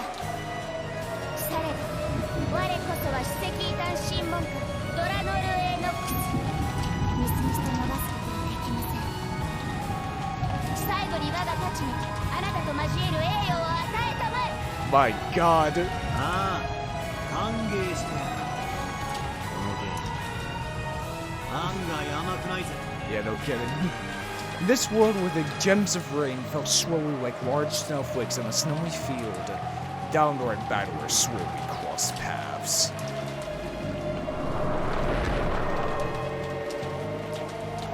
It seemed slow, and yet it happened in a flash. Their gazes crossed and crushed like lightning. Night confronted night head-on, and everything would be settled with a single strike. Blue and red crossed paths. 書斎内に夏日の資格が存在することがあらかじめ示されましたか。 Oh shit! 示されていないならばこの推理は許されません。 Oh shit! Depicted beforehand. Oh my god. ノックス第8条。提示されない手がかりでの解決を禁ず。Red and blue. Holy shit. Balor's double strike with both the blue and red blades reached out to slice Balor and failed. Those long swords, which had never lost over the course of 100 battles, cut through empty air.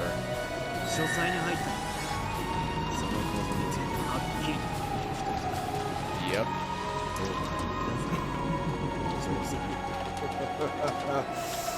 For the first time, an expression showed on Balor's face. It was a sudden smile.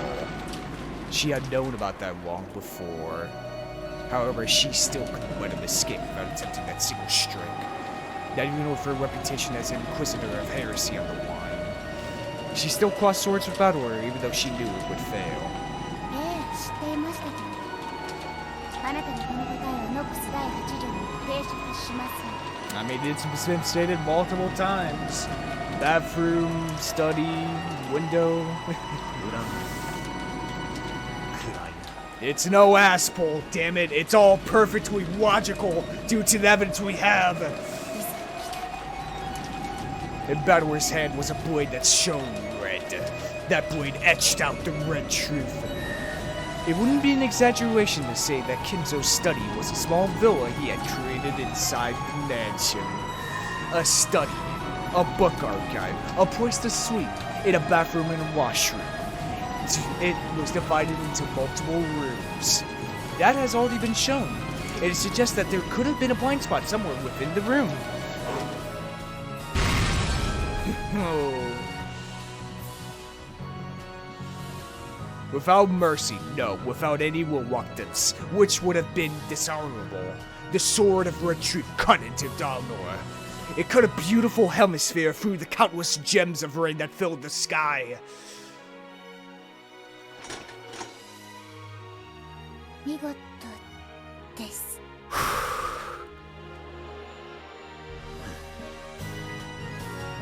Time exploded into life. Both of them fell through the courtyard. One drifted down, the other tumbled through the air. Then there was a soft sound and a dull thud. The first was the sound of Battleward landing gently in the courtyard. The second was the sound of Eleanor crashing down. Oh, that's a cool reversal. After crouching down for a while, Battleward slowly stood up. Though he had jumped down from the third floor, he had landed as lightly as though he had merely jumped over a fence.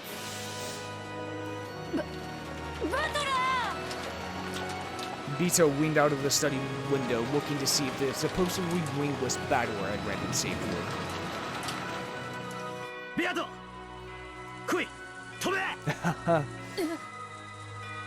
その窓が俺たちの出口の扉だ The way out. だから飛べお前は密室に閉じ込められてるような魔女じゃないだろうが The study was no longer a closed room. She could jump from here, escape from here. But now the closed room down in front to capture the witch and suffocate her had been destroyed. 心臓も行けアトラが答えを見せた時点でわしの魂はすでにこの密室を逃れている Kinzo's form became a cloud of gold butterflies and disappeared. The closed room barrier had dissolved and the power that denies magic had scattered. Bito ran towards the window. That was the only exit from the closed room of this witch hunt.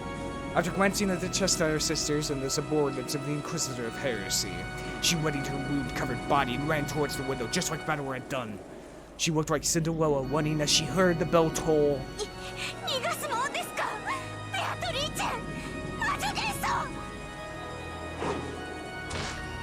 Erica flew at Bito, trying to latch onto Bito as she dashed, but it was like trying to catch smoke. She went face first on four. There's no way a human could catch a witch. For one such as her, without love, even touching Bito was impossible. Yeah, fuck you! 照準抵触せず八方不可金系バトラの青き真実を防げる結界の準備当方になしない Both Cheshire Zero and Gertrude spoke with unbelievably calm voices. 誰にも止められないバトラも臨場もベアトリーチェもこいつらが逃げ出した私は密室 Fuck your fury, bitch! この探偵フルドエリカが Detectives can be wrong!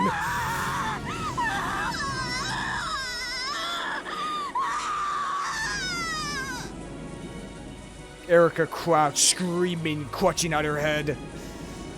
天下の黄金の魔女がジジイのカビ臭い書斎ごときで打ち破られてるんじゃねえまだ第一の番だろうが Goddamn right it is! 禁断どもにお前のゲームが甘くないってことを思い知らせてやれ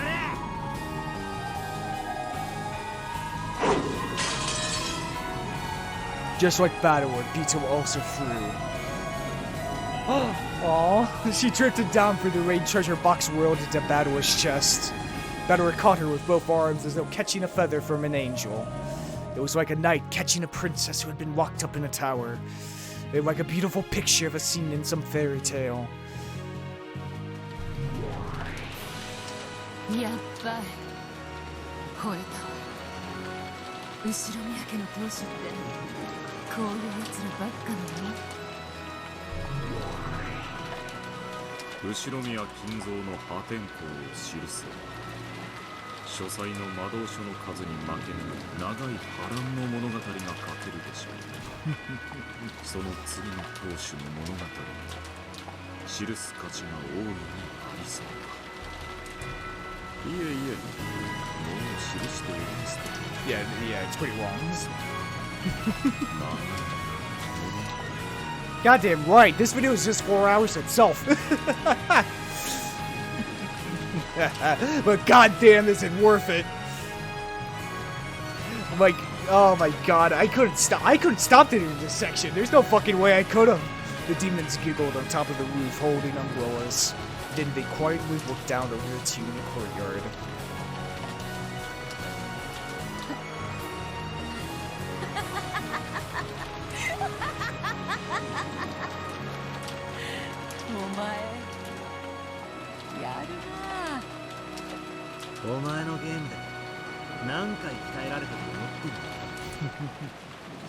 In shock, Bito actually praised Badware as he held her in his arms. Badware laughed in his usual carefree way.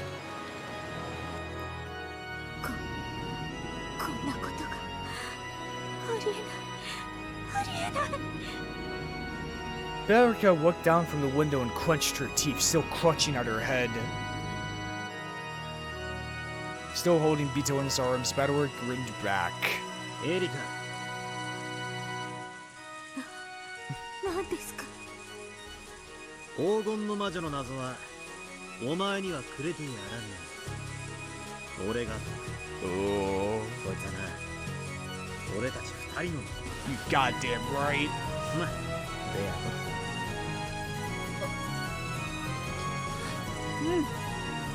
ろ。わらわの謎はそう。Yo. Well, Badware laughed evilly. Bito's face turned uncharacteristically red. Even so, she spoke while laughing loudly. わらわの謎はそなただけのものだ。後ろ宮バトラー。他の誰にも解かせてはやらぬ。 Damn right. こいつめ、ふざけたこと言いやがって。Badware snorted, amused that Bito had said something so out of character. And still holding Bito in his arms, he spun around in a kind of waltz. The falling gems of rain celebrated their victory over this trial. 3階の窓から飛び降りて無事飛び降りて密室を脱出。 I mean, jumping from the third story, you can 100% survive that. ふざけてます。こんなの推理じゃない。めちゃくちゃです。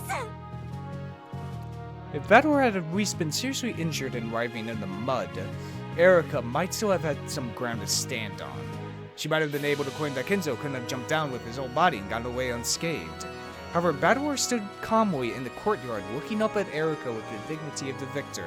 皆さん、もう一度聞きますけど、こんなのありえませんよね。 Well, 人間が3階の窓から飛び降りて平然と降り立つなんて。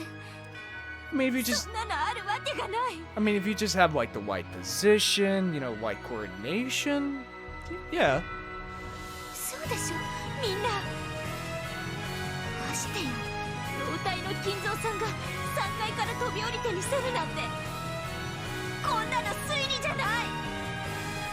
Erika tried to get everyone's agreement and somehow turn things around, but their responses were no different from how they'd been a short while ago. いや、金蔵さんならありえますな。親父ならやり。お父様だものね。武勇伝の王よ人や。それくらいじゃ驚きもせんで。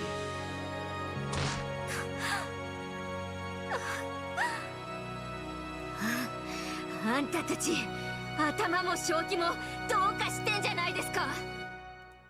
いずれにせよ、あなたの密室議論は完璧ではなかったわね。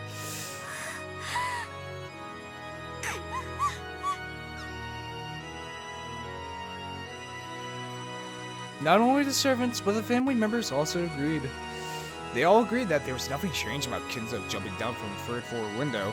Just who in this world is this usual mirror Kenzo person? まあ60点というところか。 I love that the sprite is like slightly higher just to show that Badware's killing her in the arms. It's such a nice little detail. I love it. 若かりし日の金蔵ならもう少し派手にやってみせるぞ。もうひとひねり欲しいところだ。おお、どの程度の程そのわらわを抱いたまま飛び降りるくらいはやりかね度。わかった。次の機会にはやれるものならやってみよう。 Vita's voice grew very faint and she gulped. Then her body suddenly crumbled away into a cloud of gold butterflies. That was because many people had washed up to the window and she was being bathed with gazes filled with the anti-magic toxin. Vita's body became invisible to them and melted into the air. So to their eyes, it appeared that Battle was standing all alone out in the courtyard. Battle! 大丈夫か？ご無事そうです。よかった。敗北です。I just realized something. That's so funny. I'm like, everyone agreed, like, yep, kids that would have definitely, you know, jumped out the window. And then after, they're like, oh shit, we have to check out Battle. It's just, oh my god, that's such a funny scene to imagine in my head. では主催の彼らのために私にとどめ。あの主催の密室でいかにして金蔵が逃れたのか、その最後の青き真実を。There was no pain in Dalnor's expression. Pleasure and pain never showed up on her face in the first place. However, she was only barely able to rise to her feet, using her long sword as a crutch, so it was easy to guess at how heavily she'd been damaged. And despite her lack of an expression, you could tell that this was a loss she could accept. Battlor and Dalnor turned to face each other.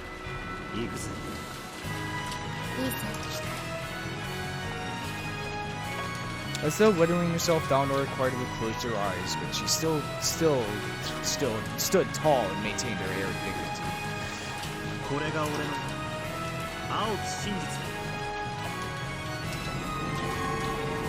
The blue power gathered. Battlor slowly approached Dalnor. Then he faced the ruddy sky and yelled out the brute truth.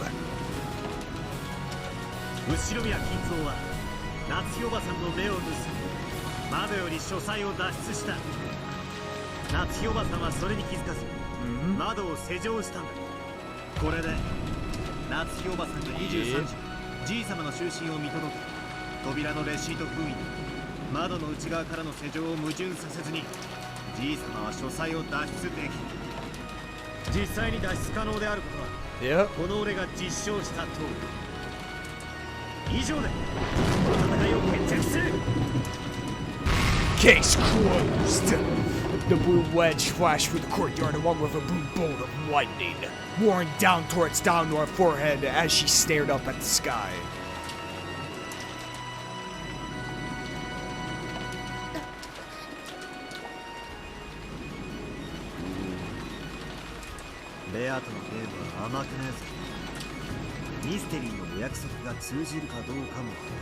Exactly. How can you, apply a mystery genre tropes to a game that's neither mystery, wholly mystery, nor wholly fantasy?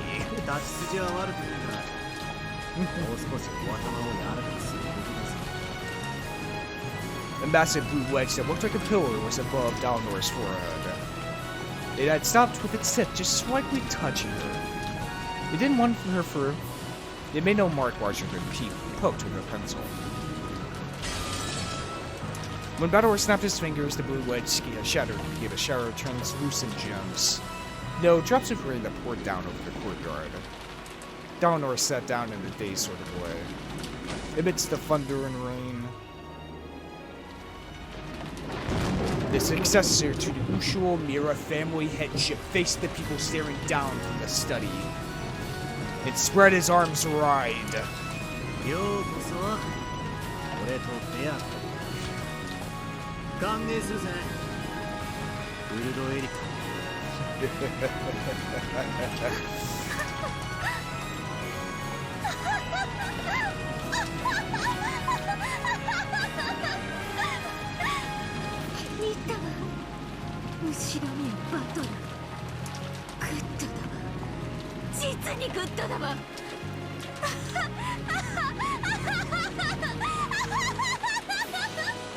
Is this a third weight mystery? 食らい尽くしている魔女の謎とやらをね。腹渡の奥の奥まで生きながらにね。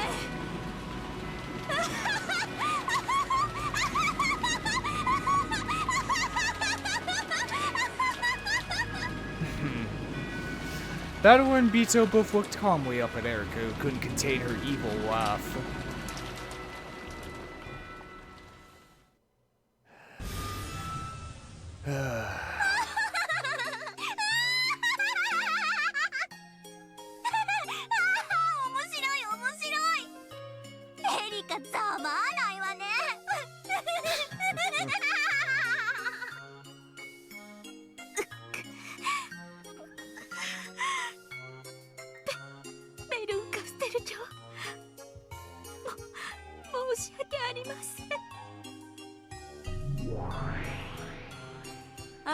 その顔潰して額縁に飾りたいくらいに最高に笑える顔だわ。Damn. 私の分身が情けない無様無様。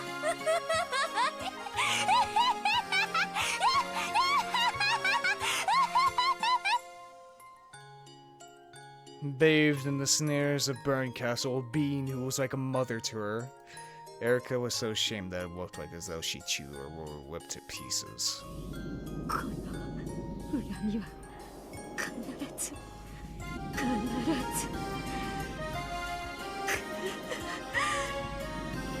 ウシオニアバトラベアトリーチェウシオニア夏日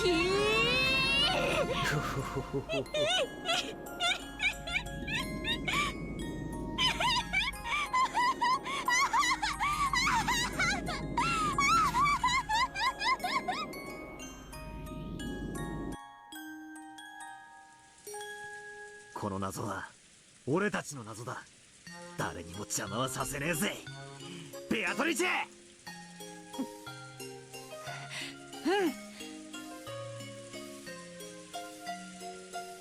God damn, what a fucking chapter. Holy shit. Oh my god, that was so fucking good.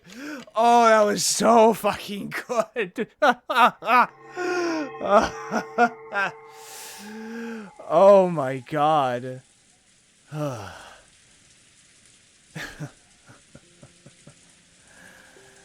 Oh my god, I did not intend this to be 4 hours, but goddamn, that chapter was just too fucking good to click off. I couldn't. There's no way in hell I could have. That was so fucking good. Oh my god, there's so much about that chapter. New characters and fucking the comeback of Battler and Beatrice trying to fight off, and she's using the brute truth, and now we're kind of like on her side because we don't want Erica to solve it because she's a bitch. Oh my god, there's so much. God damn, man. Ugh, love it. Dude, when I fucking, oh my god, when I called it with the fucking window, oh my god, that felt so good. Holy shit. Alright, ladies and gentlemen, I hope you have enjoyed this type of content. If you did, hit that subscribe button. If you liked it, hit the like button. And tell me something, put that comments below. We'll check out Discord server around in, or my Twitter, check the description below. And yeah, this has been Voidlego. I'll see you guys next time. See ya!